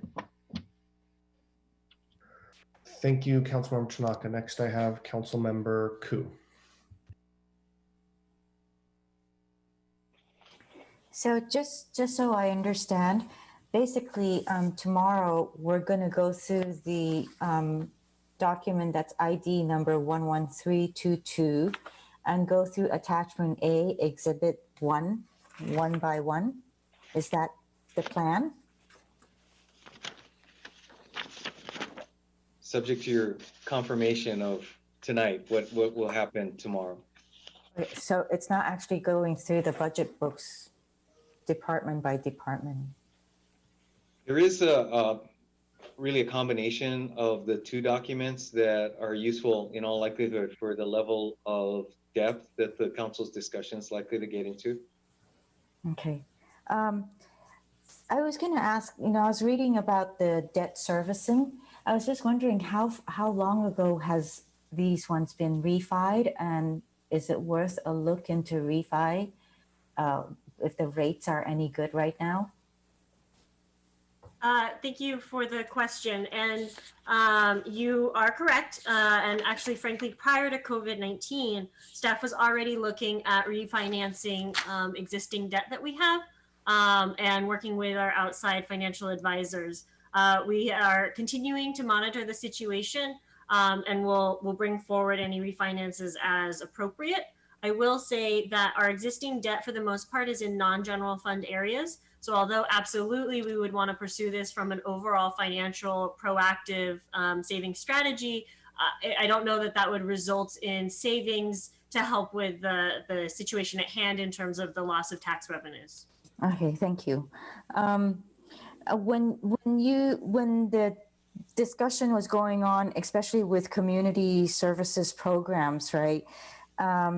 Were there discussions in terms of due to the COVID-19 physical distancing and so forth, what kind of classes can resume, what cannot, and what would be ones that you would continue on, and what would be ones that you would defer or put on the shelf until we come out and until a vaccine is found and it's a lot more safer now to be able to have those classes. So just wondering if those programs, when you're looking at them, was the discussion part of it? Yes, I think make some reference to this previously, that staff is making an estimate. There are actually a variety of scenarios that community services is evaluating right now. And so we've put our best estimate in the budget documents for the time being, recognizing that those really are almost guaranteed to change based upon what's ultimately playing out over time with respect to public health orders. And also, you were talking about janitorial services earlier on something else, but, in terms of some of the, like, for example, libraries, right? If they open, there's going to be a need in terms of really sanitizing, how much more above budget would that be? I mean, today's budget would that be, et cetera? So that would be something that would be interesting to kind of discover. That is an excellent point. And in fact, I believe we made some estimate to accommodate enhanced cleaning. Whether that's the right level of enhancement, I think is subject to a further discussion. Okay. And when it's subject to further discussion, is it within the budget timeframe, like tomorrow and day after, or is it somewhere down the line? Well, probably both, but for something like this, I don't expect we'll have a lot more information through which to revise an estimate. Let's say if there came out, if the vaccine tomorrow, then we immediately get on revising things. But that said, wouldn't expect major breakthroughs like that to change much in the near term. And say, for example, because of uncertainty with the conditions and so forth, it's ever revolving. Would you be bringing back back to us an update in terms of where the economy is, what is the revenues, what has been restarted and how much more better there is, what are the vacancy rates at the hotel? Do we do a 6 months, or what would you guys be proposing? That's a really good question, and we have not settled on a recommendation as to when there might be a revisit on the actions that are ultimately going to be made as a part of this budget. I think that is another topic we'd like to engage the council in to test your comfort level, and I think we should bring forward some of our own expectations as to how long it will take for us to know certain things, such as our actual expenditures. You know, we are going to be making really dramatic changes within the organization over the course of June, July, August, as a part of the personnel changes that are embodied in the proposals that are before you. So actually seeing on the expense side what has changed is going to take some time for us to actually see those changes. Meanwhile, on the revenue side, as Kylie just described, you know, we have a lag in being able to get really comprehensive data through which we'd expect the council to want to have in order to be making any changes to budget direction. So I actually do think it will be a several month period before we're likely to have information from which the council can even make any type of discussion, much less adjustments to the budgetary actions you'll be taking in the next month. So several months, huh? Yes. Okay. Okay. You know, we were talking about, so how far along are you with the discussion with Palo Alto Unified School District? Yes, thank you for asking. We have talked about the issues, in particular as it relates to Coverly.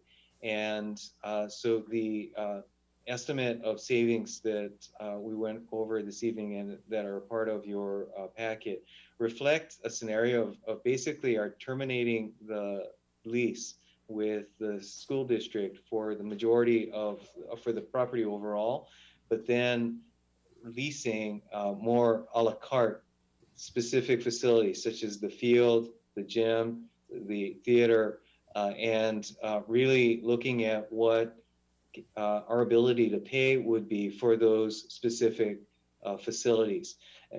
And so the estimate that we've talked about tonight have been discussed with the school district. I wouldn't say we have agreement, but we have exchanged that information and the understanding that our position is really not that we have much discretion in the necessity of major reduction in the expense there. The real question is, what can we afford to buy back in terms of that a la carte facility lease as I described?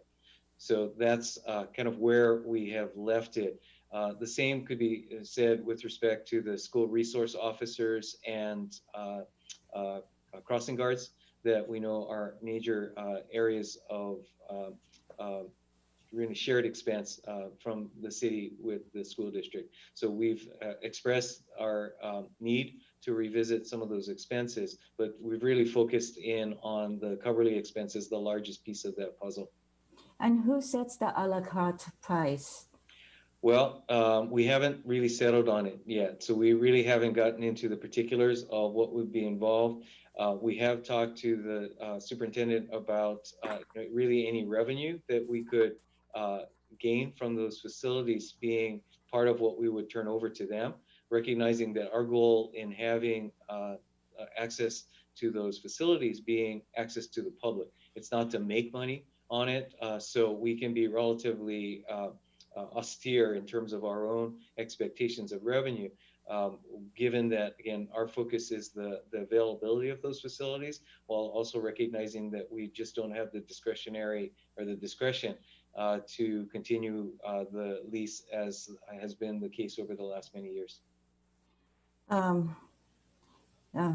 Because that's a great concern. There's a lot of nonprofits in there that, you know, in many ways, their seniors with their cardiac therapy and all that really doesn't have the means to afford facilities and so forth, and city is really providing a benefit to them. So in any way that the Palo Alto Unified School District can kind of participate in partnering and sharing in the cost, that would be greatly appreciated.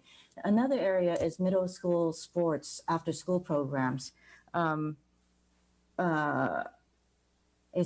that been considered a discussion there? We had some early discussions of that, and perhaps when we get into the community services department, we could talk about where that stands in terms of expense. I'm not prepared off the top of my head right now to describe where we are. Okay. Oh, another one is shuttles, because most of the shuttles, I think it's proposed to eliminate them, right? But if there's any way to kind of keep them, and since shuttles, when schools are here, I understand it's mostly used by the students. So if they want to keep it, maybe that's something that we can discuss as well. I don't know if it's worth it or not, but is it worth it? Well, so once again, perhaps under transportation, we'll be prepared to talk about the shuttles and the status of that proposal. Okay, that's about it. Thank you. Thank you, Councilmember Koo. Councilmember Niss, you are last, well, then me on questions. And when you're last, there's not a lot left. So I would just highlight quickly, looking ahead, it's 6 weeks until we go into the new fiscal year. And in 6 weeks, this town is not going to be back to normal. We're not going to be back to normal till Thanksgiving, if then. I think there are a number of places that we have woven in either income or cost in some way that we should look at much more carefully. As we go into the fall, I doubt the Children's Theater is going to function for quite a while. I think they'll be extraordinarily cautious with that. Putting that part of it aside and the library discussion, I hope we'll also look at rebidding where it makes sense, because there's certainly money to be saved there. Also looking at our vendors, and I think, Greg, you nod your head. Is that one of the ones you brought up? Right. So looking at that, and that may be a mixed bag, as you said, Ed, but maybe not. These aren't real times, This is just not, we're not normal. And we're trying to do a normal budget in an abnormal time, which I think is really difficult to deal with. Dealing with the school district, you're sounding semi-casual about it, but as I recall, we don't have a lease right now. We're month to month, am I right? That's correct. So therefore, when we're not breaking a lease because we're month to month tenants, but there will be some unhappiness from the school district about what we're doing. My question back would be, we've needed to share things for a long time. This is a great time to start doing it. So with that, Mr. Mayor, those are my questions, and on to the next. I've got a couple questions, and then we'll come back. So thank you all for those questions. Definitely agree with Councilmember Koo's question about like a future revisit, depending on economic circumstances or more information about Stanford or hotels or a business community. I think that's a good thing for us to have some work done on in the next few weeks. And then she also briefly mentioned, COVID implications, and I think Councilmember Niss also mentioned it.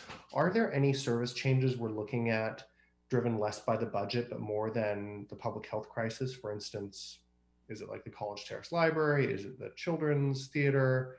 And anything there you can give us some color on? Well, I would certainly reiterate that it is a work in progress. We have been looking at the changes to our facilities that will likely be necessary, both, in terms of, as just described, our smaller facilities in particular, and we're really kind of at the beginning of understanding the physical separation, the impact of physical separation on the operations, as well as all of our services. Everything that involves interaction between people, having to be revisited in terms of how the operation has changed. It's already happening with our ongoing essential services, and in terms of number of people in vehicles, in terms of the shifts of people coming in order to minimize the interaction among crews, much less everything that's been described in terms of staff to members of the public and programs, much less, again, youth programs and how those will be affected. So those are all in progress. Again, we probably have more questions than answers in terms of implications, but as that work proceeds, we'll be bringing that forward to the council in terms of, what adjustments to our budget would likely be involved. We have taken on, as was noted earlier, recognition of the enhanced cleaning that would be required. So some of that is known, but again, this is certainly evolving. Great, thank you. Let's keep on that. Turning to page 19 of the staff presentation. This is on enterprise fund rate changes. Are my calculations roughly correct that if we followed the baseline rate change recommendations, which are to cover the cost of the commodity and administration and delivering that commodity, so if we went with the 3%, 5%, 0, all the way down to 2.5, that the monthly bill average increase would be about $8 or $9. Is that correct? Let's see, I don't have that handy, but Kylie, would you? Or others may? 1 second. What's it like? Can you give us a page when possible? This is page 19 of the staff report. Of the presentation. Presentation, sorry. Yes, and actually the number you're asking for, Mayor, is in the proposed budget document on page 80 of the operating book. It would be a difference of about $7.50. So the proposed bill would go to $326.79 per month instead of the current proposal of about $320. Okay, so $7.50 annually or monthly? Monthly. Okay, that's residential. Correct. And we'll go through that and commercial too. Okay, I just wanted to flag that to my colleagues, what the difference between the 3, 5, 6% and zeros are. And then kind of changing to the CIP. So in reducing our transfer by about half from 32-ish to 16, was that driven largely by the project costs and what you thought could be delayed, or by a target of reaching $16 million? Of reducing $16 million? Like which one was the bigger driver there? I think it's really a balancing act between the two. So, we're trying to divine exactly where the council will ultimately feel comfortable. And we thought that this would be an appropriate placeholder for you to tell us whether we got it just about right in that balancing of projects and, again, the appropriate level of transfer. Okay. And then does staff have, kind of rank orders prepared that if council wanted to reduce that transfer further, 1, which projects would be off the list next, and then 2, where that money would be reallocated to other uses in the city?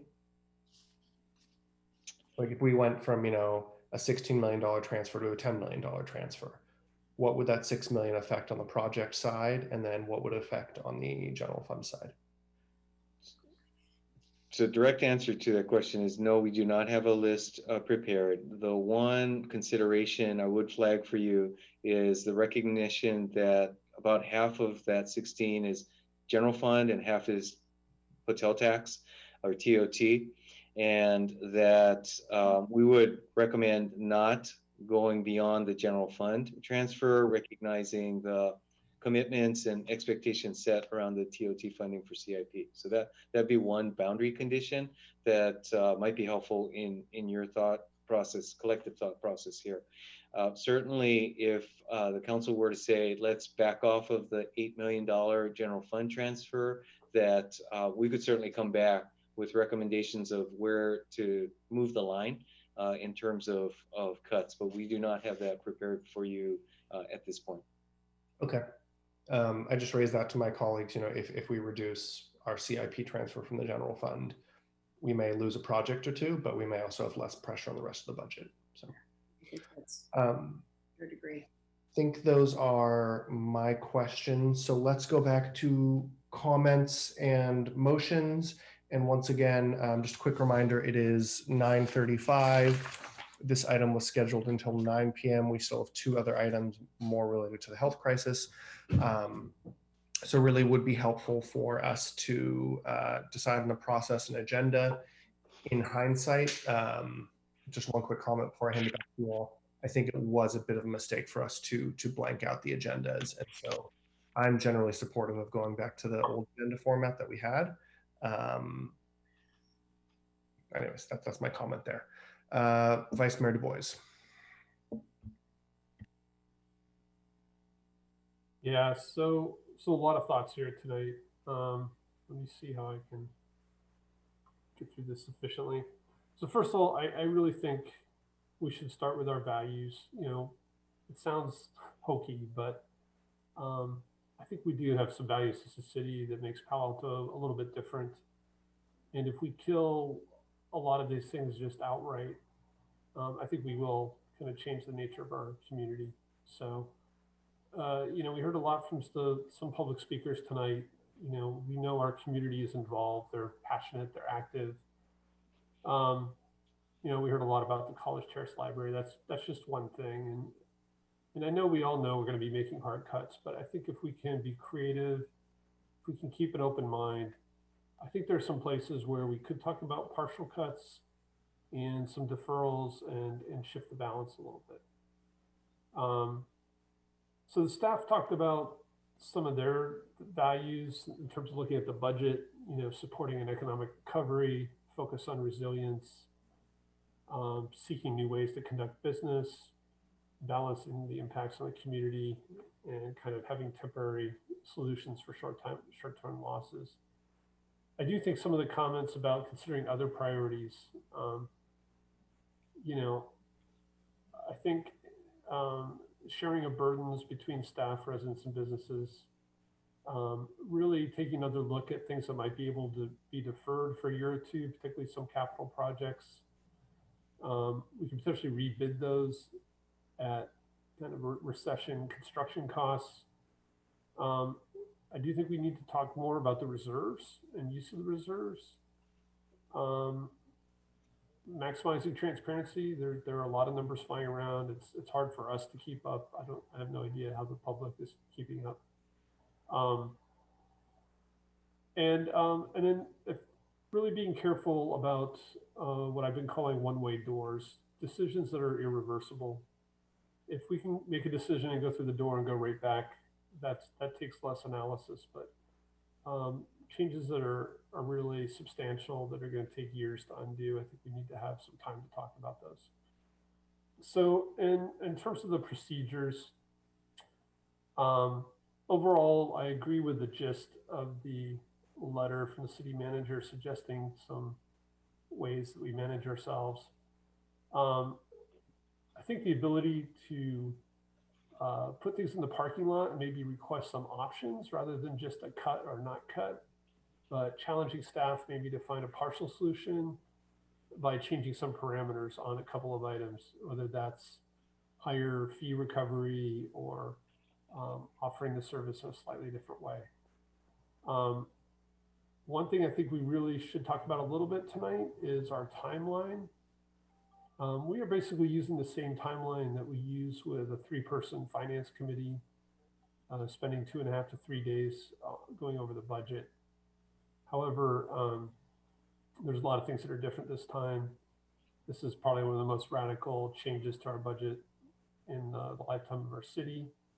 So I don't think we can just kind of run through this budget. We have 7 people on the committee instead of 3. That's going to take more time. We're using Zoom, which is more limited than face-to-face. And the materials are not as well organized. So I just think we should be aware of that as we talk about the schedule for the next 2 days. We should maybe be open to possibly not getting through everything. And then finally, what I really like to propose and talk about is approaching this budget, kind of starting with really big picture and then going towards smaller items. And so I'm actually glad that we have a chance to really talk about the agenda. The previous agenda had the infrastructure really towards the end. I think we should actually start with the capital infrastructure fund and the infrastructure projects and discuss whether we want to change any of those priorities. And like the mayor said, if we defer one project, that could be millions of dollars that we apply to some programs, and we'd have to make that decision if it's worth it. But if we start in on the departments first, I think we're going to be kind of locked into these kind of staff proposed buckets of money. So my proposal would be that we start with the really large items, which would be the capital improvement fund, the reserves, and the pension policy. And then once we kind of settle on those numbers, we'll have a number for the total of department cuts. So the staff proposal worked out to about, I think, 20 million from department cuts. If we don't change any of those other things, that'll stay that way. If we do change some things, we'd have more or less money as we start to go through the departments. Can I just jump in one second? To the city clerk, could you please email council the previous agenda just so we can see the items that were on it? Sorry, Yes, I'll do that right now. Thank you. Sorry, Mr. Vice Mayor. I just want us to all have the same thing to read off. Yep. I'm so sorry to interrupt, but would it be possible to have them share the screen instead of sending it via email? That way everyone can see. Good point. Let's do both. Thank you. Yeah, I'm not really looking at it. I have it here, but the other thing I had some concerns with, really high level, is some of the 2-year decisions and locking things in for 2 years. Generally, we do a 1-year budget. There's a couple of issues I have with the 2-year decisions. Obviously, we don't know what the future holds, but we're also kind of tying the hands of the future council with a rapidly changing situation. So I think we should look at some of those and say, you know, is this a 6-month decision, a 12-month decision? You know, personally, I feel like we made a mistake using 20 million of the BSR for this fiscal year. And I know we all agreed to it. I'll own it.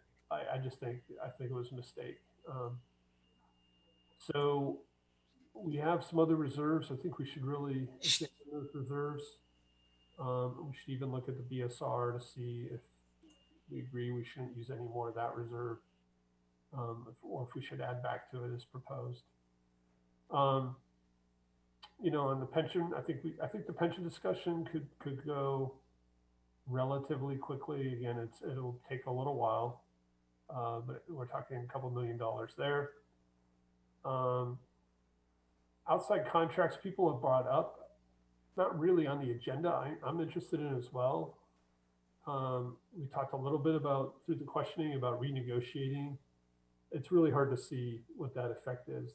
There's the last page in the staff report.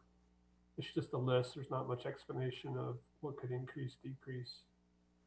And then when we get to the department level talk, I think one thing that's interesting to look at is, and I don't know if I can share my screen.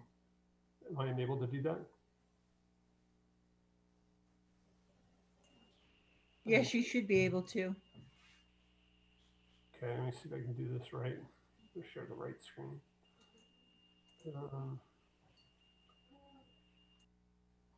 Yeah, so are you guys seeing this table?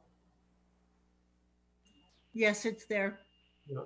So the top part of this table is, I think, one of the first slides the staff showed, which was the percent of the budget that each of these areas is. And then the second table, you know, I added up the proposed cuts. And the ones that are, you know, so, you know, public safety is 35%. Can we blow that up at all? I can try, sure. And again, I'm not, what I'm proposing here is not, that didn't get bigger, did it?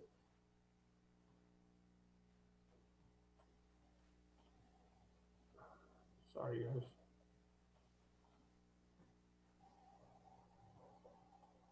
That a little better?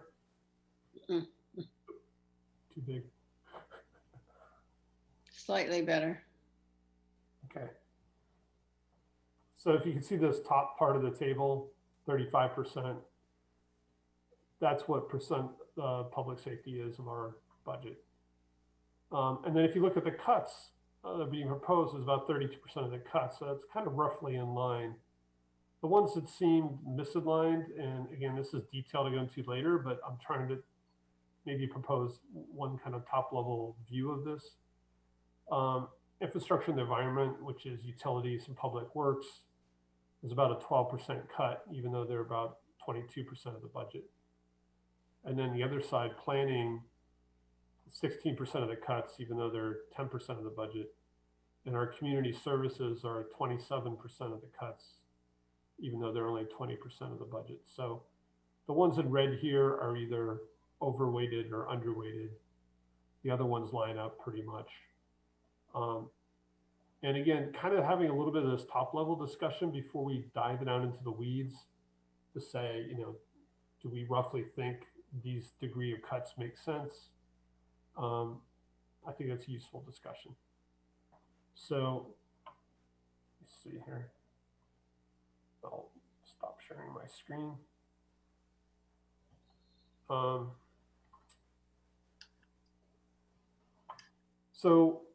I guess I will stop there. Like I said, I'd like to propose a motion that we start with the infrastructure review tomorrow and the capital fund transfer, and then the reserves. So I don't know if you want me to make a motion or we want to have a little bit of a discussion. I'm open to either. Are you suggesting, I'm trying to figure out what the suggestion is. I think he's suggesting to start with the biggest and go to the smallest. And if that is, I'll second it. That eliminating the agenda that was set for tomorrow? Rather than diving, I think tomorrow had us, let me see here. So staff, I think, had proposed to begin with departmental stuff on Tuesday and then work through capital and the other transfers. I think Tom has it right. We should start with the biggest and go to the smallest. That's not the biggest. But I'm trying to be specific here. That's the biggest.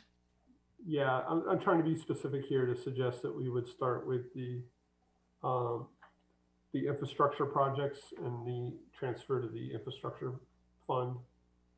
But yeah, that roughly the concept to start with the biggest, but it's also to not start on the department level stuff until we've done kind of all of the non-department level discussion topics. Is that a motion to start with the non-departmental stuff before getting to it? Yeah, I'm really flexible how we word this, but that's the concept. All right, so essentially, so the vice mayor has a motion to begin with the non-departmental budgets and then go to the departmental budget finally. And just speaking for him, I mean, the idea being that all these things are interrelated, but we should agree on the transfer outs to the BSR, to our pension policy, to capital before we look at the departmental. Right. Is there a second for that? I'll second it. Okay, seconded by Councilmember Tanaka. Do you want to speak to your motion or have you done so? I think I've done so. Okay. Councilmember Tanaka. Yeah, I think it makes sense for us to, and I would love it, if the maker would accept, I would love it to be more specific, but I do think your strategy is right to actually look at the biggest items first and then work our way down. And so, you know, maybe, you know, infrastructure are some of the big dollar values.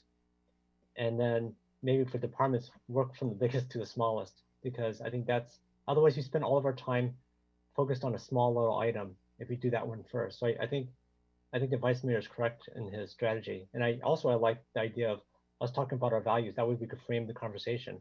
So I don't know if you want to make that part of the motion, but I do think it's worth it for us to frame our values so that we have a strategy going in. And then the process would be start with big items and work our way down, smaller and smaller and smaller. Because I think what will happen is, and I think the vice mayor is right about this, you know, we're 7 people, not 3-person finance committee meeting. It's not as organized. and we're trying to do it in the same amount of time, and it's very likely we're going to have to push out to additional time, additional weeks. And so what will happen is the back end items will get compressed. And I think the back end items that should get compressed are the ones that are small items. The big items is what we should talk about first, because if we talk about the small items first, the big items, the really big dollar value items, get compressed. So I think the Vice Mayor has it right on this. Okay, so there's a motion and a second here. So far, just about the order. Councilmember Cormack.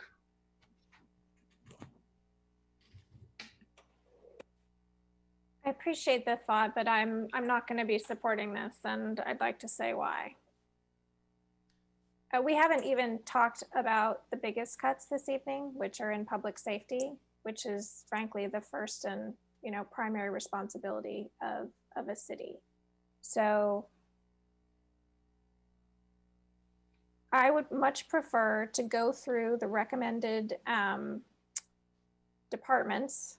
Public safety and neighborhood community library services are the two, I think, that are going to have the most discussion.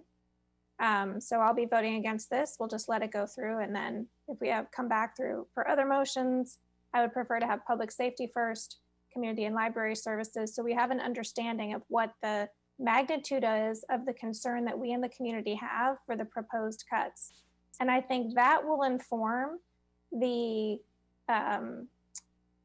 courage we'll have to make changes on the capital budget. So I much as I cannot wait to reprioritize the capital budget. I know it's been on many of our lists for a number of years. I think unless we understand the magnitude of what we want to do, I think we'll be doing it backwards. Thank you, Councilmember. Next, I saw Councilmember Filseth. Well, I think it can be done either way, and I think we will get to it all, although I think Councilmember Tanaka's comment that if we leave the really big stuff to the end, we get rushed on it. But fundamentally, there's three knobs to twist here: infrastructure, the budget stabilization reserve, and services. And I think the Vice Mayor's idea of why don't we deal with at least put a box on infrastructure and budget stabilization reserve first, and that'll put some framework around how we approach services. I think that's a reasonable idea. So I'd be willing to give this a try. Thank you, Councilmember Filseth. Next, I see Councilmember Niss. Get unmuted or muted. So I find myself leaning more in Councilmember Cormack's direction. It sounds easy to start out with the big stuff, but I think Allison put it well, you're not going to get a sense of what the community really is all about until you've heard from them. And absolutely, police and fire are what we're all about. Cities do not exist if they don't have police and fire. That began in a few centuries ago. That makes more sense to me, and it seems far more logical. I know it's tempting to take the big stuff first, but I'd prefer looking at it in the way it's currently structured. Good, thank you. Councilmember Koo, would you like to speak to this one?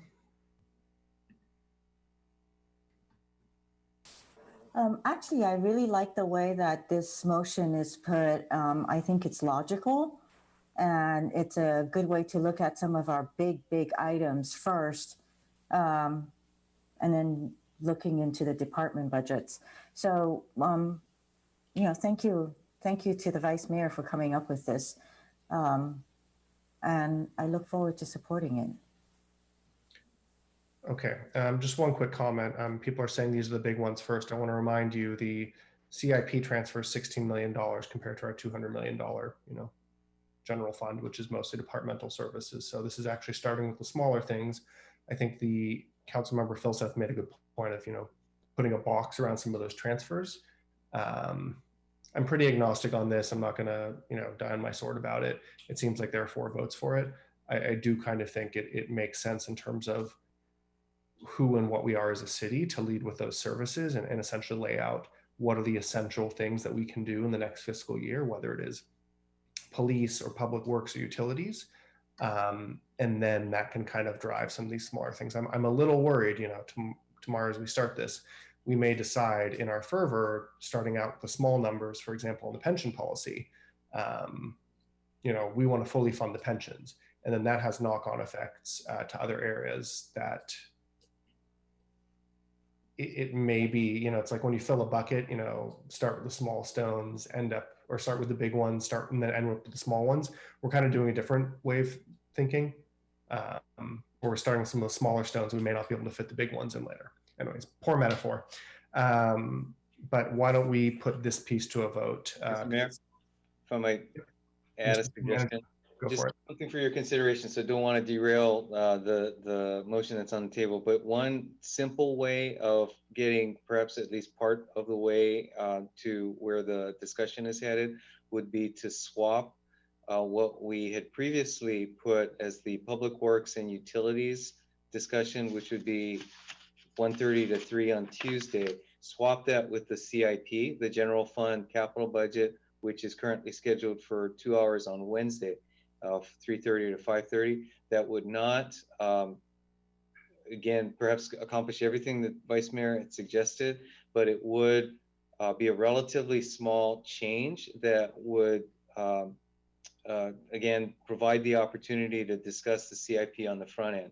I will caution, maybe that's probably not the best term, but I will caution the council to not have too high hopes with the ability to free up money from the CIP, given that projects in the capital improvement program are put together with a mix of funds, typically utilities, allocated funds, a variety of sources for any given project. So the dollars in are not so easily decoupled and then used for other purposes. So I suspect that may be a bit of a frustrating discussion. It's not that I'm suggesting we start off with a frustrating discussion, but just want to set expectations appropriately.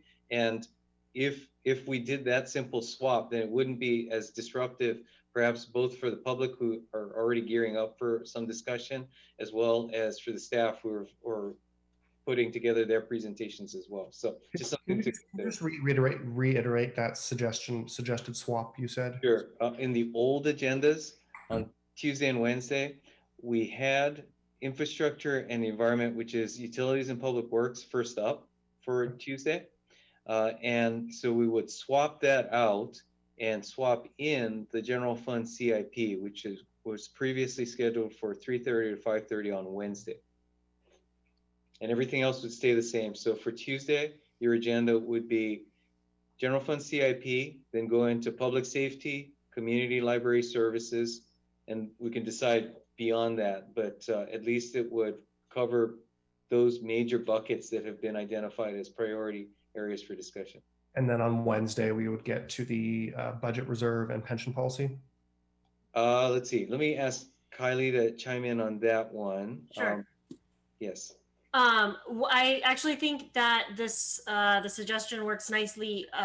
The previous schedule for Tuesday started with going over the non-departmental section, which is where that CIP transfer is in the general fund expense operating budget. So we would start there, then go into the general CIP fund, then go into, as the city manager said, public safety, and then community library services, and figure it out from there.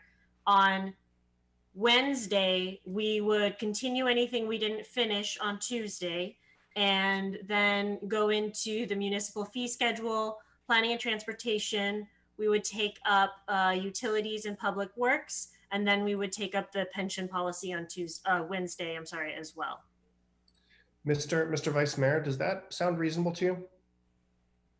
It sounds like a reasonable direction. I just actually want to ask my colleagues, I mean, from your comments, it sounded like you thought we were going to be able to circle around on some of these items. And I guess my understanding is we're being asked to review these and potentially tentatively approve them. And so I just want to make sure we're all on the same page. Like, whatever we start with, if we had started with police and we said we wanted to add more stuff into it, I guess we might get to the infrastructure plan and be at a loggerheads there. So it feels like we want a little iteration somehow, but I'm not sure when that happens. Well, I think, given, I mean, just some commentary, given the size of kind of the three non-departmental ones, I think the CIP is probably the one that we as council have the most to weigh in on, but per the city manager's comment, may not be as flexible as we'd like to think it is. Yeah. I'm also have some interest in not, completely blowing up this schedule. Yeah. No, I think it's a good suggestion. I'm happy if we want to move forward with what was. Okay. So the suggestion then is to move item number 4 on Wednesday to replace item numbers 1 and to replace item number 2 on Tuesday. Yes. And Councilmember Tanaka, are you okay with that? Do you guys want to just swap it right now so we can see what it looks like? These are Word documents. The timing is slightly off, council member, so I would advise that you let staff go back and refine that. We're talking about 30 to 15-minute increments, but just in defense of the clerk's office, I don't know that just swapping it over will work from a time perspective. Well, I mean, I think the mayor brings a good point that we're not going to strict biggest to smallest, which I'm actually fine with that. But this is something that needs to work for all of us, so I don't feel like it has to be this way or that way. But I think if we are able to iterate on it, I think that's good too. But I'm just worried about whether we hit the schedule then, if we could iterate, right? If we are going to iterate. So if we're going to follow what this memo said, which was up, down, all the way down, and there's no going back, then I think the vice mayor's proposal makes sense, right? We got to start with the biggest. If we're going to be able to iterate, then it doesn't matter which way we do it, right? Then it's probably okay. So that's just one thing, we will absolutely be able to iterate. That's what the parking lot is for. Any item across any of these that gets in the parking lot will get revisited in the wrap-up discussion or beyond that. Okay, so I think we have some compromise here to move item 5 on day 2. Well, I mean, the other thing is, is there going to be ability to extend this past? If we need to, we absolutely will. Because I'm worried that if we start with the College Trust Library as an example, right? Maybe this can be a very big discussion, and we could rat hole on that for the whole day, maybe, right? And then everything else gets crushed. So that's why I'm wondering, what's the process going to be? Well, I mean, we have 2 7-hour blocks or 8-hour blocks, and we can certainly go later than 9 p.m. most nights. Although, as we all know, we don't do our best work. And if we need to, we will absolutely add another, budget meeting or more. Then I'm fine. Okay, let's do that. And to the clerk, if we could update it according to the city manager's suggestion. I'm not sure of the exact language. And I see a hand from Councilmember Cormack. I just think we should be clear about the iterating, because the memorandum, the App Places memorandum says the short-term parking lot is for the 26th. So we should just decide, and I don't know that tonight is the right time to do it. Maybe it's tomorrow in that first half hour after we've all had lunch. Just to be super clear about when we can iterate, because this is not a normal budget process. We are not going to be able to just approve things as we go. It doesn't matter what order we do it in. We're gonna have to make some trade-offs at the end. I mean, I think there's 2 places. One is the 26th, right, where we have a full day of wrap up, and we do have some float time on day 2 for we could potentially revisit some of those parking lot items. To the mayor's point, on the original schedule, there is at the end of the second day on Wednesday a period of time to wrap up the discussion from the past 2 days, basically. And then also at the beginning of every day, we'll kind of go over any continuation from the prior day. So rest assured in the sense that staff will at least keep council apprised of the decisions that they've made thus far in outstanding areas. And ultimately it will be up to the council when they choose to address those outstanding issues. Obviously, with the need to deal with them by May 26th in order for staff to go for budget adoption on June 22nd.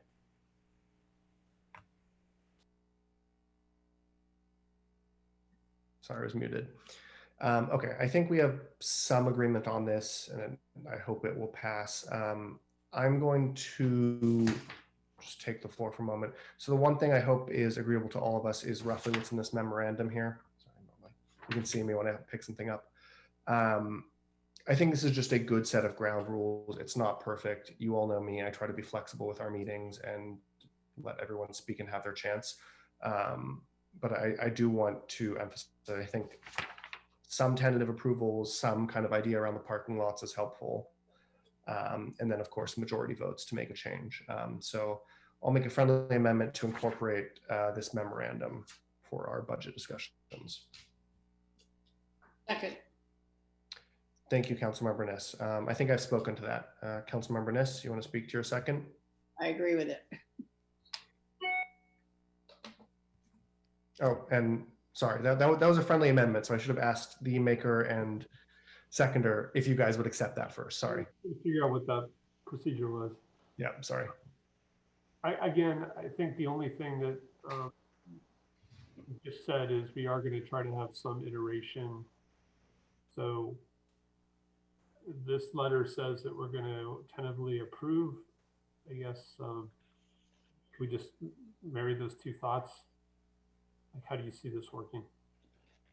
Sure. I mean, I think it's like we do in a normal budget year where we do tentatively approve departments, and that's just kind of to begin locking down certain areas.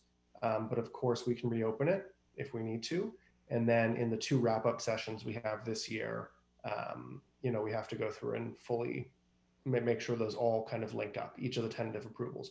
So if we tentatively approve the capital budget, we can certainly go back and relook at it. There's no problem there. But it's so we put things to the side for a while.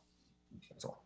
So one concern, I think maybe Allison voiced this as well, is the public are they watching carefully enough that they're knowing what we're doing?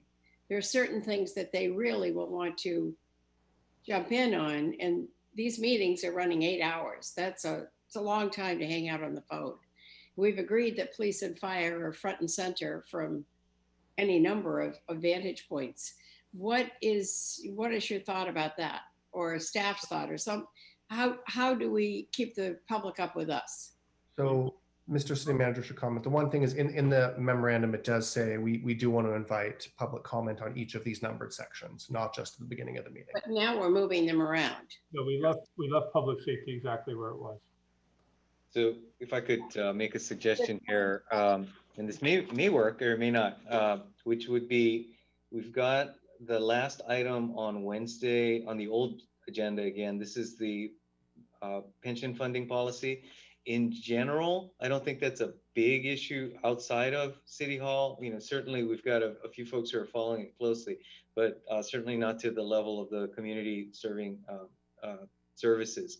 So one thought might be to push that over to the last or close to the last item on Tuesday evening. This is tomorrow, believe it or not. So that if you get through everything else, that we take care of that issue as well tomorrow evening, and that frees up some capacity for the council on Wednesday to do the iteration at the tail end of having gone through all of the community-facing services.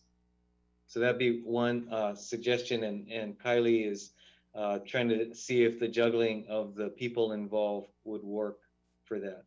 Ed, are you suggesting we take off the internal service departments, or we're actually trying to do more tomorrow? Well, I'm thinking if we actually were able to stay on schedule, to have it after the internal services department, so it'd run till 10 with the internal service departments, and then the pension policy, and then give you a shorter fixed agenda for Wednesday, and again provide more capacity for iteration based on you'll have had all of the department presentations by that point. We can also do that on the fly if we need, right, Mr. City Manager? You could. I think the trade-off has just been discussed is to try to provide as little variability for the public as you can. And that way, in each of the days, we start off with the more public-facing issues. So again, we'll have the CIP, public safety, community library services on Tuesday. Then Wednesday, we'll have planning and transportation, and then public works utilities. At the front end of both days, and then the latter part on both days, more internal facing for Tuesday, iteration for Wednesday. That was sort of a thought, but again, not fixed to it. I leave that to the maker and seconder. You know, I still haven't got and the ones on the web are just blank, right? They just have one item. I still don't have the Word documents, so it's really hard for me to judge. That's why I can't tell, because I can't see it. So can someone send it to me? I think Councilmember Tanaka, it was. I apologize for interrupting, but it was sent. I think the city clerk sent them in the past day or two. That would be the prior version, and I think it was in a PDF format. So I suggest searching for the prior version in email rather than using the one on the web. It's called CCM budget hearings. It was in the budget zip file we got a few days ago. The subject line was agendas from Beth. we have a lot of emails with that. Anyways, let's try to wrap this up, folks. We are a little bit behind schedule. We still have 2 items, which could take up some time. So Mr. Vice Mayor and Councilmember Tanaka, does the city manager's suggestion make sense to you in terms of kind of putting the internal service facing items at the end of the day where there may be less public interest?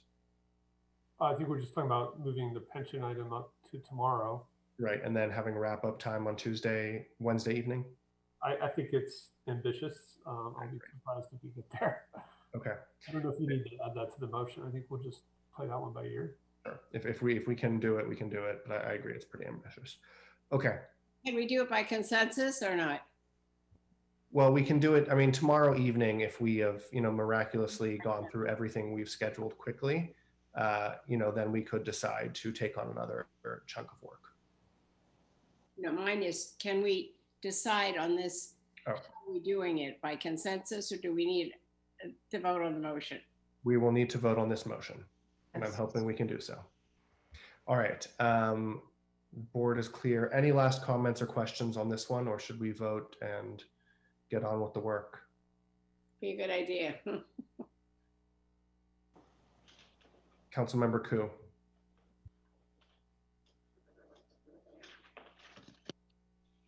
When can we expect an updated agenda then?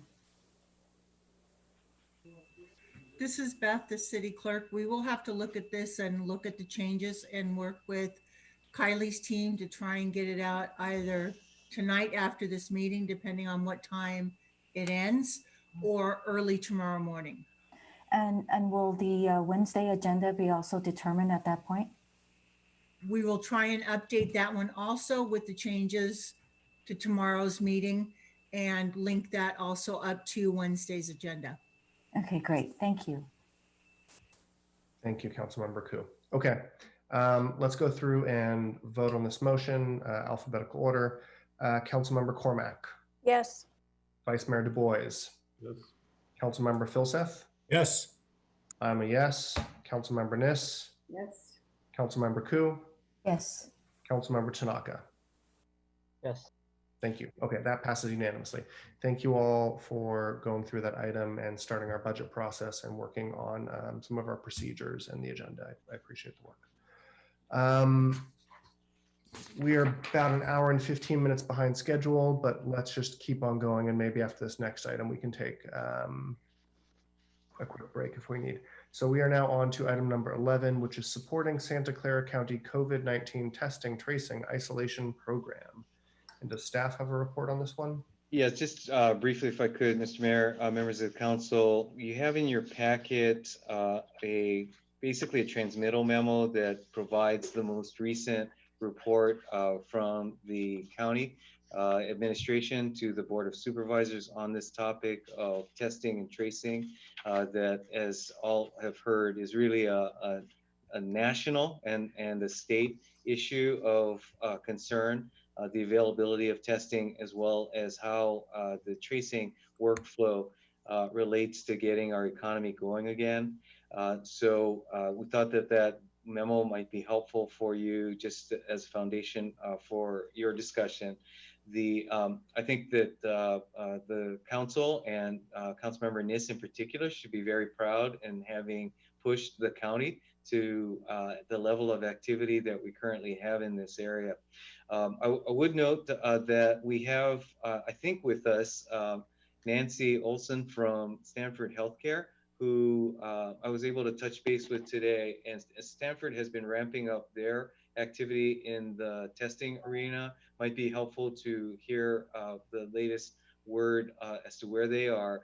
The work that we've been doing in this area has pointed out clearly the multivariable supply chain issues that have been coming into play, again, at the state level, certainly at the county level. And so having our homegrown healthcare provider a part of the conversation might be of value too. And with that, I would stop and turn it back to you, Mr. Mayor. Thank you, Mr. Shikata. Let's go to any members of the public who may have comments on this, including Nancy Olson. If you would care to share your feedback.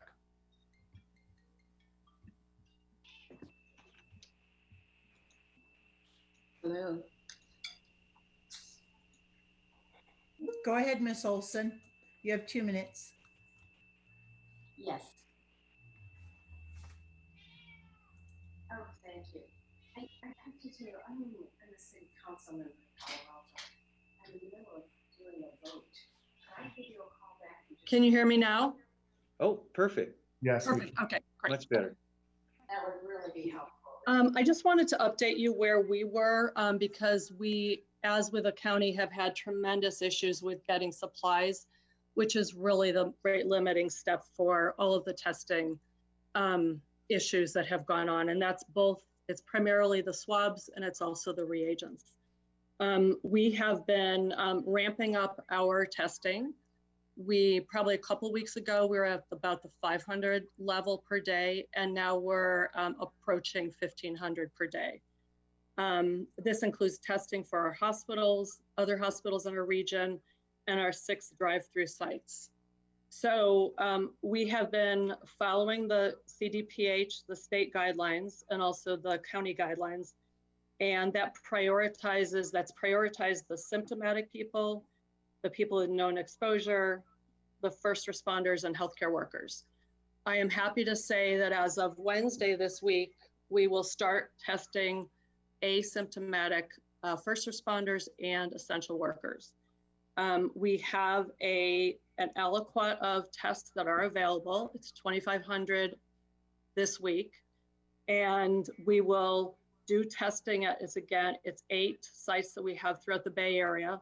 We will do the testing of the asymptomatic workers at the Galvez site in Palo Alto. Our concerns have always been about whether we have enough tests. So we will, we think we will have enough for this week, but once we run out of test supplies, we will stop for the week. So we will do testing of asymptomatic essential workers, first responders at Galvez this week. And we will stop and if we run out of supplies, and then we'll assess again for next week. It has to be a week by week process because we never know exactly how many supplies we have coming in. We've been resourcing very aggressively throughout the private market because we just are not getting it from governmental entities. So either the state or the federal government. This last week, as I said, we were able to do 1,500 in a day, but that is also including hospital workers and the work we do with other hospitals in the area. Our testing is fluid. We do have, to make it easy, people who are asymptomatic and essential workers or first responders do not have to go through the telehealth visit or go online. They can call our number for testing, which is 650-498-9000, and I can give that to you later. But that way they can talk to a person on the phone. They will be told whether they meet, that they'll be confirmed that they're an essential worker and that they don't need to have any symptoms. And then they will be directed to Galvez, assuming we have supplies. There are no charges for anyone, no cost to anyone, no balanced billing. If you have Medicare, Medicaid, commercial insurance, or even are uninsured, there is no charge. And that's basically what the law says, but we would do that anyway. Want to see what else I want to add. I think those are the main points. I just want to be quick about it since I know you have a lot of people to hear from and would be interested in a follow-up questions if you have any. Thank you so much. We really appreciate your input. To the clerk, do we have anyone else from the public who wishes to speak on this item? No, I do not.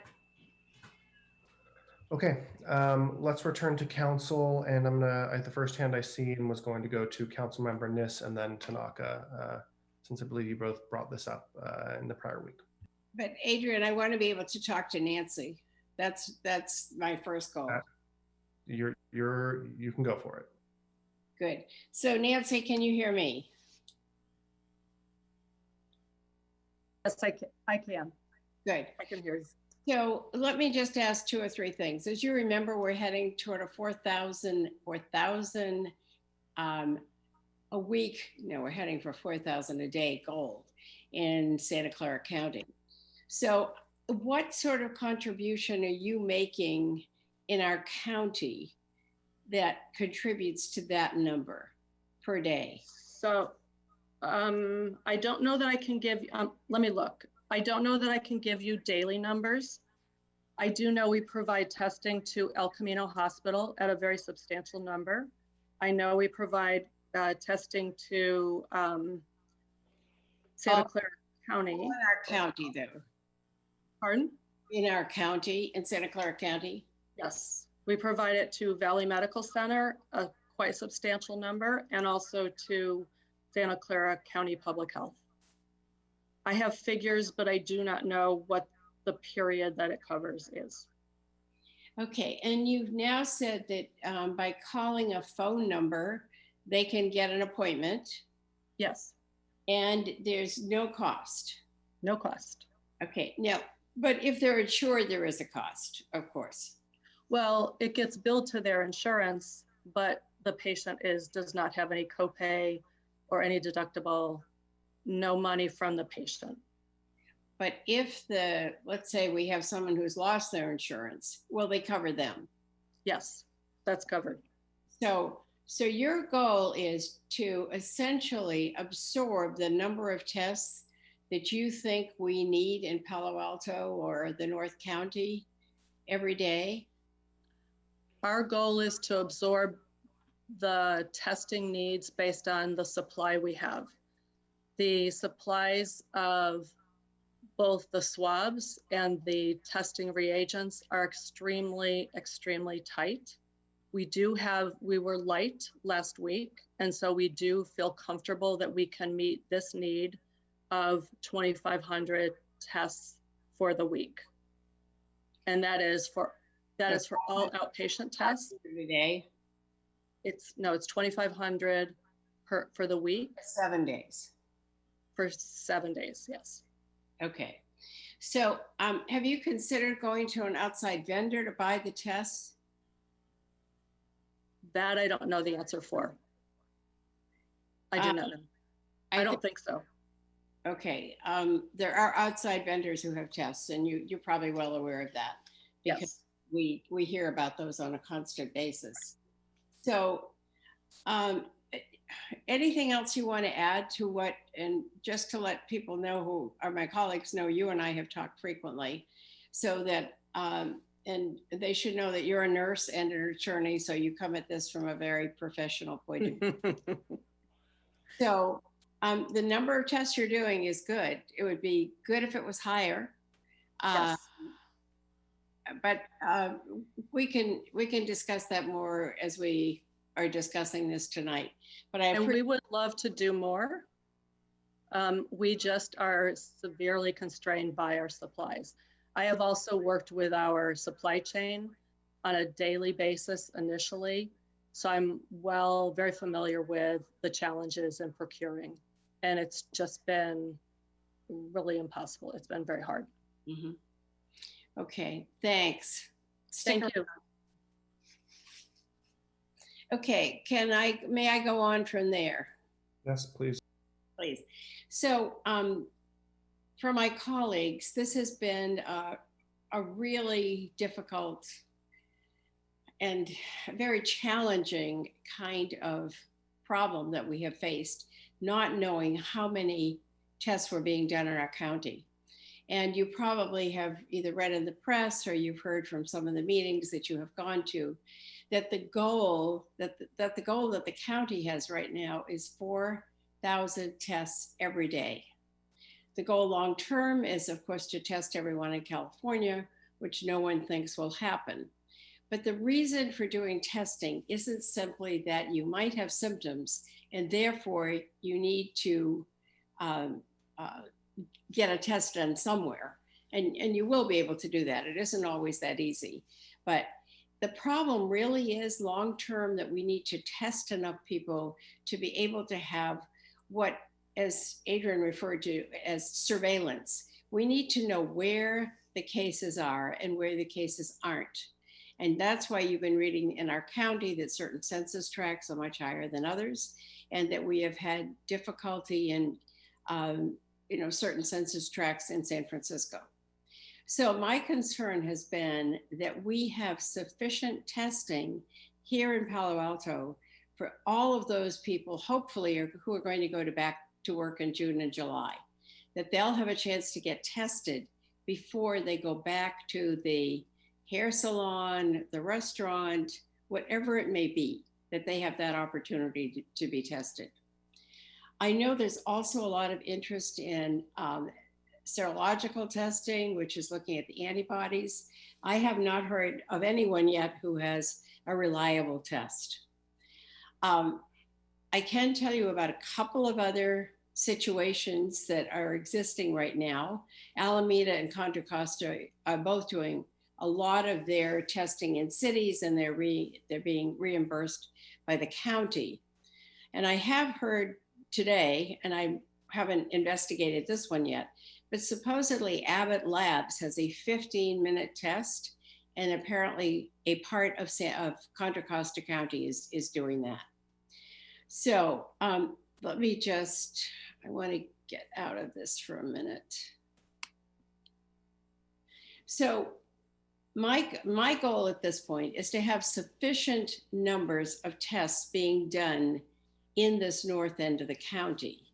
And so, Ed, I want to look to you because you've not been enthusiastic about this goal that I've had.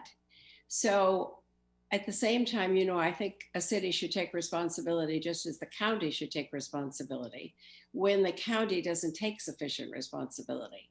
So you brought Nancy on tonight. Are you guessing Stanford has sufficient testing capability to test everyone we hope will get tested before we go to the reopening?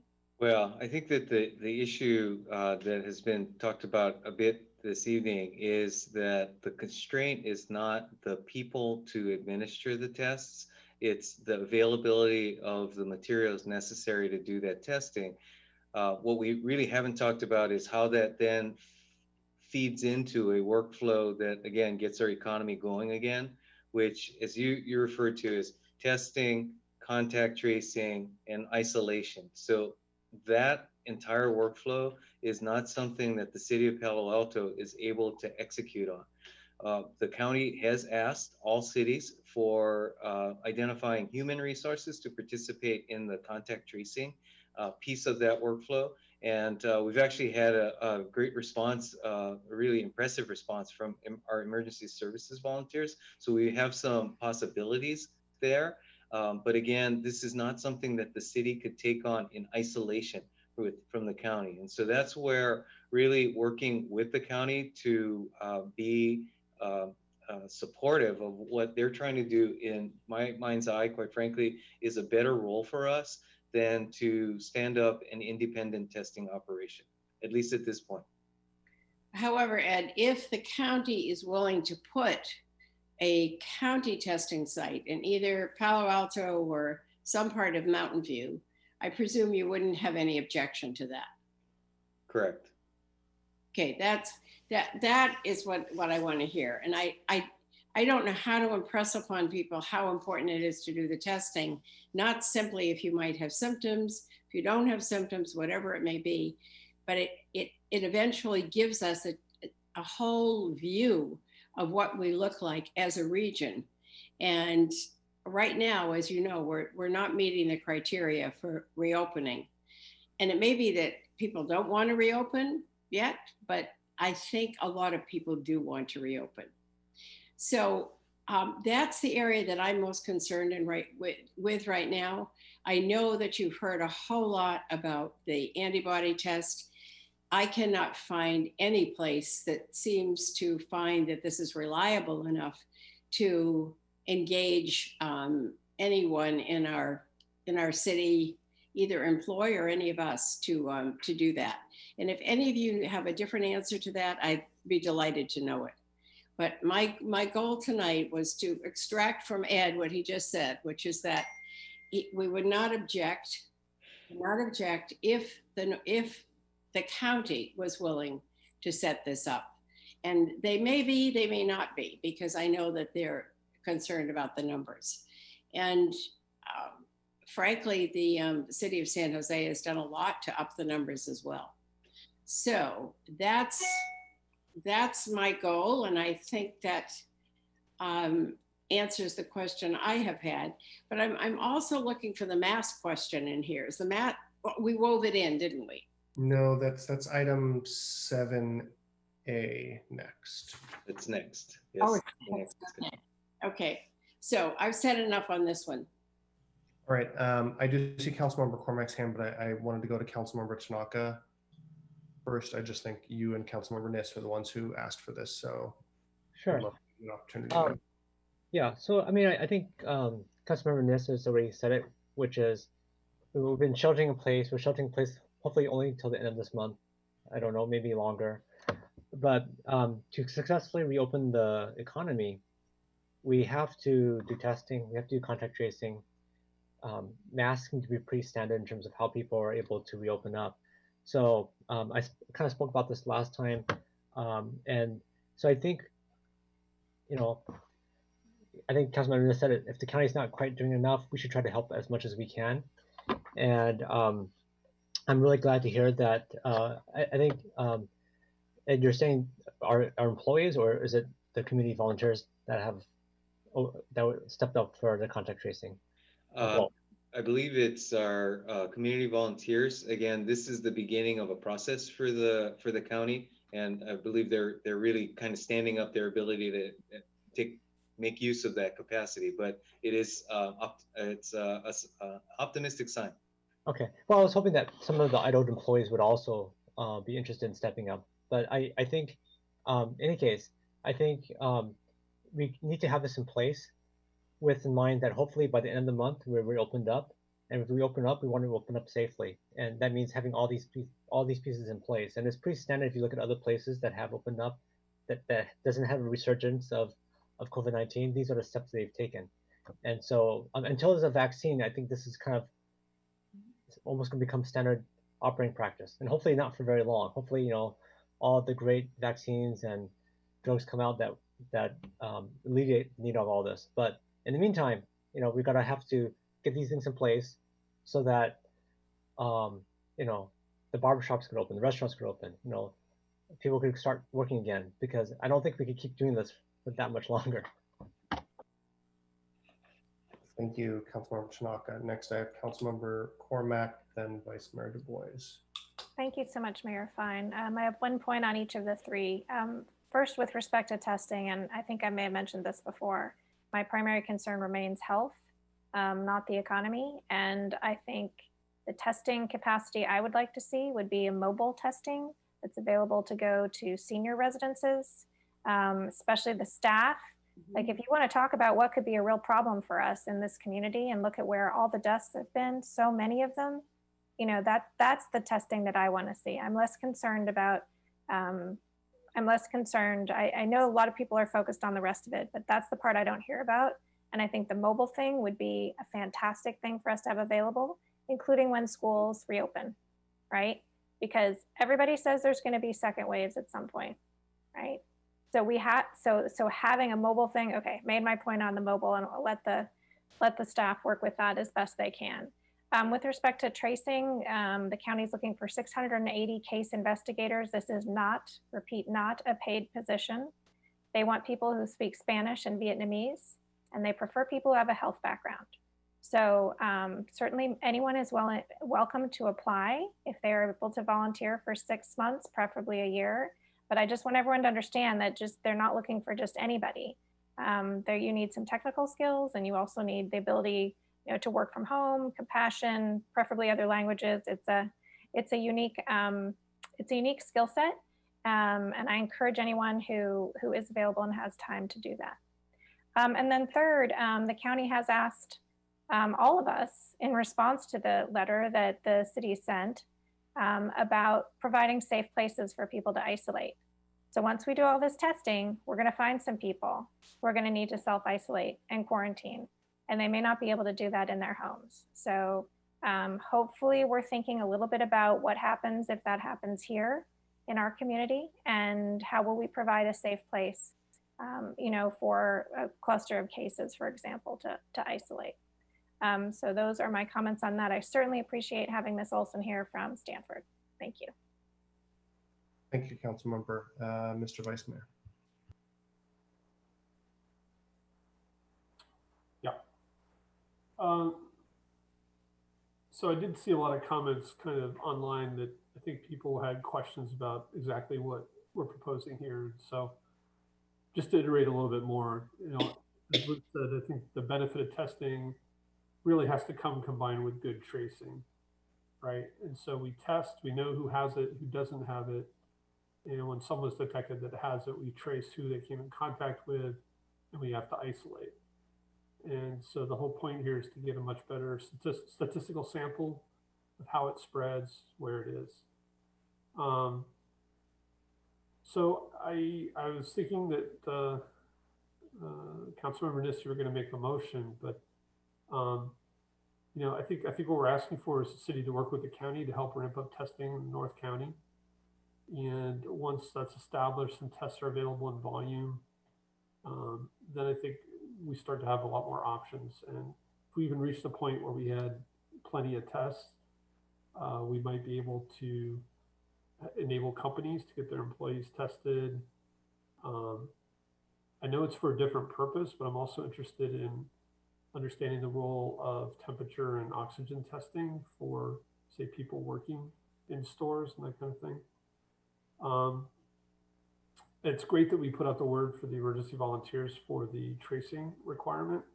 I do think we should go ahead and advertise those in our city COVID newsletter with all those appropriate caveats about the requirements for the position. I think we probably have a lot of people in Palo Alto who have a lot of those skills. They may not be emergency volunteers, but I think we should get the word out. And to that point, Vice Mayor, just to confirm, we are working on it, and I'm trying to check to see if it might have already gone out, but if not, it will certainly shortly. Oh, Megan says it's gone out. Awesome. Yes, we're working really fast. The last point on the isolation, I do wonder if again, this is something maybe the city could help coordinate to work with our local hotels to see if they might be willing to have some rooms offered for isolation at a discounted rate. It could be a win-win where those rooms are empty. and people may, may need to isolate from their own families even. That's another area I'm pleased to say we've already investigated, identified a few properties. We need to confirm with the county what their specs are in terms of specific needs, but that conversation is well underway. Okay. So Liz, I guess I'm looking at you. I don't want to make the motion, but I think the idea is if you just want to push for a testing location in North County and maybe get regular updates from staff about progress. But I'm kind of wondering where we're going with this discussion. So I will stop there, and I'd be happy to support something along those lines. Okay. Thank you, Vice Mayor Du Bois. Anyone else would like to comment on this one? We don't have to have a motion. We could just. Adrian, could I just mention one last thing? I don't know if you feel we need a motion. I need to find out if Ed needs a motion to go forward. Well, I think just to confirm my understanding of the discussion, we are supportive of the county placing an additional testing facility, or maybe I even suggest any additional capacity if it is with Stanford or PAMF or anyone else who could provide it. But the risk of stretching it a bit, we're not talking about a city standing up an operation. No, I think that was clear. With that, no motion needed. And I think as long as you got the wording of that, Beth, did you?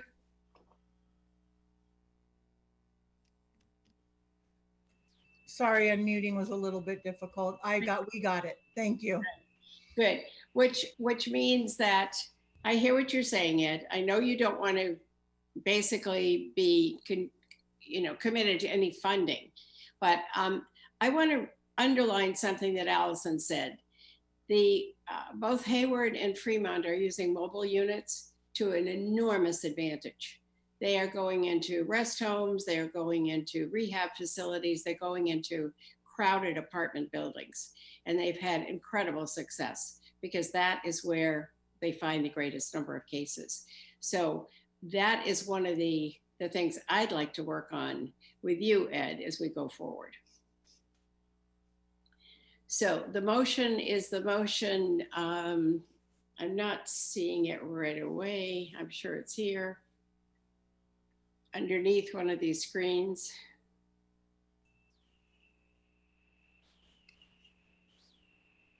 This is Beth, what staff suggested was direct staff regarding the County of Santa Clara's COVID-19 community testing, contact tracing, and isolation plan and its relationship to resuming economic activity in Palo Alto. I don't think it's economic activity, unless that is what you said, Ed. But I think what we said is we would attempt to work with them in order to, if we could, set up a site. I don't think we said it's specifically for the economy.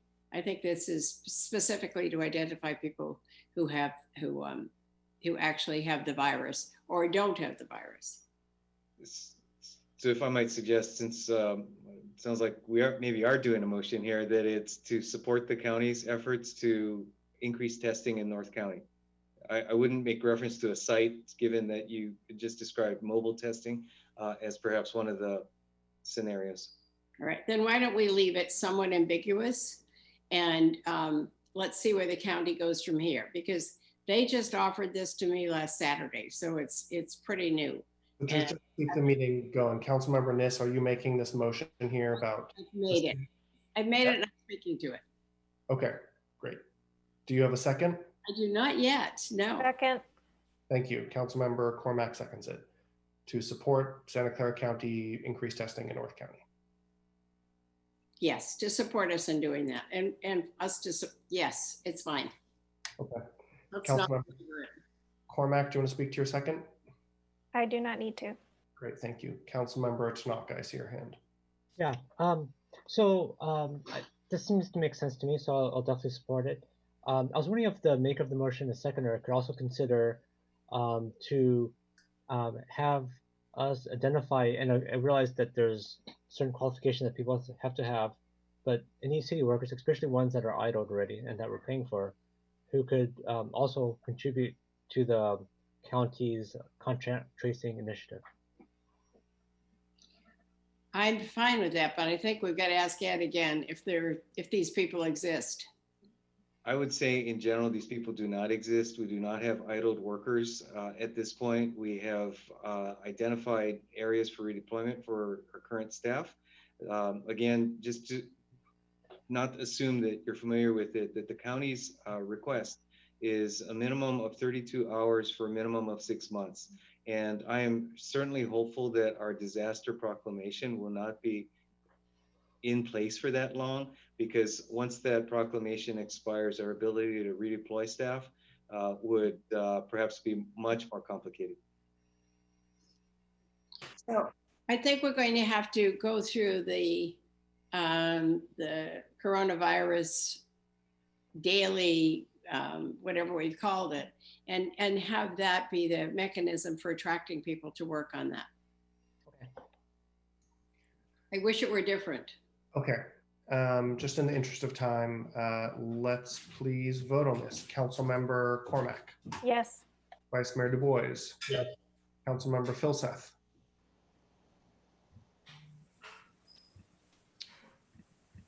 Did he go home? We have Councilmember Filseth. I see him on the attendees. Not here. He's there. He's just muted and no video. Yeah, I hear. How do you vote on this one? I vote yes. Great, thank you. I vote yes. Councilmember Niss. Yes. Councilmember Ku. Yes. Councilmember Tanaka. Yes. Great, thank you. That passes 7-0. Thank you, everyone. And we now move on to our final item of the night. Item number 7A, approval of emergency services order requiring the wearing of face coverings. I don't believe staff had a report prepared for this one. Do not. Any comments, Mr. City Manager, or should we just? Again, I think we are prepared to support. Perhaps the city attorney wants to weigh in on this as well. No, I'm just eager to hear what it sounded like people wanted to discuss it or make some change, and I'm not aware of what those issues are, but we can respond. Sure, thank you. So please just hit your raise hand button if, well, actually, let's see, are there any members of the public who want to speak to this one? I do not have any listed at this time. Any member of the public that wishes to speak, please raise your hand. Matthew Smuts. Go ahead.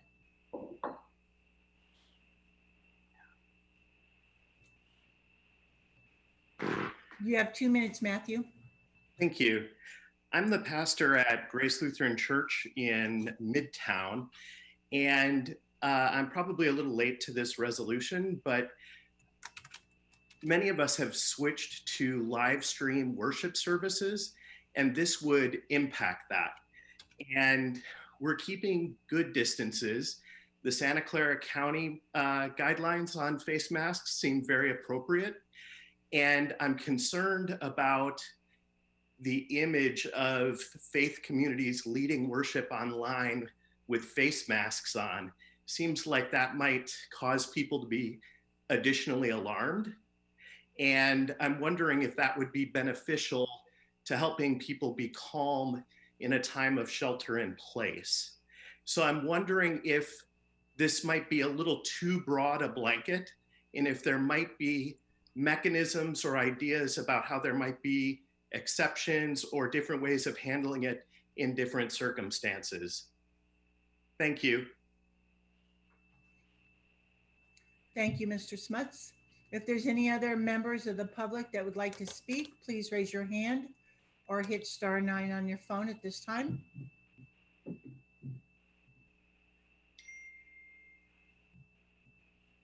Mayor Fine, I have no other speakers. Thank you. And thank you very much, Pastor, for joining us at this hour. Okay, let's return it to council. I'm sorry, when I was on the attendees list, I did not see what order hands went up. I don't know if you guys remember. Otherwise, I'm happy to just go alphabetically or otherwise. I don't know. Councilmember Cormack, Niss, or Ku, one of you lead off, please. I'm glad to lead off. you probably know that the county, the county guidelines right now, because I think they're more guidelines than absolutely required, but they indicate that you may wear a mask primarily when you wish to. They strongly encourage you wearing it, but they do not require it. So tonight, I would like to make a motion that we require people wear masks when they're in public places, and that the only reason that they would not is if they are exercising in such a way that a mask really interferes with their breathing. I'll second. If someone was biking, hiking, if you're in a marathon, you would not need a mask. But for the rest of the time, you would, in order to protect other people as well as yourself, you would wear a mask. So council member, we drafted this up and we followed, there's a detailed regulation that's attached to the item.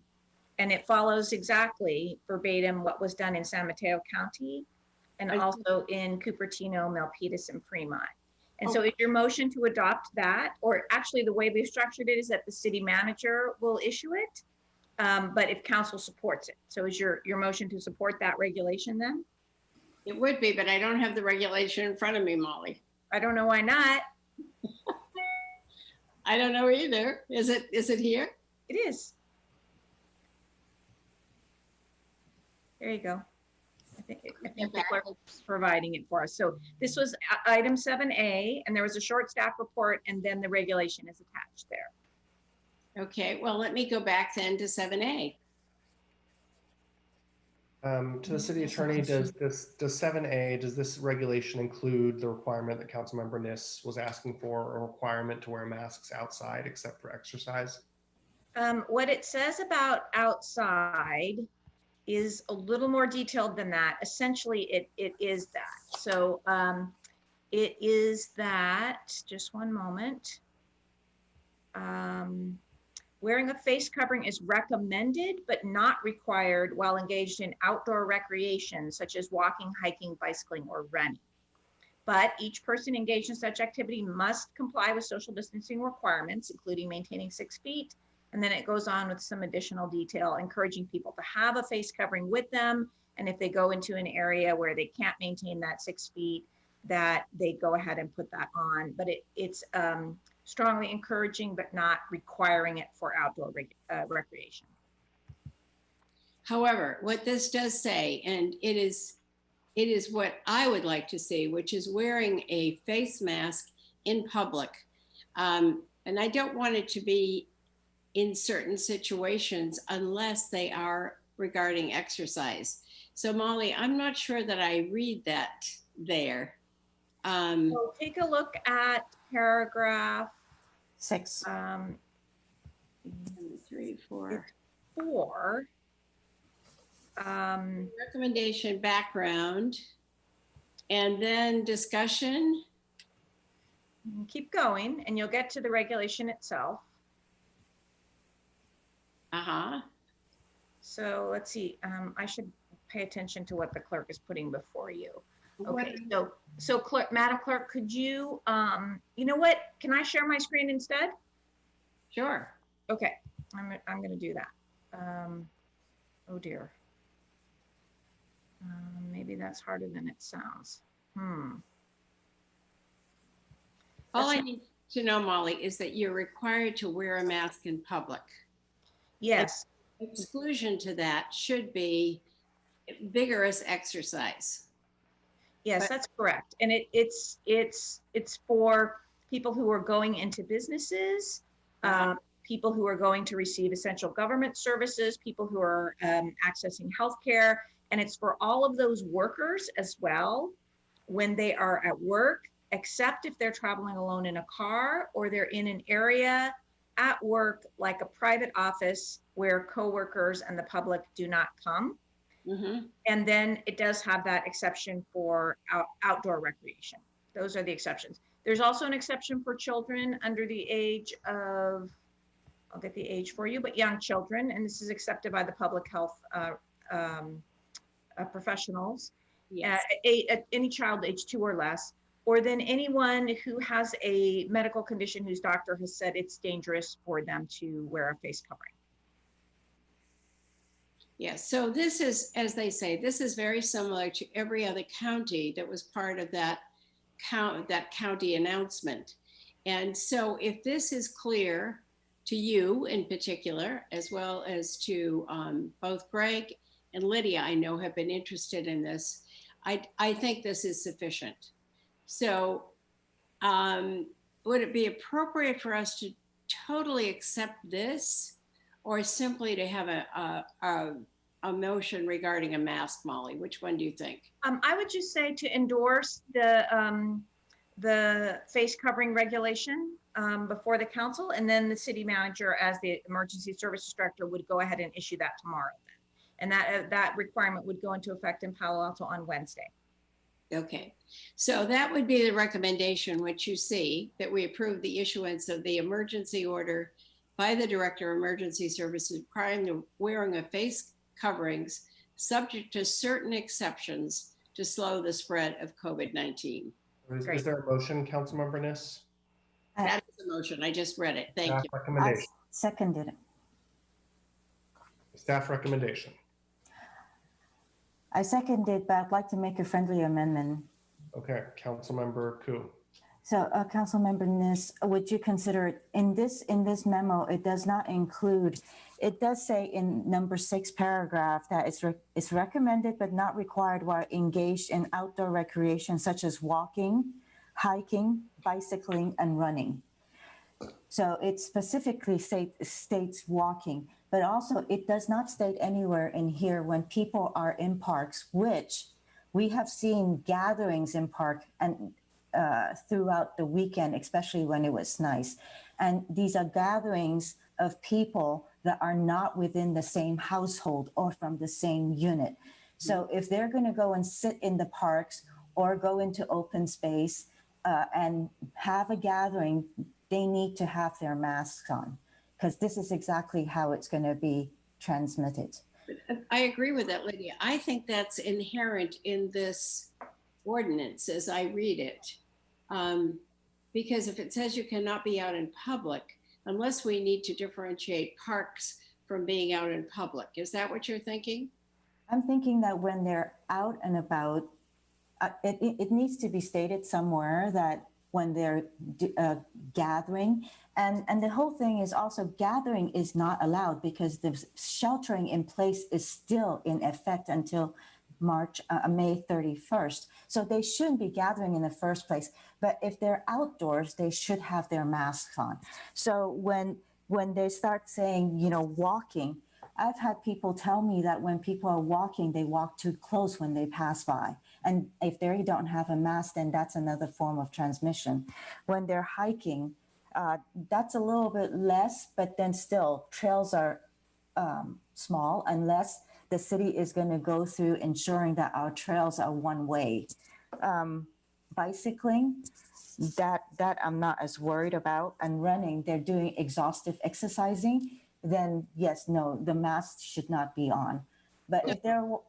Councilmember Koo, you said you had a friendly amendment to this? Yes. So if Councilmember Niss would accept that when people are outdoor in public, walking and hiking is inclusive of having to wear a mask.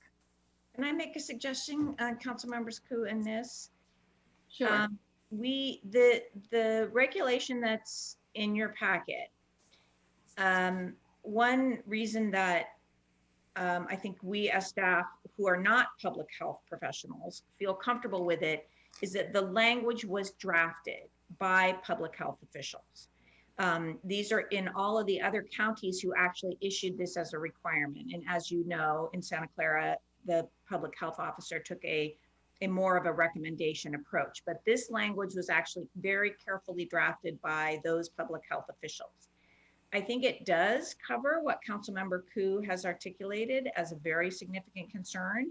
And her concerns raises a larger issue, which is regardless what you write down as a requirement, there is an issue of education, encouragement, and then potentially enforcement in very significant cases if it's needed. And that, so what I would suggest is that we take Councilmember Ku's suggestion as an emphasis for public messaging, that when this, so it's already covered, that requirement's already covered in this regulation.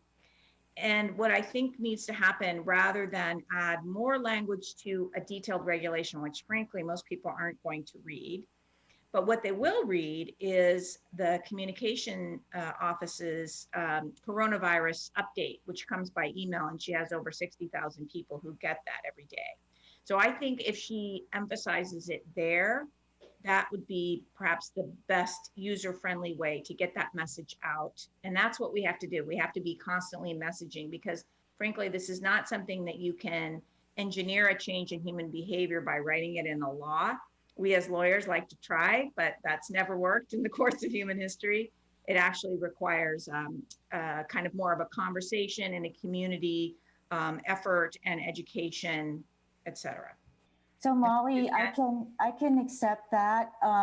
The thing requires kind of more of a conversation and a community effort and education, et cetera. So Molly, I can accept that. The thing is that in that case, then the shelter in place needs to be enforced as well to ensure those mass gatherings from people that are not within the same living unit does not gather without masks on, and they shouldn't be gathering in the first place. But Lydia, if you go down to the next to the last paragraph, it says the orders issued. They talk about the other counties, but they say the orders issued by Cupertino, Milpitas, and Fremont are enforceable as administrative citations. So there is an enforceability when you are out of the house, unless you're doing that, unless you're exerting yourself. I think that covers it, and that you could say to somebody, it's a misdemeanor to do that. Which paragraph are you on? I am next to the last paragraph. So in our order, yeah, it's right at the end. Okay. 11 and includes yes, ma'am, paragraph 11.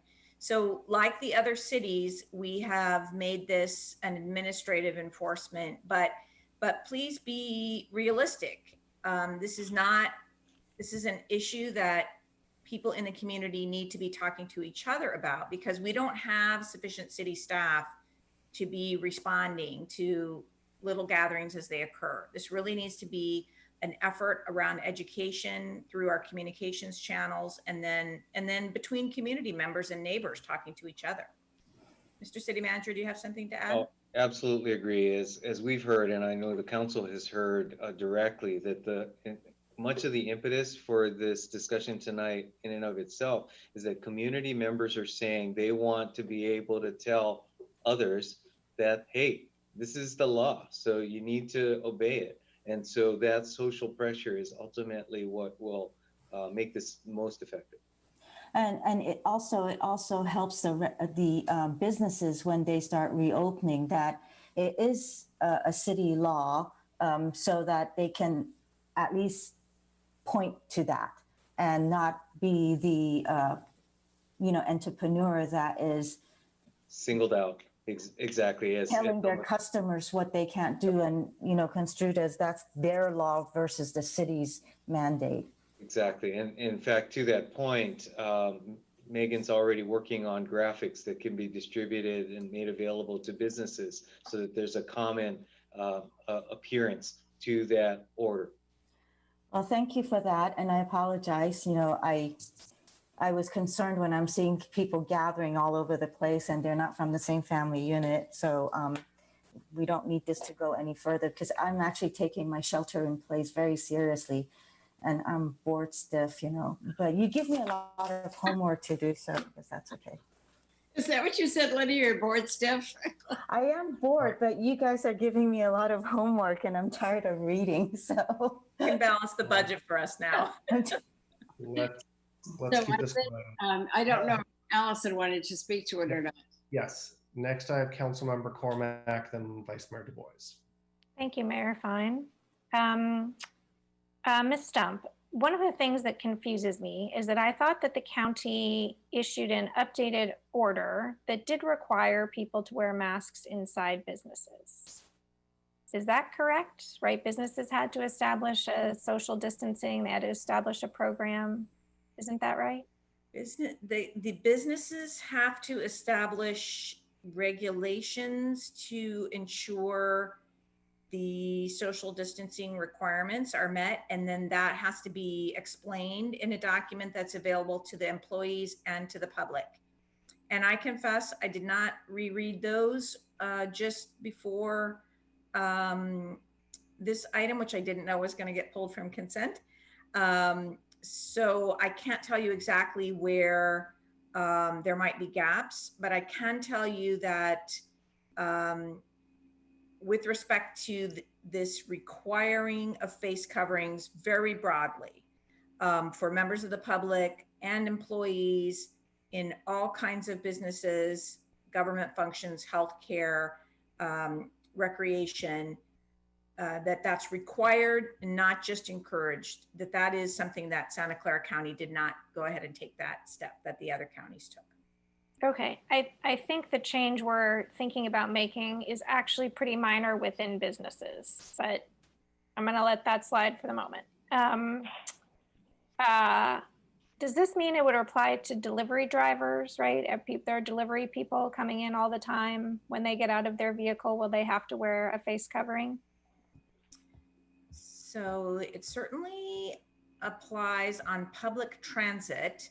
With respect to driving, there is an exception for when an employee is driving alone in a vehicle. But I think so that means they don't have to wear it in the vehicle, but do they have to wear it now when they get out of the vehicle? I would want to, if I were the company employing that person, or if they are self-employed, I'd want to reread this language really carefully with that specific question in mind, but I believe it does require them, yes, when they get out of the vehicle. Okay, so that would be a helpful thing to have in the communications when they go out. And Councilmember Koo, I think you asked about the one-way, and I actually was at the Real Foothills Park last week, right after they reopened, and there are one-way trails, so no worries. Staff has already done a great job on that. I want to clarify something, because I want to talk about walking your dog, because I heard like 3 different things. And I think this language says, if you're walking your dog and you're not wearing a mask, a face covering, that's okay because you're exercising. That's what the language says. But I heard Councilmember Niss say, walking is not vigorous exercise. So Attorney Stump, can you please clarify, if someone's walking the dog, do they need to wear a face covering if we pass this? So the language of this order, and again, this is identical to what the public health officers have done in all of the other counties. There is an exception for outdoor exercise, which includes walking. I would say if you're walking or you're walking with your dog, that's functionally the same thing. The language says it is strongly encouraged, but it is not required. It does say I just want that to be. Yeah, you are supposed to stay 6 feet away from others, and you're encouraged to carry a mask, a face covering, so that if you come to a place where you can't be 6 feet away, you can put it on. That needs to be abundantly clear. So I'm sure Ms. Horgan-Taylor is listening. And then the final question, and it was a question from a member of the public I received on my voicemail just this afternoon. So again, sincere apologies for not being ahead of the ball game on this, is what about apartment buildings? We have some multifamily buildings that are not public spaces, but it's hard for people to pass and have 6 feet. Would this apply in there? And if not, is that something we should consider? So again, I would reread the order very carefully with that in mind, but my understanding is that and the health order itself applies to common areas in multifamily housing. Okay, and so that would include the hallways. Okay, hallways, great. Elevators, yes. Okay, so thank you very much for answering all my questions. And I know it would have been easier if this was on consent, but I think the conversation we're having is important. Sure. Understood. Thank you. Vice Mayor Du Bois. Yeah, I just wanted to clarify, see, Pastor Matt is still listening.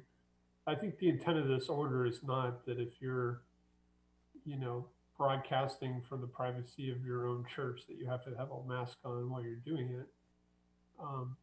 Would you agree with that, Molly? I mean, it's not a public place. It's not people coming in. He's just streaming out to people online. It depends on the pastor's arrangement. So if the pastor is working with staff or other members of the congregation together in an area, then they should. The order would require them to have the mask. If the pastor were broadcasting by him or herself in a facility or from their own home, they would not need to. So does this law, when you talk about a family unit, again, if these are people that are basically in your COVID bubble that you've essentially been living with, how is that defined, the ordinance?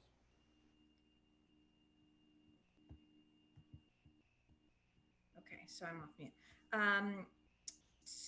So I'm going to look for the language here. It may be that there's a reference back to the other set of orders about a household or living unit. And those are the people that you live with, that you share a living unit with. It's not those people and a bunch of other people you know or are related to in some way. It's the living structure itself. Does that answer your question? Kind of, yeah. So again, and again, the intent here is not that we're going to have our police out enforcing this. So I think it's to a degree, it's going to be a personal decision again. Excuse me. If you're basically setting up a broadcast, I don't know, seemed to be an overabundance of caution on his part. But you know, again, we're streaming here from our homes. We're not wearing masks. But I understand what you're saying. So. Oh yes, that's fine if you're in your home. Mm-hmm. Or if you're in a workplace and you are in a workplace where you are alone and where coworkers, neither coworkers nor members of the public or customers regularly come, is the language. Yeah. Okay, thank you.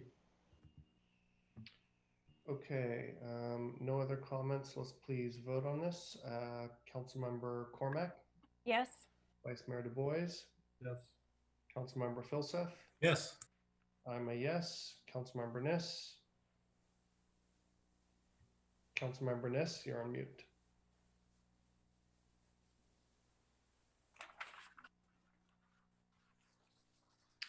Am I unmuted? Correct. How do you vote? Councilmember Niss, how do you vote?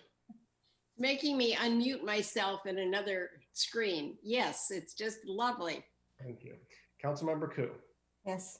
Councilmember Tanaka? Yes. Great. Thank you. That passes unanimously. We're now done with all our items for the night. And we move on to council member questions, comments, and announcements. Please hit your raise hand button if you'd like to speak. Councilmember Cormack. I just want to remind the mayor about the adjournment. I'm looking for that right now. I can certainly prompt you if you'd like. Maybe if there are no other comments, maybe why don't you just adjourn our meeting and read the note you sent me? I'll wait and see. Is there anybody else? I don't see anyone else. Oh, wait. Councilmember Filseth is waiting. Oh, Councilmember Filseth. Sorry, I couldn't find my my hand raised button. Hey, thanks for sticking up for the city on Tesla. I don't think anybody wants to see those guys leave. Thank you. Hopefully they resolve it. Half of the council drives Teslas, right? All right, so there was going to be an adjournment for a longtime Palo Alto citizen who lived here that Councilmember Cormack suggested. Councilmember Cormack, since I think you have the notes more accessible if you want to read it or just say a couple words. Super short. I don't have the obituary with me. Many of you might have seen it, but I'd like us to adjourn in memory of Carl Hoffner, who served both his country and then on our council from 1991 through 1999. Thank you for that note. There was an obituary, I think. I just need to make one correction. He didn't serve on the council. Really? Because that's what his obituary said. I was on the council. I wondered about that. Never heard of him, in fact. Maybe he was on a commission. Okay, we can still adjourn in his memory. He served our country and our city in some fashion. Absolutely. So in his memory, we'll adjourn this meeting, and I'll see you all in 12 or 13 hours. Yes, way too soon. Thank you all. Have a good night. Thank you to all the staff who stuck around with us too, and the members of the public too. Thank you all.